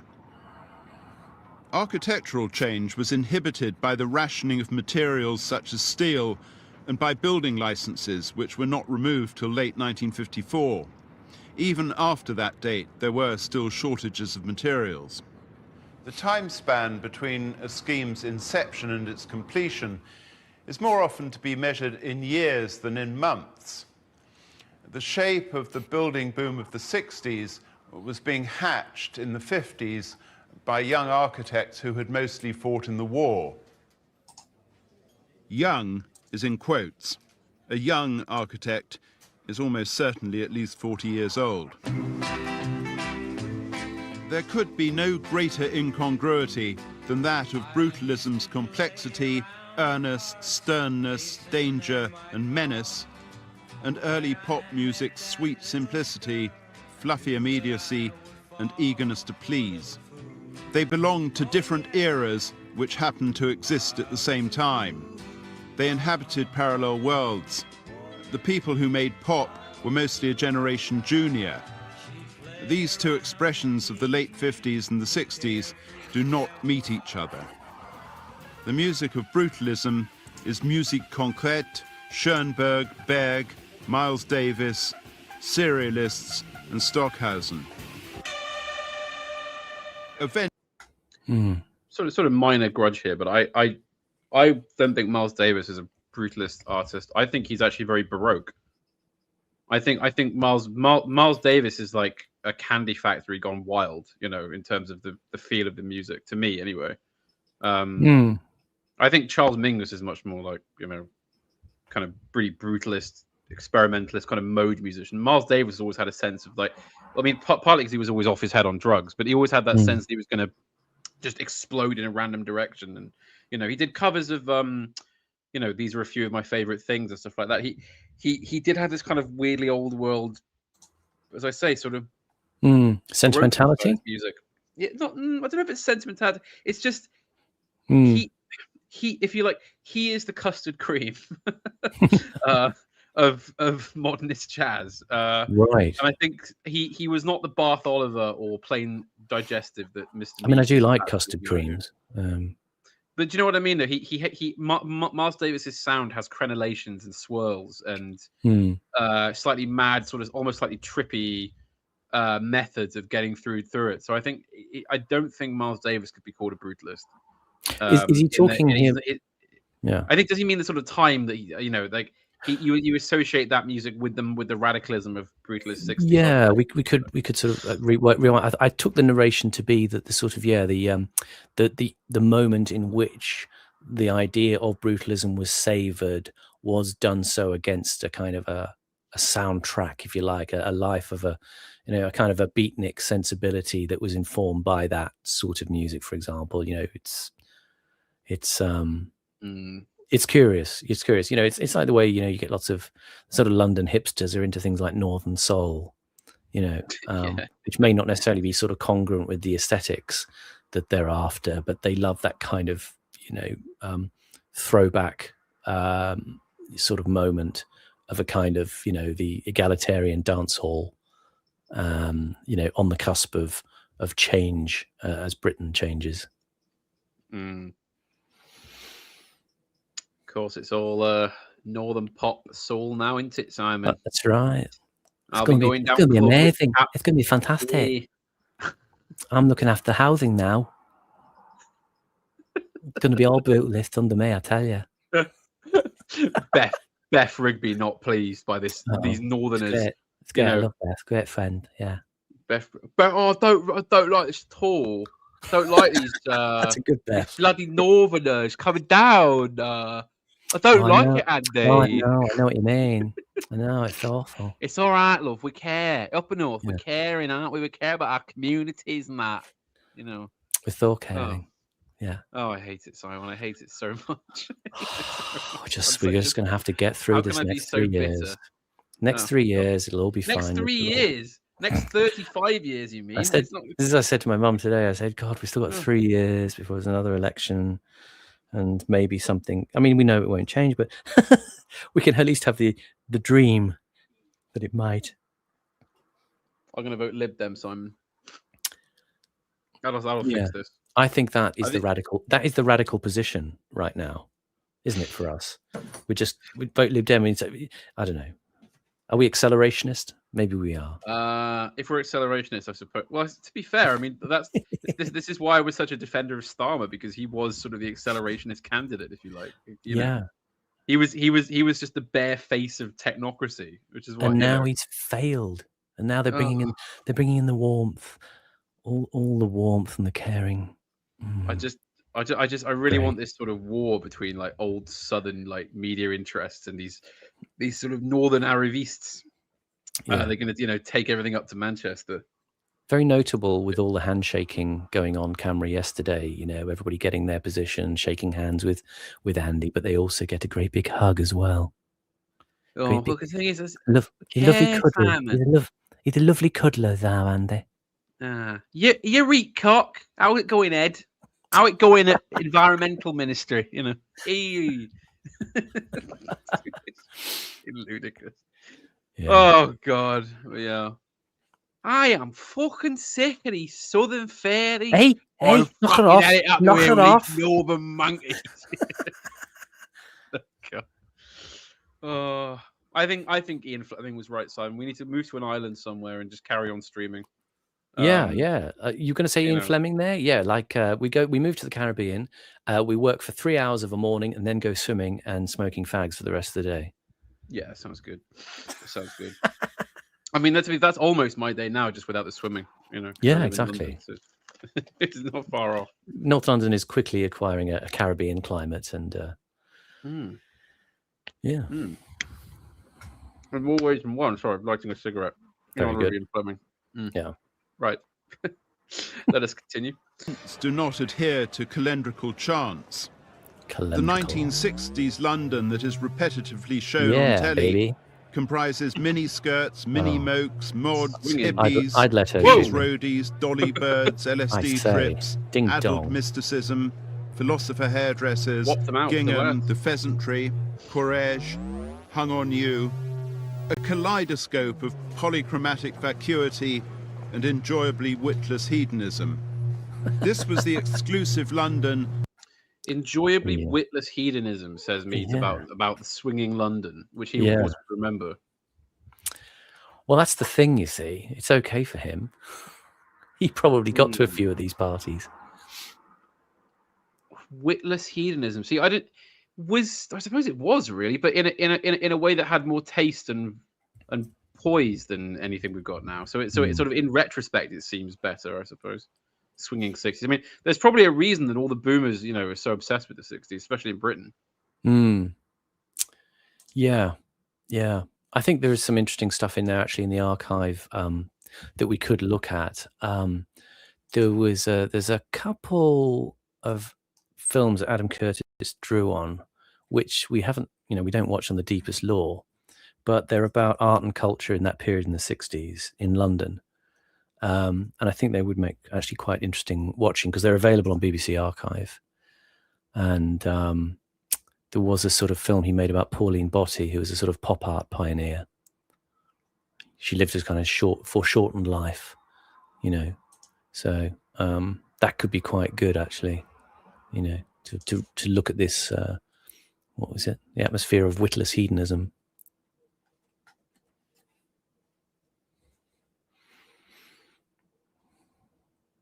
Sorry, I might change my Twitter handle to witless hedonism. I really like that. Witless hedonism. It's so good. It should be a band. Witless hedonism. Yeah. It should be like you, me, and Chris Gard. In a 3-piece band. Here they are, the witless hedonists. Exactly. If I could do a John Peel voice, I would be doing that. Right. I'd be back announcing. Go on. No, I can't. Give us your best John Peel. No, go on. I can't do a John Peel. No, I can't. I'd have to go and listen to him again. Can you do what's his name? No, I can't remember now. Yeah. The other one that used to was it? No, I can't remember. The one that was big in like experimental music at that time as well at the BBC. Used to sometimes do the whistle test with him. Can't remember. Oh, Whispering Bob Harris. Yeah, he would just be very quiet like this kind of thing. He's Whispering Bob. Yeah. So it's the way. Now we've got a couple of tracks from the Witless Hedonists. Nice. No, Peel's a different level. Splendid Badger in the chat says there's a Welshman and a Southern Fairy. I think it's what does he think we're attacking Northerners? Because we're not. We're attacking the frankly disgusting weaponization of sort of fey Northernism by Andy Burnham and co. Oh yeah, exactly. This is the point. It's the professional Northerner thing. We're not. We have nothing but love and respect for our northern Dane inflected brethren, as they are. Well, I am Northern. I am Northeastern. Exactly. You are from North, so I'm Northeastern with Irish blood, English heart. I mean, I'm from Wales, so that's spiritually Northern. I mean, we have gravy on chips and work in coal mines. We are both Celtic rebels, and exactly. Yeah, no, it's the weaponization of the Northern persona as a kind of soporific that bothers me. It puts you to sleep because it's supposed to bespeak authenticity and warmth and genuineness, while it's picking your fucking pocket. Sorry, but I'm just saying that's what it's doing. This is it. We oppose the regime being given a Northern facelift, to sort of seem we're more caring because we're Labour, aren't we? And we look after our people, and we don't want any hatred and division in our communities. No. This kind of thing. It's all just so annoyingly. It's feel like you're being mugged intellectually. Yeah. It's a false bill of goods. It's the way elements of British identity become commodified in a way and used as political instrumentalities to affect containment. A lot of the theme of this sphere is talking about propaganda, persuasion, and containment as a function of that. And this is one way in which our polity is divided into this sort of fake oppositional thing of North and South and the regions, Scotland, Wales. It's the Northern version of Paddington Bear Twee in London, where they have a black beefeater and a big on the wall at Heathrow as you come in, trying to hug you. Like it's that. It's all Britain in it. Yeah. Having said that, Splendid Badger could be right, and I could be a Southern Fairy. You never know. You just can't tell. We like to play it ambiguous on this channel. Southern Fairies. That's right. Anyway, I just think Angela Rayner's just a funny voice. That's all. Oh, is that who you're doing? Oh god, the ultimate cutting. Oh, is that who it's supposed to be? That's like no, because I thought you were doing like Lispy Burnham the whole time. Oh no, that was Athanja. Yeah, but the thing is, I've sort of got respect for her because she's such a chip shop Debs. The girl. Chip shop Debs, yeah, exactly. She's a total slag eating fish and chips on the corner. But the problem that she's authentically that. She's not faking it. So it's so cutting. That's like in my 20s. I was working in an office, and the horrible office girl who was a bit older. I did my Sean Connery, and she sort of looked at me and said, "That's supposed to be Sean Connery, is it?" Oh, what a bitch! I wasn't trying to cut down your because the thing is, I don't. Yeah, have no, it was supposed to be the Ayatollah Khomeini. I thought it was just northern, annoying northerner. I do like the Ayatollah Khomeini, by the way, because he says woman is a flower, Hashtag woman is a flower. He wasn't the old Ayatollah Khamenei who was bombed. That's right. You remember he had his romantic Ayatollah phase. He did, and he also decreed that trans people should be allowed to be trans. There was no bigotry there. It was but that was his Islamic jurisprudence solution to gays. It's the Iranian get around, isn't it? He said, "Yeah, okay. Well, what we'll do then? We'll pop a different set of bits on you, and then it's not gay anymore." Exactly. Boom. Take that, woke liberals. Yeah. Of David Bailey and perhaps 1,000 of his very closest friends. Sorry, you sounded really down there. I really didn't mean to. No, it's only performative downness. Nothing I say here is real. Oh, that's right. Yeah, everything on this channel is ironic. Or is it? Yeah, exactly. We're trapped under the veil of our own postmodernism. Ludic postmodernism here. Exactly. She's a very striking woman. She is, isn't she? She's got. Yeah. So this look of the face never really came back after the 60s. You don't see the girls didn't look like this anymore. You don't see heavy eye makeup and fringes like that. No, you don't. She's got a tie on. Yeah. She's. I wonder what's going to happen. She's going to open that coat in a moment, I think, and stand with her hands on her hips or something like that. Go on, love. Showing those city gents there in their stiff-necked Abercrombie Macs or whatever they're wearing. On their way to the city to work at Baring Brothers. That's correct. Yes. It was hardly characteristic of the experience of the other 7 or 8 million inhabitants. As is often the case, the atypical is presented as being the everyday. Even though... I mean, this is Peter Hitchens' point, isn't it? That the 60s, as we remember them, didn't happen unless you lived on Carnaby Street, basically. Yeah. It was all retrospectively decided that this was what the 60s was. Supposedly. Yeah. Well, yeah. I mean, it's still got a kind of enchanting glamour in the way that it's presented to us now, especially with the distance of time and the irrecoverability of the place of London. And again, we've mentioned before films like Blow Up, which are a superb example of this. But actually, Blow Up in a way kind of gives a lie to that, because it's the contrast between what's constructed in the photographer's studio that you see in the film, the artificiality of the frames and the models who are kind of rendered dumb and insensible and automaton. And then when he goes out of the studio, jumps in his car, and he's going through a London which is kind of still either wrecked from the war or which is quite shabby. Yes. As you say, it's treachery of images. What are we looking at the 60s, or are we looking at a couple of ponces on a corner pretending to be the 60s? Yeah, you're looking at it's the 60s as the inside job that Hitchens is claiming. It's the little pockets of glamour that are in a basement studio off Oxford Street, where the bit where he watches like Jimmy Page and I can't remember the other guy, but he watches the band, smash the guitar up. Yeah.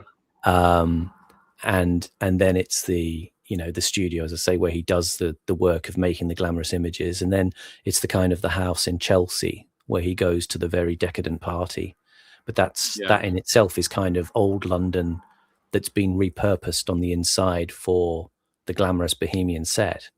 And in a sense, part of that myth of the 60s is that they were all kind of living with that sort of retrostalgia, the old Victorian uniforms, the old buildings in Notting Hill, like you see in Performance, that are run down and, decrepit, but which gives them that sense of aura about the past that they're running their fingers through as kind of creative inspirations and costuming. I mean, do you remember the scene where he goes into that artist's house? Yeah. And the painter says, "Well, I don't really know what I'm painting anymore." It's the kind of thing of everything going out of focus. What is it that I think I'm taking a picture of something. What is it I'm taking a picture of? Yeah. Maybe that looks like it's going to be a leg or something, and it'll kind of work itself out. He said, It's a great film for that, because there's the sort of the kind of very pleasant, like we said, the stability and surround of the old bits of London around the park where he goes, where the mystery kind of takes place in the film, and those, like we said, the kind of quite pleasant, tidy streets, and now some of those houses would look really nice, but they've been bulldozed, and there's always that sense of the city's quite innocent in its way, and it's just waiting to be scrapped and reinvented in the way that the photographer takes the women and reinvents them for the camera, but he kind of renders them completely mute in that process. So there's a certain amount of, I guess the film is freighted with a bit of indictment then of a kind of male gaze. This is the sort of stuff that the left would pick up on and excoriate the film about. But there's more to it than that. It's memory and reality and all of these lovely themes that we like to wander around in, and the construction of the image, as you say. Yes. Grew up in the middle 60s, there was still an absence of affiliation with the architecture. There was still a generation gap. Brutalism was mostly Dad's architecture. And it became, furthermore, the architecture of the establishment, of Harold Wilson's administration, of the new universities, of municipal libraries, of the state's theatres and galleries, of cultural welfareism and hospitals. See, this is what Simon and I are really yearning for.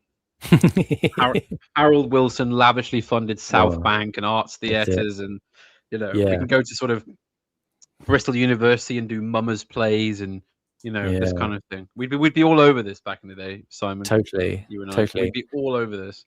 We are here for the white heat of your money, which you can give to us through Ko-Fi /Panama Hat, and we will recreate an age of British optimism, surging forth from the ruins of the 20th century into the bright sunlit upland. Oh, sorry, quoting Churchill. Shouldn't do some that. Chicken, some neck. Yes. You can also, if you're a new viewer who's come in from the slop stream on somebody else's channel, you can, if you don't know, you can buy memberships. Fried Bread, Jim Davidson, Racist Joke, and Sir Peter Ustinov. Support the channel. RYS Young in the chat says, "Yeah, take it all. What the fuck do I need it for?" Exactly. The money's going to be that's the spirit. You see, this frame emblematizes what we are doing on this channel. You see the traditional little Georgian houses in front, overawed by the immensification of the brutalist architecture, and that's in a sense what Panama and I are doing. We are looming over tradition with maybe a false promise of modernity, but one nonetheless that is impressive in its own way. Absolutely, Simon. And yes, so if you'd like to give away everything you've worked so hard for to this channel, and have it be spent on nothing but indulgence and arty-farty bollocks and cigars, then chuck in, and we will make sure that money is put to the worst possible use. Don't give it to the BBC. Fuck the Beeb. Man. Yeah, man. Totally. Fuck the Beeb, dude. We're cool. Far out. Totes emotion. Yeah. All right. Save for a vague correspondence between the blues craze of 1962 to 1964 and the architectural fascination with the primitive, governmentally sanctioned brutalism had only the frailest cultural links to popular music, clothes, and so on.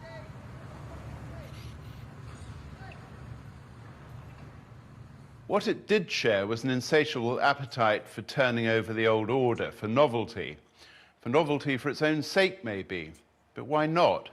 Novelty did not then carry a pejorative implication. The forces of novelty pulled in countless conflicting directions. Nouvelle vague, nouvelle cuisine, new left, nouveau roman, new psychiatry. The therapeutic state is controlling you, Binya medication. New universities busily invented new disciplines. Vatican II decreed that new churches should be churches in the round, like theatres in the round. Every town was awarded a shopping mall, a bypass, and a series of underpasses where aspiring sex offenders could loiter and learn their trade. The future was almost upon us. It's just over there, mate. Tomorrow's transport would be powered by magnetic levitation. We would soon feed ourselves on a regime of capsules and pills, emigrate to space colonies, teach animals to speak, transfer thoughts, wear woggles, banish disease, never have to work because robots would do it for us, attain immortality in plastic bubbles. The heart that beats within us is made from Gore-Tex, and within that heart and within our mind is an unshakable belief in progress, which would beget further progress, which would beget further progress, and so on and on. It turned out to be anything but unshakable. Ken James. We're going to say we didn't get the future because of Hitler. He came along. I just wonder. in the late 60s. This stark contrasting of dreams of modernity with, no, just stick a swastika on the screen. Yep. I'm going to make a point now. What's this going to be? I've been experimenting with thumbnails, Simon. So the last one we had him stood in front of a sign saying "Big Dick Thinking." Yeah. And what I might do is just grab this quickly and use this as the thumbnail for when this goes up. Because that won't be provocative at all on YouTube. No, it won't. Definitely won't get me more clicks. No. Right, save that quickly. Do we have a clickbait title that we can? Maybe we'll have to contrive something. You know nothing about brutalism. Nothing in capitals. Yeah. Is brutalism based? Question mark. Yeah. Angry face close up of Jonathan Meade with flames all around as well. Yeah. Sadiq Khan for no reason as well, just in the thumbnail, looking like sad and angry. You could have girls in bikinis and we're nothing if not shameless. Carl Benjamin shock face, oh my god, oh my god. Oh my god. We get loads of views for that. We'd be raking in the money, but we have standards on this channel, Simon, and that's again, people, you get it. The more money you give us, the less temptation we have to. That's right. We will not start doing clickbait. We will not compromise in any way at all. Yeah, I'm going to have Steve Turley on next week to discuss why we need to vote for Trump again in 2028 or whenever it is. Yeah. Right. Fuck it. Let's just bring the election forward. I want to vote for him now, even if I'm not an American. Let's own those libs, kill those Dems. Remember, guys, this is our last chance before the demographics mean we'll never win again. So vote Trump, vote Israel. Yes, last chance. We love him. Talking Turley. Sorry. It's a really good song. It is. Thanks, Chris. All Chris Guard stuff is great. Raja Mohan. Anyway, it's the scientist who introduced operational research and computing to the civil service, had lived through a mid-century dominated by two genocidal theocracies, Soviet Russia and Nazi Germany. He remarked that the last thing he expected to see late in his long lifetime was religion once again raising its ugly head. But that, of course, is what happened. The Ayatollah Khomeini, whom the squeamish Giscard and the ailing Shah had neglected to assassinate, revived theocratic rule. Whilst in the addled West there grew, from its beginnings as a late 1960s alternative backwater, a gloopy soup of mysticism, tree-hugging, whole-earthness, and the advent of the environmental piety which is today de rigueur. Small is beautiful, to which the apt reply is big is sublime. This process does not represent progress. Indeed, the very notion of progress is today widely discredited as a sort of hubris, a relic of when mankind in its vainglorious naivety held itself to be all-powerful, capable of ruling the world. At the high point of brutalism, I was in my teens. I shall never forget my excitement when walking across Hyde Park, I saw the Royal College of Art for the first time. And I shall never forget my amazement at the sheer virtuosity of the tricorn, almost finished, not yet inhabited. It was like concrete from outer space.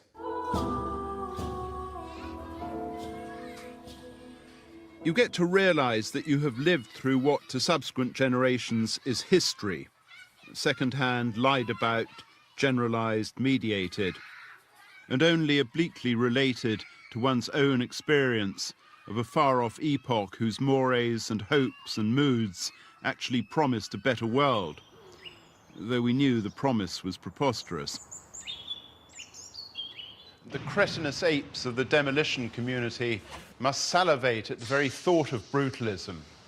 Such juicy pickings. England's two finest brutalist schemes, designed by Rodney Gordon of the Owen Luder Partnership, the Trident at Gateshead and the Tricorn in Portsmouth, have both been destroyed.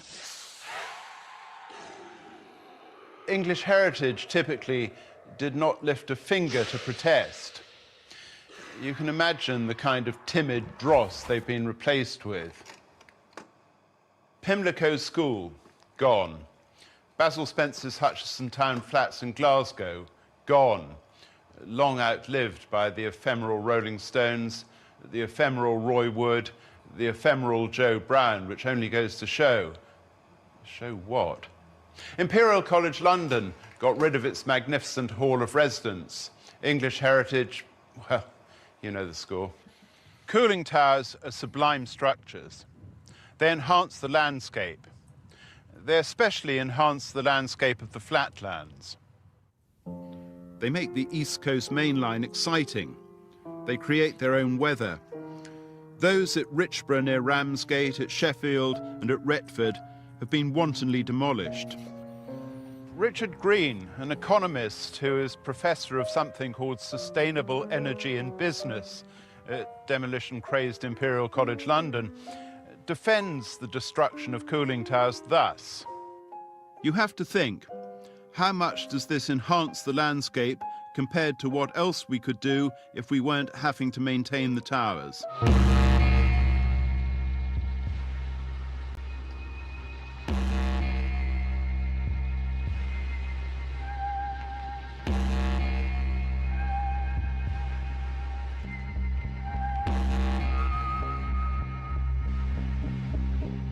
This appears to be the very epitome of unreflective short-termism and a not particularly convincing justification for sanctioned vandalism.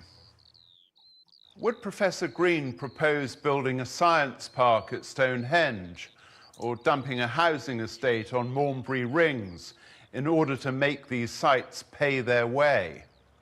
Would he be in favour of defacing maiden castles' environs with a kitschy, twee, Germanic development and calling it Thomas Hardy Theme World? No, calling it Poundbury.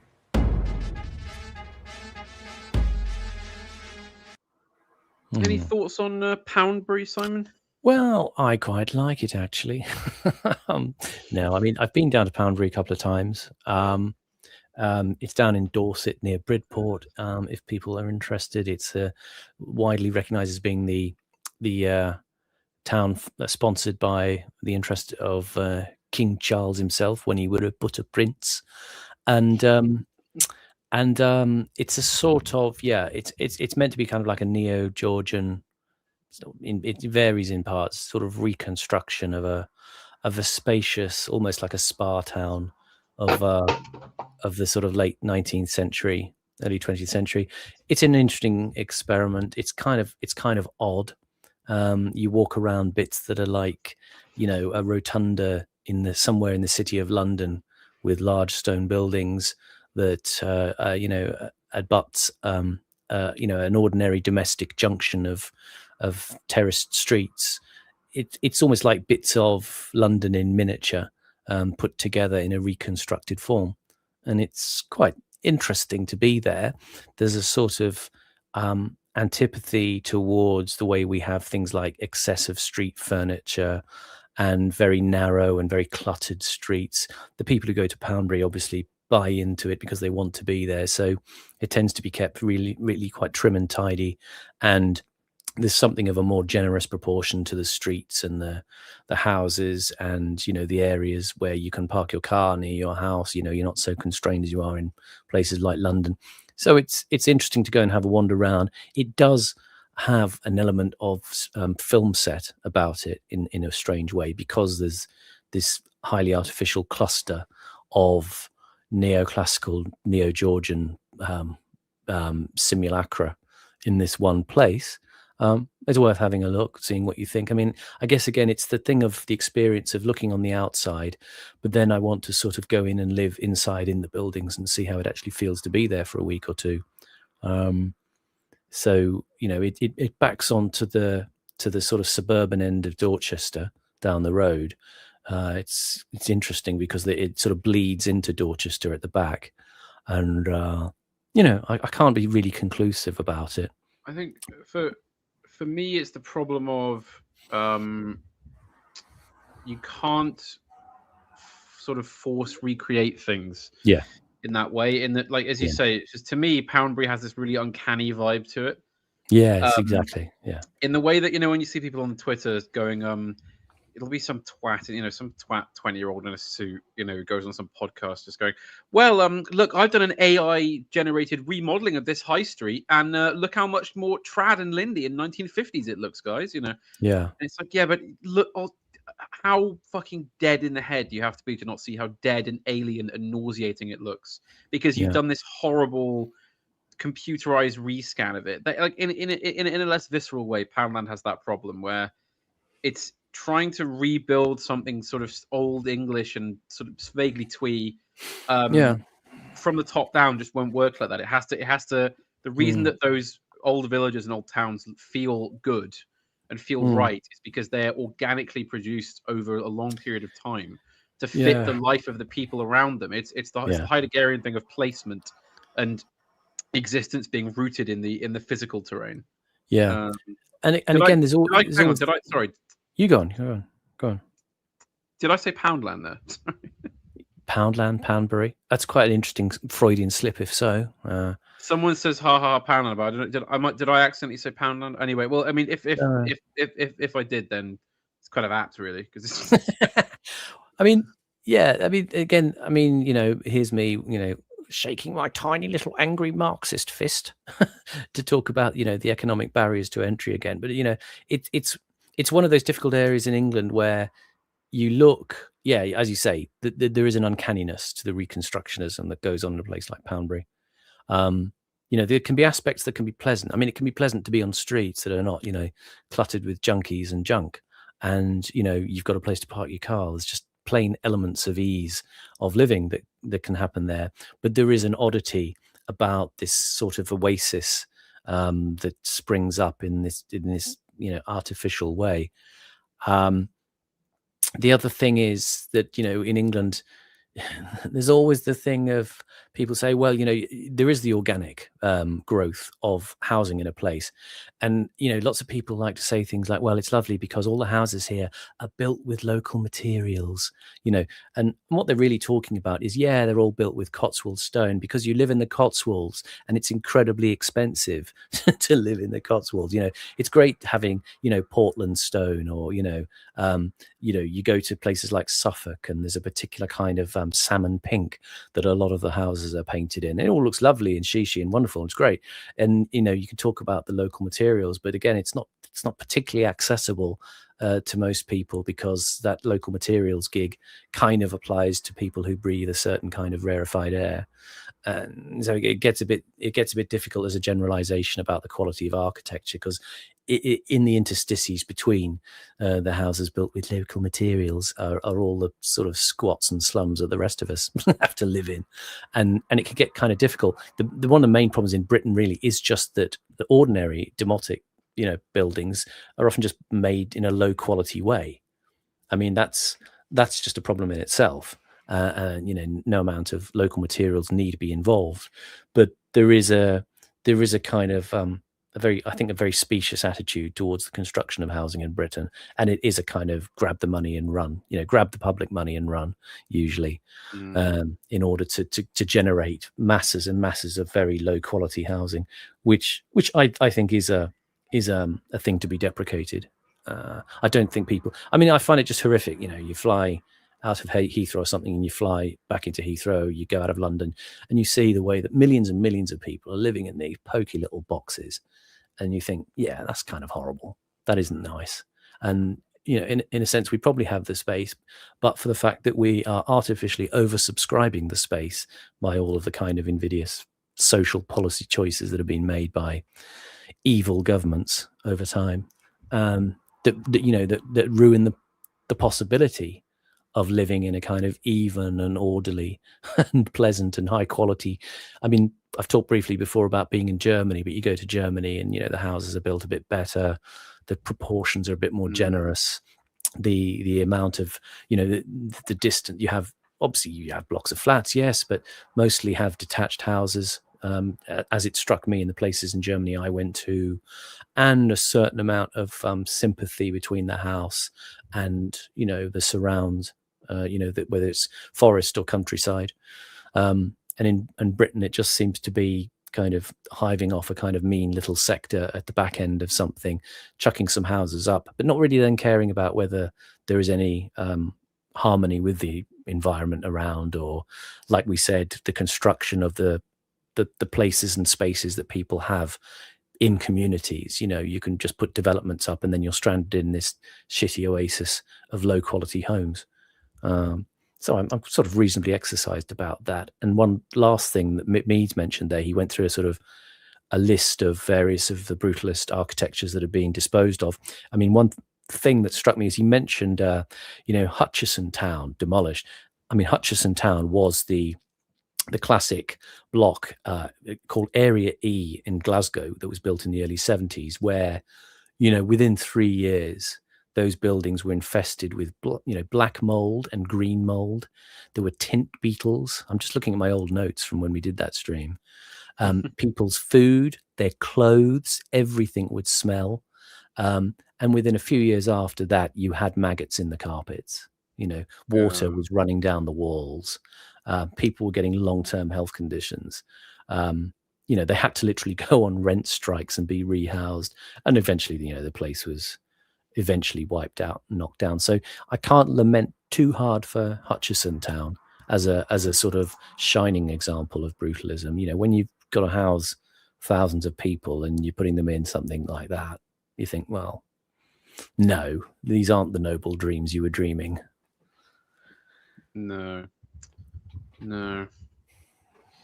It is sad, as just to your point about just how bad it is in Britain, where, as you say, even in places like France and Germany, the housing that was built is of a far better stock than the ones we built, where everything has been done consistently, cheaply and shoddily, and has to be rebuilt in 20 years, if that.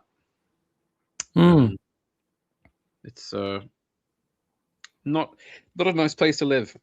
Rhino Reno in the chat, interesting comment from Rhino Reno. Lots of people end up leaving Poundbury as they have to upkeep wooden windows and no choice on door color, etc. So yeah, there's another thing in England is the kind of petty municipal tyrannies exercised on how you live, where you live. I mean, those sort of blocks of flats that he was showing, like Trellick and so on, and in London, you live in places like that. I lived in a place in Brixton Hill called Christchurch House, and it was full of these kinds of stupid little rules because some people bought the freeholds of their flats and they formed a freehold company, which they could then use to essentially bully everybody else who was a tenant in the flats. So there were all sorts of stupid rules about you can't do this with your windows, you can't hang clothing outside to dry in the summer. Now, yeah, I don't want the place to look like a slum. but when you're sort of kind of over policed, given the practicalities of your life, it gets a bit grating. It's difficult to live in a picture perfect property sometimes, and when it becomes a kind of factor of a sort of street level power struggle, it becomes a bit annoying. Yes, very much so. And yeah, it's one of these sort of eternal problems, isn't it? Housing. How do you do it? Yeah. Because for so long it was just people built their own. And then all of a sudden it became a kind of government problem. We've never really found a satisfactory solution to it. So yeah. I mean, comment in the chat, Germany was being used as the showroom for the successes of capitalism versus communism. So perhaps they went all out in the construction and aesthetics over there in the 20th century as peacocking. Well, I mean, they got this massive, was it the Gewerkschaftswunder after the war? They got, all the deregulation and liberalization of economic activity that sort of boosted them in a very short time to become preeminent in Europe. While, I mean, this is the thing my dad was always saying, well, it was the Germans who won the war. And I said, how do you mean? And he said, well, we still lived in shitty places with, outside toilets, and they all got bombed flat, but they all got rebuilt very quickly. And now look at them, because, I'm talking about the times when it was like West Germany, go ahead, affluent, stylish in some way that compared to England seemed aspirational. I mean, they've kept all their industry as well. To this day, they've still got a huge manufacturing sector, and we've got nothing. So. Yeah. Different rules for the rest of you. You all have to live with Burnhamism. Indeed. Right. The intrinsic value of a structure has nothing to do with how old it is. A menhir whose age is measured in millennia is not necessarily superior to plant whose age is measured in decades. There is, incidentally, nothing remotely sustainable about destroying the evidence of the recent industrial past, unless, that is, sustainable merely means a devotion to the bottom line. The appropriation by every exciting startup and thrilling enterprise of the prefix sustainable would be comical, were it not so obviously mendacious. Sustainable street furniture, Sustainable nail extensions, sustainable liposuction, sustainable logistics, sustainable root canals, sustainable bestiality, sustainable strategies, sustainable offal shampoo, sustainable masturbation. Open, transparent, sustainable, the three great lies of the age. Life itself is not sustainable. I'm going to die. You are going to die. Get over it. The sacred cow of sustainability is due for slaughter. It goes on and on. Well, yes, in the sense that the modern use of the term is sort of facetious, but there is something to be said for older forms of life, which were basically sustainable beyond the human lifespan, and that Mises is kind of taking up a classic boomer position here, isn't it? Yeah, isn't he? Whereas if you look at, say, Heidegger's essay on the provinces, right? Why do I choose to stay in the provinces? It's because at the time he was living, you still had the German peasants of the Black Forest, who lived a life that was basically unchanged and unchanging, and had carried on in that way for hundreds and hundreds of years. If you like, the place, their rootedness was the sustainable thing. It's not a case of it's got to be yes, he's right to critique the idea of sustainability as it's used now, but he's also just being really quite blind, I think, to the whole problem that you cannot just have everything be single use. Well, let's put up a l'unité de l'habitation and then just bring it down in a few years, or try and restore. It's the if it's too much trouble to keep up, then it's not really sustainable, is it? That's the point. Is that the universe, that just because it's a good example of brutalism doesn't mean that it's thus worthy of, you know, all the attentions and cost it might take to keep it up. When you could have built an old school thick-walled stone house, or, you know, 100 of them, and have them require far less maintenance in aggregate than they would have done if it was one big unit block. Hence the tension of sustainability and conservation, and conserving things like conservatism. No, I can't make it work. No, it's Britain. We can't make that word work somehow for some reason.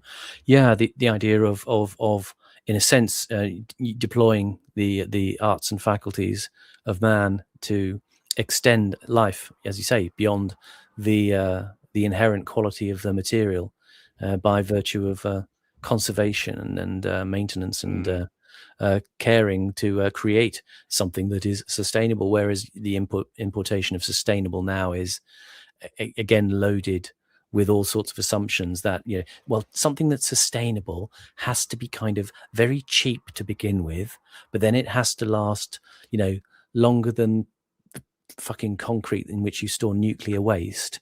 And it's got to be kind of sort of airy fairy modernist looking in a way. Sustainability now is, having a house that lasts 500 years is sustainable. It can be done, but that's not what they mean, is it?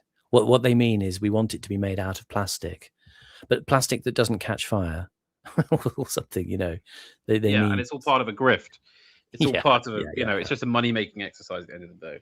Yeah. It's On and on. Aesthetic pygmies, officious functionaries, mediocrities with pompous job titles. Soon, an entire architectural epoch will have been pulverized into extinction by legally sanctioned vandals. Why? A lack of appetite for sublimity, a fear of being afraid or overawed, a mistrust of might, a despisal of intellectual rigor, an impatience with anything which might be deemed difficult. These values abound in a Western culture which demands coziness, comfort, instant comprehensibility, pap, and populism's goodie bag. And the solaces of smallness of scale. Humans in the first world, the rich world, may have got physically larger, fatter, but the objects around them have been miniaturized. Fubsy hands grasp midget computers. Sausage fingers miss-hit Tony Me boards. We live in a micro world. We live too in an atomized world. There is every reason to be nostalgic for the Cold War. But why the structures that derive from that era should be deemed surplus to requirement and thus expendable is a different matter. Taste, crazes, the adherence to norms, fashion. Delirious high Victorian monuments were obliterated in the name of common sense and civilization, which was apparently at its height in the 18th century. What is it with the Georgians? Georgian, Barry Lyndon, Quality Street, the Crescents, the Minuets, the Folly. I really want just a clip of him going, Georgian, Barry Lyndon, Quality Street. Quality Street. It's something nice. Yeah. I did also enjoy the contemptuous way he said values. Values. Yeah, because he get there. This is the frustrating thing, Simon. There is a level to which he totally gets it. Things peep through. Right? Things peep through. Yeah. Completely on the level here, but just he has such a cack-handed way of formulating everything. I just wonder how much of it is the deliberate provocateur that he kind of knows he's providing an annoyance, and he works in a sense on a kind of cultural accelerationist method that if he irritates us enough, we'll react in fury and push back against him and do something better, and he'll go good. I can feel the anger in you. He's Palpatinizing us. That's it. Yes. He's eliciting our dark side. But yeah, I think there could be elements that it's a complex mashup of the fact that he will be a kind of London liberal as well, as well as someone who savours craft and a durability. Yes. Just need to hear him say it again. What is it with the Georgians? Georgian, Barry Lyndon, Quality Street, the Crescents, the Minuets, the Follies, the Elegance, the Stab Me Vitals, the Dignity, the Manners, the Punctilios. Stab Me Vitals, yeah. Stab Me The Vitals. dentistry, the syphilis, the sewers, the rookeries, the halitosis, the lifespans, the malnutrition. Or ought I not to have mentioned these? What it is... No. You don't get to do that. You don't get to do the whole. Oh yes, but Yeah. you might admire the grace and beauty of the period, but they also had diarrhea, and sometimes they were mean to each other, and they got the occasional cold. It's a little bit of a sprinkling of cockwombledge there, isn't it? It is pure cockwomblage. It's Christopher Hitchens telling you that throughout history, most people have died because of their teeth. Yes, exactly. Before now. That sort of thing. Oh yeah, it's this cretinous thing of as if people don't notice. It's like part of the glory of the Georgian period is that you take this festering, sinful, corrupt social fabric, and you build these great castles and mansions and crenellations, and you look towards something higher. That is the constant condition of the human race, that we are beasts looking towards God. Yeah, but Panama, it's not like that. It's like in the past, people were they were living in rooms with paint with lead in it. It was dead poisonous. It was horrible, really. Like people would they would literally drink, like plutonium. It made them really ill. You might think Duke at Wellington was a national hero, but let me tell you this: he didn't think people like you and me, Simon, should have vote. He wanted to deprive the working people of their vote. It didn't matter. Didn't matter to people like him. Tough. Yeah. Oh, it was all gosh, bad. Simon, what a wonderful Angela Rayner impression. Sorry, just can't bring it back now. Yeah. Well, I mean, there's always that ambivalence about the past. I mean, yes, okay, ladies in the Elizabethan period put makeup on their faces with poison in it or whatever, and Queen Elizabeth I had black teeth. Yeah, all right. Never ceases to amaze me how much all people awful.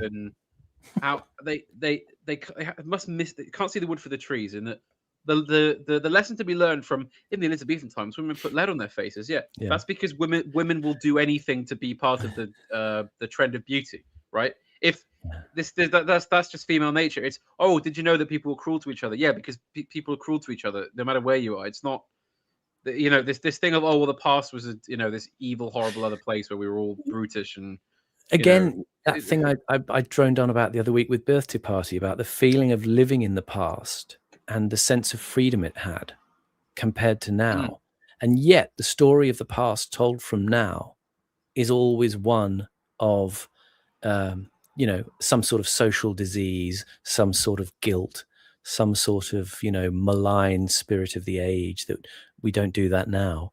When we know it's fucking worse now in many ways. It's the constant. Exactly. The thing with me is it's the lie. It's the lie of telling history certain ways. The idea that people in the past, it was so bad, it was so miserable. Well, they would have done something about it, I think, if it was that bad, or they would have just made peace with the tenor of the age and strived, lived, and loved as people do throughout history.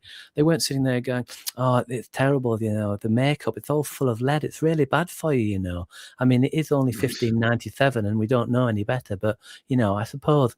You never think. No, and this is the thing. People assume that somehow this age won't have some really stringent satire against it in centuries to come. That's the point. Yeah, it's the thing. What the hell were they doing? Projecting forwards. They'll be saying the same stuff, and we will all be condemned. It's just it's so fatuous. It is. It's ludicrous, Simon. It really breathing air is really bad for you. You know that, because in the future we don't breathe air, we breathe something else. But back in 2020, they didn't know that. Like breathe air. They didn't know it was giving them cancer. Yeah. All right, then come on, Meads. With the Georgians is the lack of threat. There's no animus. They're modest. They doff their caps. They give great forelock. They're apologetic. They say sorry. And they have... Again, Simon, I've completely lost the thread now. I've no idea what he's trying to say here. No, it was the Georgians were apologetic. Yeah, it was a continuation of that same thought. Yeah, well, it's the past was a sort of miasma of bad living conditions and unnecessary social deference. Okay, it's ridiculous. I wouldn't mind tugging a forelock if I had better house. You know, if I lived in a nice Georgian house. My lord, yeah. Fermented an architectural ethos which says sorry in countless ways, in manifold styles, which cause the greatest offence by attempting not to give offence. The destruction of brutalism. Well, yeah. Also, as someone said in the chat, the Georgian era is famous for its irreverence and rebellion, you know, and constant mocking and you know, people making crude jokes about figures of authority and you know, so you know, look at the social upheaval, you know, the rise of Whiggism and you know, the Jacobites coming down from Scotland to upend the, you know, the Hanoverian order. I mean, it's just the Georgians built apologetic houses. Meads, what are you on about? What are you talking about? How can a house be apologetic? It were all ribbled and bawdy, you know, with all that dirty pictures from Hogarth. Anyway, sometimes he just completely loses any thread of sensibility. This man Meads. Buildings is more than the destruction of a particular mode of architecture. It's like burning books. It's a form of censorship of the past, a discomforting past by the present. It's the revenge of a mediocre age on an age of epic grandeur. Well, yes. Well, yeah. That's. Now I'm just even more confused because he's so. So hang on. So you're saying that. So now he's saying that we all agree the buildings were sublime, and we're so scared of them that we have to knock them down. Maybe he is acting out the hypocrisy of our age for us, and he's not actually inhabiting that for himself. He's performing the way in which we diminish the past. Yeah, I don't know. It could be confusing as well. Well, also because the reason those buildings were knocked down is because they became lethally unsafe. Yeah, most of them. It wasn't really anything to do with aesthetic choice. It was because they would have kept them had they been structurally sound. It was that they were leaking. Some of them were just literally falling over because they'd been built with paper, you know, in the joints. Yeah. And, Again, it's the difference between the conceptual beauty, the theoretic sublimity that he's talking about, and the mundane execution of these buildings as they actually were built. Yeah, exactly. Like I say, you're always existing between imagination, you know, of the divine and the numinous and the soaring and the fact that the local council don't want to spend the money to put the thing together properly because they're doing massive backhanders. Yes, exactly. I mean, if anyone wants a really good window into why this stuff is so shockingly corrupt and perilous, check out the stream by Scrump and Evelyn on Grenfell and its consequences and British skyscraper building. And Scrump, who is actually a trained engineer, says most of these buildings that are still around now all over London, he said you couldn't pay him to actually stand in them because he knows they are built to such appallingly low standards. Not a million miles from those kind of viral videos you see of like people building skyscrapers in China, and the concrete has the consistency of cheese. Yeah, although I do wonder how much of that is projection, in that it's the regime once again saying, well, you know, those bloody Chinese, they get. Do you know they have a surveillance state, Simon, where your phone watches you and tracks you, and it gives you a little score that you can't see and ranks you on a big table. And did you know that they've got these buildings full of flammable cladding and rotten joints that fall over? I'm so glad we have nothing like that here. See, in our country, we care. We've got communities and care. Yeah. I love being British. Yeah, because our Andy, he's not doing the digital ID, you know. He's not doing that. So sucks to them far right people who are saying that he's going to be all like, you know, Big Brother and stuff. He's not like that. Give us another boob job. That's what she was. That was her, wasn't it? Yeah, £5,000 on a boob job. I'm still hurt that you didn't know it was Angie. It was so. It was. I can't find a way to justify it. I just didn't pick it up, Simon. It was my faulty listening, not your impression. It's all right. You need to take a Reithian view. Yeah, the audience is at fault. Exactly. Yeah. Well, also because I haven't actually ever listened to her talk properly. I've genuinely never heard her actually speak. No, it's true. It's true because she does exist in a kind of sort of strange media space where you sort of understand the concept of her, but you don't think of her voice very much, do you? No, I've never actually heard her voice. No. She's just kind of sort of blousy northern bird. She is a bit of a guilty fancy for me, Simon. I've got to be honest. It's all right. Nobody need ever know of your file folder called gingermilf. Well, they didn't until we just read it out over the internet. No, no, it doesn't exist. There's a because her surgery was unfortunately a reduction. How the women making silly choices. Yeah. Indeed. Yeah. Anyway, back to Mr. Meads before we get too distracted. It's the cutting down to size of a culture which committed the cardinal sin of getting above its station, pushing God aside and challenging nature.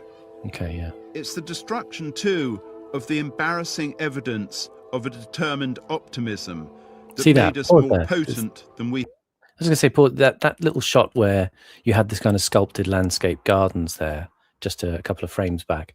The old lady looking out the window. She's looking at the sort of green and pleasant hills.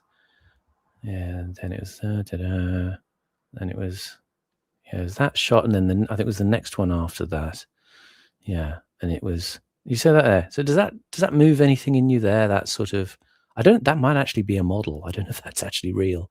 I have the same thing again, Simon. It's that I actually find this quite a pleasant view. I think the buildings complement the sort of slightly stark nature of the greenery around them. It's order. But you know what the problem is?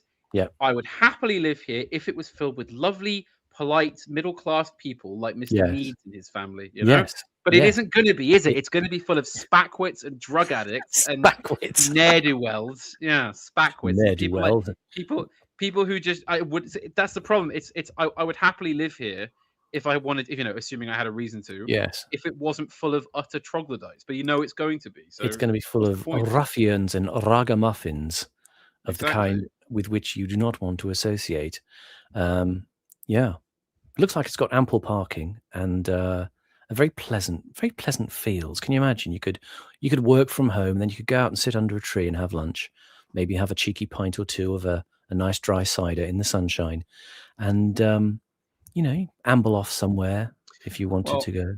Now, this is the other big problem, Simon, is that this sort of building tends towards Americanization, where they do zoning. So you'll have 15 miles of nothing but these to get to the nearest shop. And I hate that. I have never ever lived anywhere in this country where I couldn't just walk to the shops. Yeah.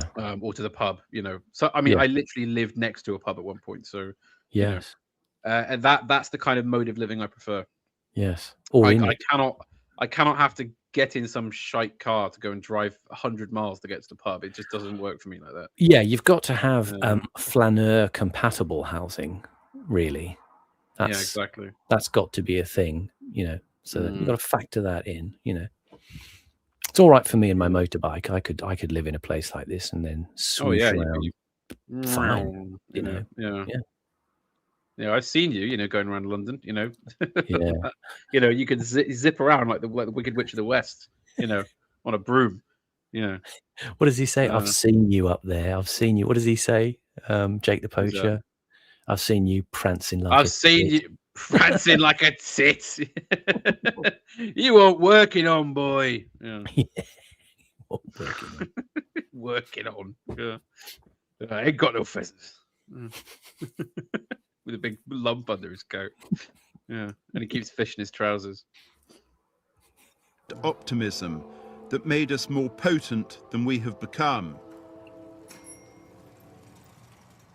We don't measure up against... Did you see that? The little businessman in a suit and Homburg hat on his bicycle. Ding. Now, do these people genuinely believe that that is what this life will look like? It'll be polite, well-mannered, middle-class bankers on bicycles going to work. I mean, that's kind of marvelous if that was the case, but yeah, it's not real. I know this place actually on screen. I think this is on Lisson Grove when you go down from West Hampstead down Abbey Road through St John's Wood on the way to it's on the left as you go over the lights from You're right. I've been past this definitely. I vaguely recognise it. Yes. It's those who took risks, who flew and plunged to find new ways of doing things, who were not scared to experiment, who lived lives of perpetual inquiry. Here was mankind at its mightiest.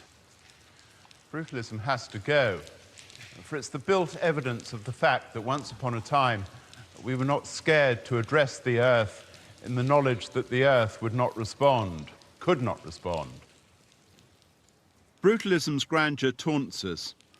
It reminds us that our supposed reciprocal compact with the earth is an illusion. The most powerful legacy of the age of brutalism is the legacy of the reaction against it. A reaction formed of an alliance of moralistic yogurt weavers, new left pietists and free market pirates. Hippie entrepreneurs were merely Manchester liberals in patchouli and velvet.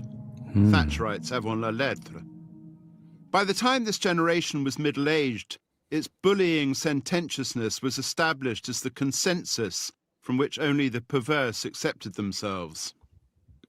It has trodden the green path to self-righteousness and big-heartedness.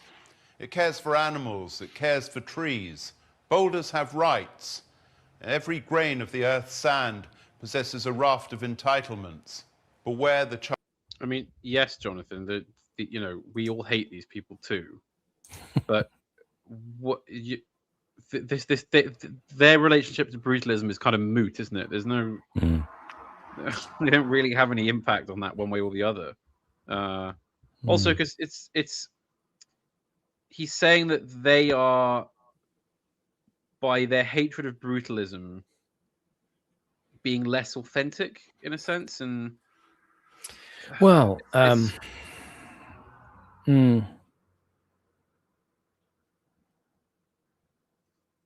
was still thinking about the Manchester Liberals in patchouli and velvet. That he was phrase. Talking about interesting phrase. I know also Vingel, our Norwegian, our Nordic overlord, in the chat saying, "In no world does the phrase yogurt weavers make sense." It is a sort of a disparaging English phrase. It's deliberately not meant to make sense, and it's conceptual. Yeah. It's like when in Black Books when he refers to somebody as a yogurt fancier. It's like it's meant to invoke a type of person who would be into yogurt and kind of hippie style sort of basket weaving perhaps. Yogurt knitters is another one that people use. Yogurt knitters, yeah. It's part of who's it was saying that I think Dali said the English have no need of surrealism because we have things like Lewis Carroll. And in a sense, living in Britain is a surreal country just by way of existence, I suppose. Yeah, I mean it's almost early Cockwomble level of putting words together to create an absurdism, but not in the sort of self-consciously self-congratulating way that the Cockwomble does it. The Cockwomble wants to be applauded for his cleverness. Yeah. I mean, I was somewhat intrigued by his point about, he said earlier with the sex doll. He said, it doesn't love you. It can't love you back. Yeah. And in a way, I think he's making a similar point about the idea that something has to be reciprocal with nature, and that nature can't. Yeah. Nature can't thank you for building stuff that's in keeping, But then I would say that the proof that is a real connection is in what happens when you build 50,000 Barratt homes over a field, right? Yeah. You can see you're being punished aesthetically for deviating, Yeah. And as I've said, I don't believe that brutalism is a bad thing. It can be done with great skill, and I completely agree, by the way, with his point about the sublime. That one of the great things about brutalism and all these sort of older forms of art movement is that they have a real power to them. The people behind them were, I mean, someone like Le Corbusier, for example, was of a level of intellectuality and mental capacity and spirit that simply hasn't existed for about 30 years, right? That person just you can't have people like that anymore. They just don't exist. Or when they do exist, they're hidden. You know, they're not in places to affect these types of things. So yes, there is something there is a poetry to the grandness of a lot of these brutalist buildings. Yeah. But this whole thing that then a bunch of sort of Richard Branson-esque hippies came and took them down. It's just not true, is it? Again, they were taken down because the people who built them, especially in Britain, built them shoddily and without thought to the people who actually had to live there, and made people so miserable that for years they'd been, because remember, your old council house would have been torn down and you would have been forcibly moved into one of these things. It wasn't like, oh, I think I'll go and live there. A lot of people, they had no choice. They were just crammed in there with nobody they knew in a completely sort of unsociable physical layout where, you know, you're just in a bunch of little cubes. You can't really see anyone else or talk to anybody else. And, you know, there were some cases where, you know, they were designed so badly that wind blasts would create suctions that would literally pull people in and out of the building. You know, people were killed in these things when they hit when the weather was bad, and you could be literally little old ladies literally blasted into walls and things. I mean, it was ludicrous. But you know, and again, this ties into your point about the fact that Britain doesn't really need surrealism. This is what happens here. You know? Yeah, exactly. Yeah, our life is a kind of Hogarth print, or a Hogarth etching, or I should say, or yeah. It's. I mean, and the kind of Richard Bransons of the world. Well, you know, the audience is cultivated by the likes of the Richard Bransons of the world may well have moved into, you know, very well appointed classical homes, you know, or you know, private islands somewhere in the Caribbean, of, you know, with their own kind of modernist designs, and even some of their children may have been able to buy into some of the, you know, the more elegant and sophisticated examples of brutalist architecture that you know, remain on the market for the upper end buyer.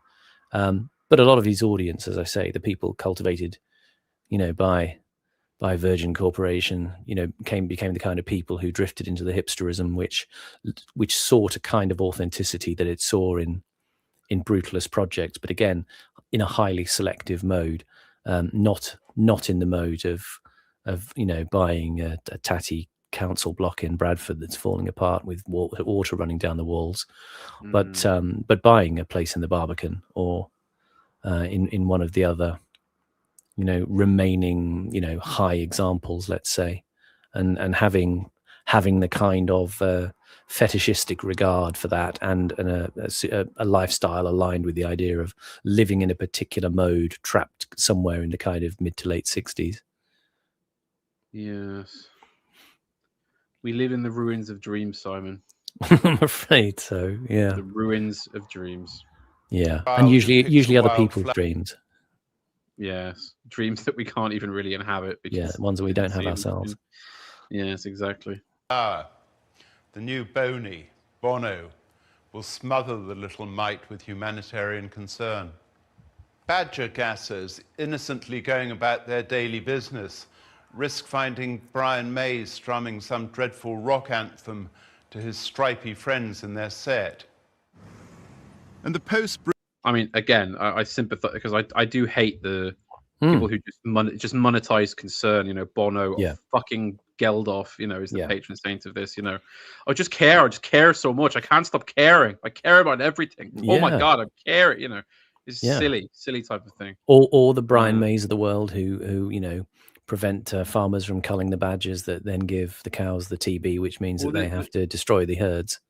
Well, this is it, because like everyone that, you know, I grew up in the countryside, so you know, and I'm very fond of badgers as animals. You know, I'm not I believe in, you know, proper conservation and, you know, preserving wildlife, but the simple fact is that they were overbreeding and they were a menace to certain farming practices. They have to be got rid of. Same with the foxes, right? I don't have anything against foxes, but you do have to keep them under control. So you hunt them. So what's the problem? And every time people would come down to where I was growing up to protest this type of thing, they'd all be fucking knitted jumper twats from Bristol who stank of marijuana. Yeah. Probably never left the city in their life other than to come and protest. Hated it. Well, that's the problem, isn't it? Yes. I mean, old Renard the Fox and Brock the Badger, as cuddly coves, but they're also vicious little bastards who will ruin your agriculture. And so, you kind of have to, have a sort of balance with these things. Just saying a bit of balance. Just murder the bastards. Sometimes just got to get the gun out. It's just solves a lot of life's problems. Brutalist architecture of the past 40 years, which has accompanied this posture, has predominantly been commensurately pessimistic. The architecture of no confidence, the architecture of not standing out, the architecture of playing safe. I mean, that is horrible. Predominantly. Yeah, and he is right. I mean, the architecture that's come since then is just it's just twaddle. It's unmemorable. It's just takes up space. It's also sort of insultingly utilitarian in that it'll just be a glass office block, right? There's no vision behind it. There's no idea. There's no sense of anything. It's just to put chairs and phones in. Rubbish. Rubbish. The tiny proportion of stuff by big-name goats which is recurrently mediated, flatteringly photographed and slavishly written about is, as usual, far from typical.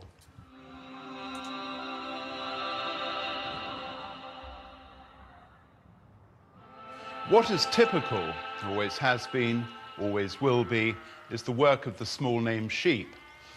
Neo-vernacular, which is polite to the earth. Special needs postmodernism, in case the earth is a slow learner. Because, however, the earth is inanimate, it doesn't understand when it is being treated with respect or kindness or gentleness. It doesn't know it has friends. It is incapable of such comprehension. Its friends are cheerfully delusional. Poor saps might as well be raging wrists gaping at a porn star telling themselves, "She wants me." There's an entrenched category error here. Volcanoes and tsunamis are incapable of distinguishing between humans who build eco-chummy benders and humans who construct sculpturally magnificent knolls of brutalism. It's rather like... Your point being? And so what then? If its point doesn't matter either way, then what? Come on, Jonathan. Like expecting a bomb-planting jihadi to have the nous to distinguish between infidel victims who are fellow travellers of his half-witted cause and infidel victims who'd happily string him up. Soft building is made out of bad faith, out of a mendacious proposition. It is, of course, made by and for guilt-ridden humans. Apologizing to the earth for our forebears' treatment of it is even more vacuous, even more wretchedly self-serving than apologizing to the heirs of slaves, to the heirs of the exploited and the mass murdered. Still, while my coevals have been luxuriating in a lifetime's cosseting penitence and cozying up to their pain and nursing their precious alienation, there has grown up a more hard-headed generation which understands the brutalist aesthetic, its social program and urbanistic vitality, and which treats it with an appreciative enthusiasm. Now, half a century after its heyday, a wholesale rehabilitation of brutalism is underway. The knee-jerk deprecations of bien-pensant non-thinkers are being ridiculed by a new generation, mostly born after that heyday. The received ideas are being questioned. The aesthetic, the ethic, and the antagonism are being scrutinized. Michael Abrahamson, whose photo archive is called Fuck Yeah Brutalism. Louise Hayward. proper cockwomble type. Maximum cockwomblage. Yeah. Fuck yeah, brutalism. This is 50 times Britain was a bit of a bellend. Got to be twee and reductive, Simon. Remember that. Yeah. Here we have standard issue hipster happy face woman. Oh God. Sort of world's least inspiring album cover. It's this picture. I love that shade of putrid green that she's wearing. Yeah, I love brick walls that look like they're smeared in feces. Yeah. Great aesthetics here. Nicely distressed. Yeah. Born 1963, makes prints of South London social housing. David Liaudet, born 1971, is an archivist of architectural postcards. David Heifer, born 1935, makes paintings of South London social housing. Frédéric Chaubin, born 1959, is a photographer of the Brezhnev and Kosygin play The Sands and Vegas School of Architecture in the former Soviet satellite states. Some of those. Jan Kempenaars. Sorry, sir? Some of the Soviet buildings are quite interesting. Sort of. I was going to say I quite like the look kind of things. those. Yeah. Actual kind of the aesthetic brutalism. Yeah. And okay, so they're not necessarily cluttering up your residential environment, but they have a kind of an audacious kind of plan for the environment that they're in, and it's not completely written off, if you like.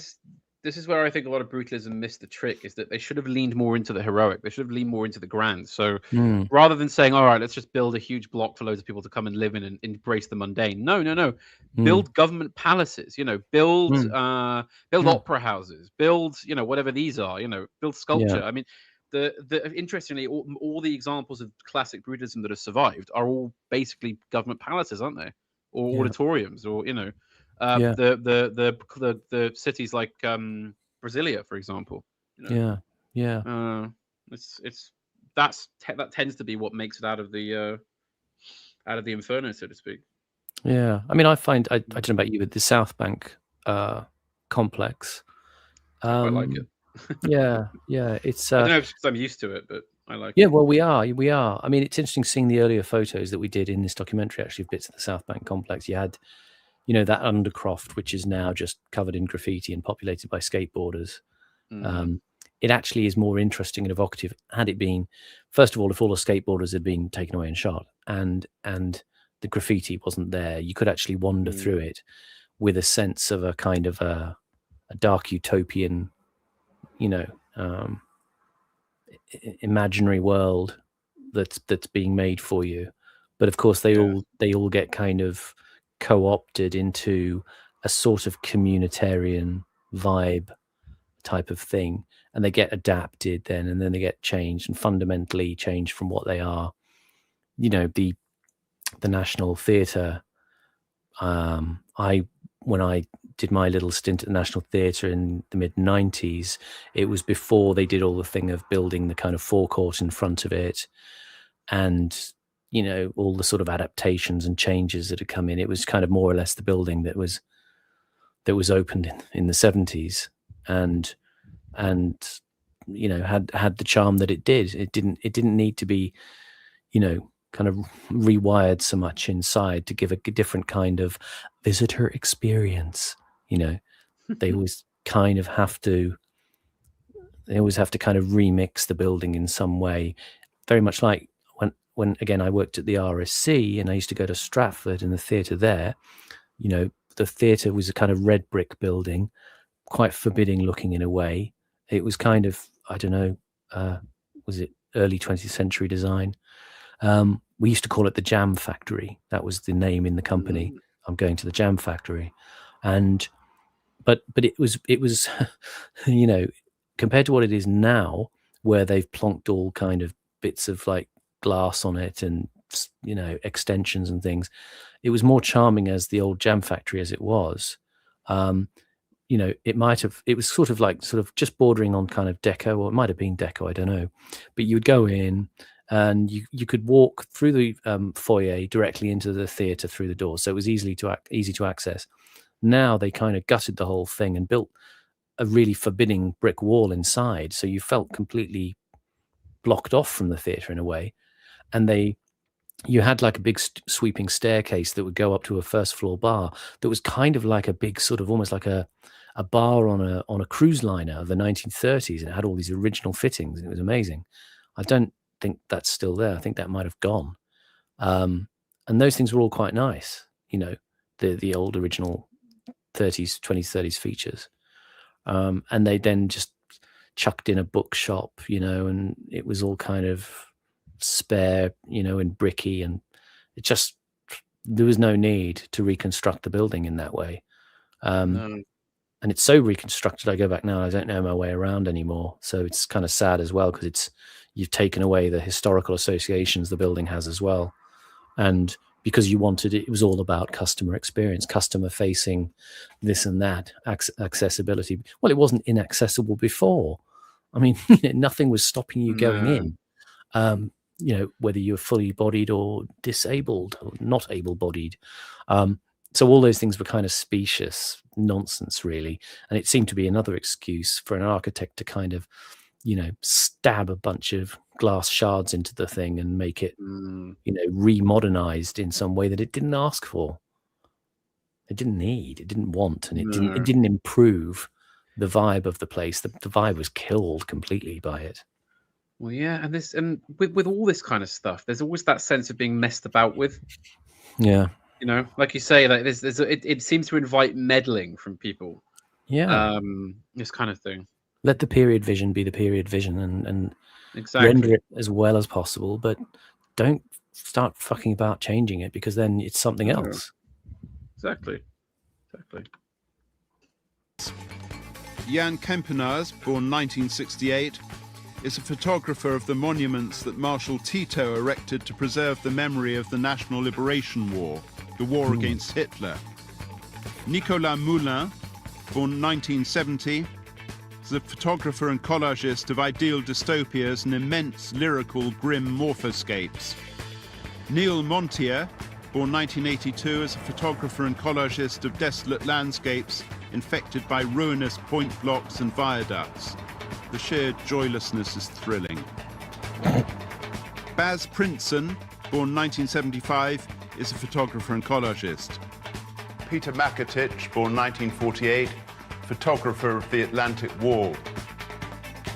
These artists are using brutalism as brutalists used rock formations and castle ruins. As I said, not all crazes, not all tastes, not all fashions, not even all religions are blatantly commercial creations. Some, the worthwhile minority, are born of a commonality, a harmonious unison, a thread of juncture, a complex combination of circumstance, coincidence, chance, and, no doubt, various other alliterative properties. A number of British writers, most notably Owen Hatherley, born 1981, and Douglas Murphy, born 1982, have disputed the received history of brutalist social housing. Pause. Have questioned the unquestionable. Just briefly say, Owen Hatherley's quite interesting.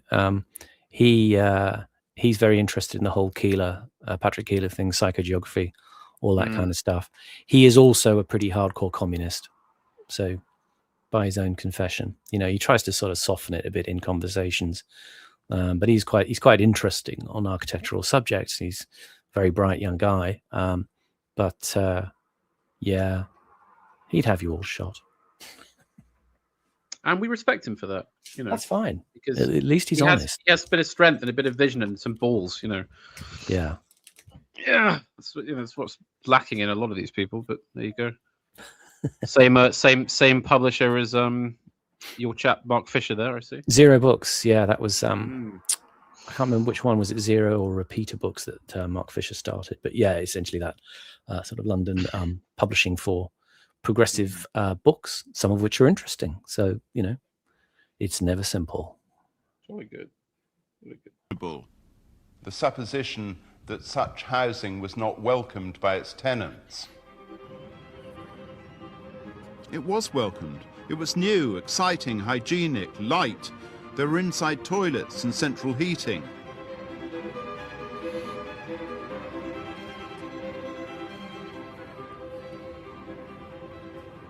It had yet to be gangrened by local authority mismanagement and neglect.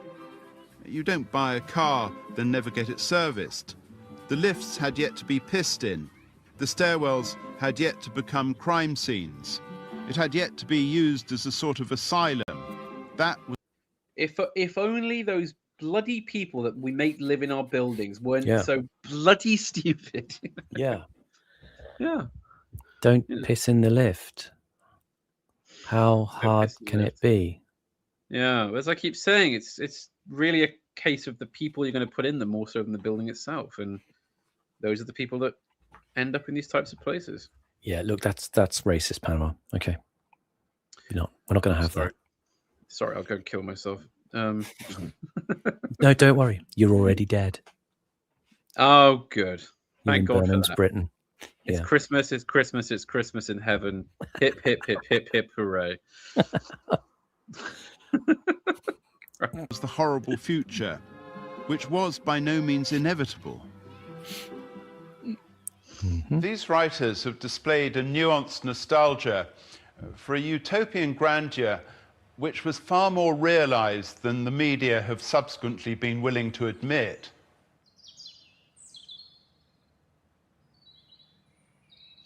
As I say, it is the bullying, loudmouth twits of the political and journalistic classes who have done, and continue to do, most of the objecting. Whatever party or faction they belong to, they stick like glue to the accepted wisdom. Wisdom here means its very opposite, ignorance. They have another shot coming. We are witnessing the emergence of neo-brutalist architecture. It is not revivalist. It begins where first-generation brutalism finished. The timid piety of sustainability is being abandoned in favor of a more aggressive stance. Green architecture has been a failure, a spendthrift cosmetic exercise in environmental correctness and self-righteousness. Architects are once again considering themselves to be artists who lead, rather than meekly following as social workers, climate guardians, functionaries who do the bidding of the consensual bland mass. This signals a cultural shift, a move away from inoffensive accessibility, eager to please lowest common denominator architecture, towards what artists ought to do, please themselves, create the unknown and assert mankind's supremacy over the earth rather than cozy up to the inanimate.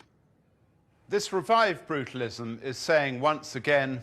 So that's quite a bold point, isn't it? Let's be masters.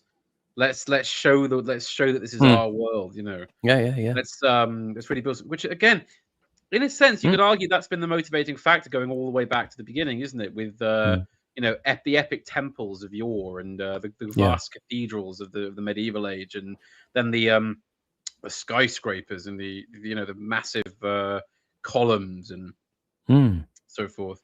I do agree. I don't like meekness. In things. So I don't know. Yeah.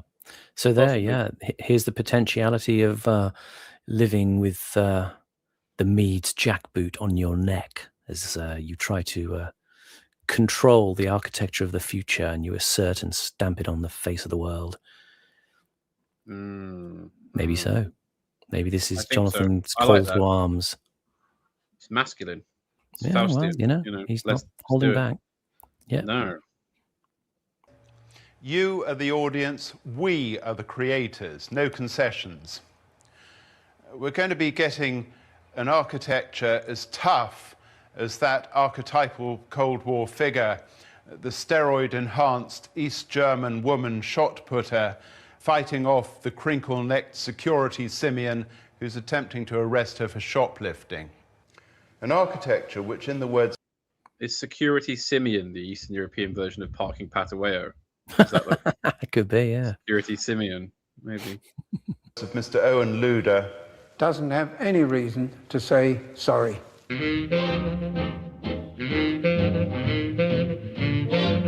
Wow. If you enjoyed this programme, visit the Post-War Architecture Collection on the BBC4 website, where over 20 architecture programmes from the BBC archive are available to view. And our brand new architecture series, The Brits Who Built the Modern World, concludes here on BBC4 at 9 on Thursday. Not on this channel, it doesn't. But yeah. No, afraid not. Well, there you go. That was there good. Interesting. Far more interesting than this jargon one, because I feel like he wasn't phoning this one in. He actually did. Yeah. He had things to say. He was kind of struggling manfully with it, wasn't he? And trying to sort of turn our heads to look at it in a certain way. And yes, I think he can be a sort of frustrating interlocutor in a sense. But what would Mead's world look like? I wonder. Interesting. Yeah, exactly. Well, Simon. Sorry, that was just. I've just got one more word from our sponsors here before we wrap things up. Yes. Before we head off, so just to break up programming, one more little advert here. No, thank you. No thanks. No, go away. Oh, no, Mrs. No. No, certainly not. Oh, yes, lovely, thank you. So, there we have it. Proof that smooth and satisfying Panama cigars are definitely not for comedians. Hey, just a minute. I'm just as funny as Panama, the serious cigar. I'm an entertainer. Very good. Very nice. There we are. So, yes, Simon, any final thoughts? No, I'm glad we did that. That feels like what people say after having an illicit affair that they knew they shouldn't have had, doesn't it? But I'm glad we went in balls out on brutalism. People have talked about it in the past, and they've not come up with the goods, Panama, like what we have. I'm gonna have to change the name of the stream. Balls out with brutalism with Simon Roberts. Yeah. We don't stop. We're sort of on it all the way down the line. That's it. All along the line. That's it. And we've broken the brutalism taboo. I feel maybe some people didn't do streams on this before because it was too on the nose, but we've done it. We're the first, we're the best. No, we may not be actually the first or the best, but we are the best. That is always true. Yeah, well, it's opened that one up. We're interested to hear your thoughts in the comments to see if our audience is congruent with our interest in this. This is the reciprocal bit, ladies and gentlemen. So you don't just get to sit there and say, "Oh, I enjoyed that. Oh, thank you. Oh, very nice. No. Nice. No. This channel requires a bit. This is a do-it-yourself channel, right? Yeah. I want to see in the comments full-throated Theses. intellectual engagement Yeah. with the content you have seen today in any way, in any aspect. But I want to see them, right? I don't want just another great stream. No. I don't want that. No. Nothing meek. Nothing non-Faustian. Get your theses in the comments. I want engagement with the topic. Positive, dissertational, confrontational. Yeah, just do it, as Nike would say. The winner of the whoever is said to have given the greatest response will be sacrificed to the brutalist volcano. There you go. So yes. Yeah. What did you think of it? I thought some very, very interesting and challenging points were made.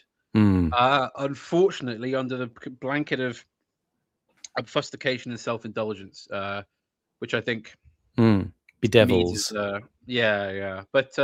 But I, in a sort of masochistic way, I'm yearning for more now.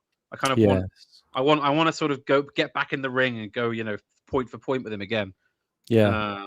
It is a bit like that in a way, isn't it? That a Meads documentary isn't necessarily easy. It is two men in fine prime physical form, shirts off, greased up, hurling themselves into the ring to wrestle manfully. Yeah, with the giant Meads. With the giant Meads. Takes two of us to take him down, Yeah. No, I think I think that's right. I mean, that's it. That is interesting about him, that there is a kind of ambiguity, ambivalence, whatever you want to call it, where Meads sometimes intersects with what we think, and sometimes he's completely off the reservation.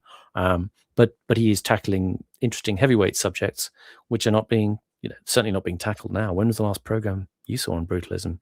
Well, exactly. I mean, this is the kind of thing where, almost like Christopher Hitchens, where there's so much you don't like about him, but the fact that anyone is there at that level at all kind of means you have to gather around and protect them. Be grateful. Yeah. Yes, indeed. Yes, indeed. Yeah. Another case for the BBC, in our view, or my view, at least, I will say. I won't speak on your behalf, but my view that it is a resource that needs to be commandeered and redirected back toward programming of quality, and not merely defunded, shut down, blown to the winds, and thrown away, given the power it undoubtedly has at its disposal.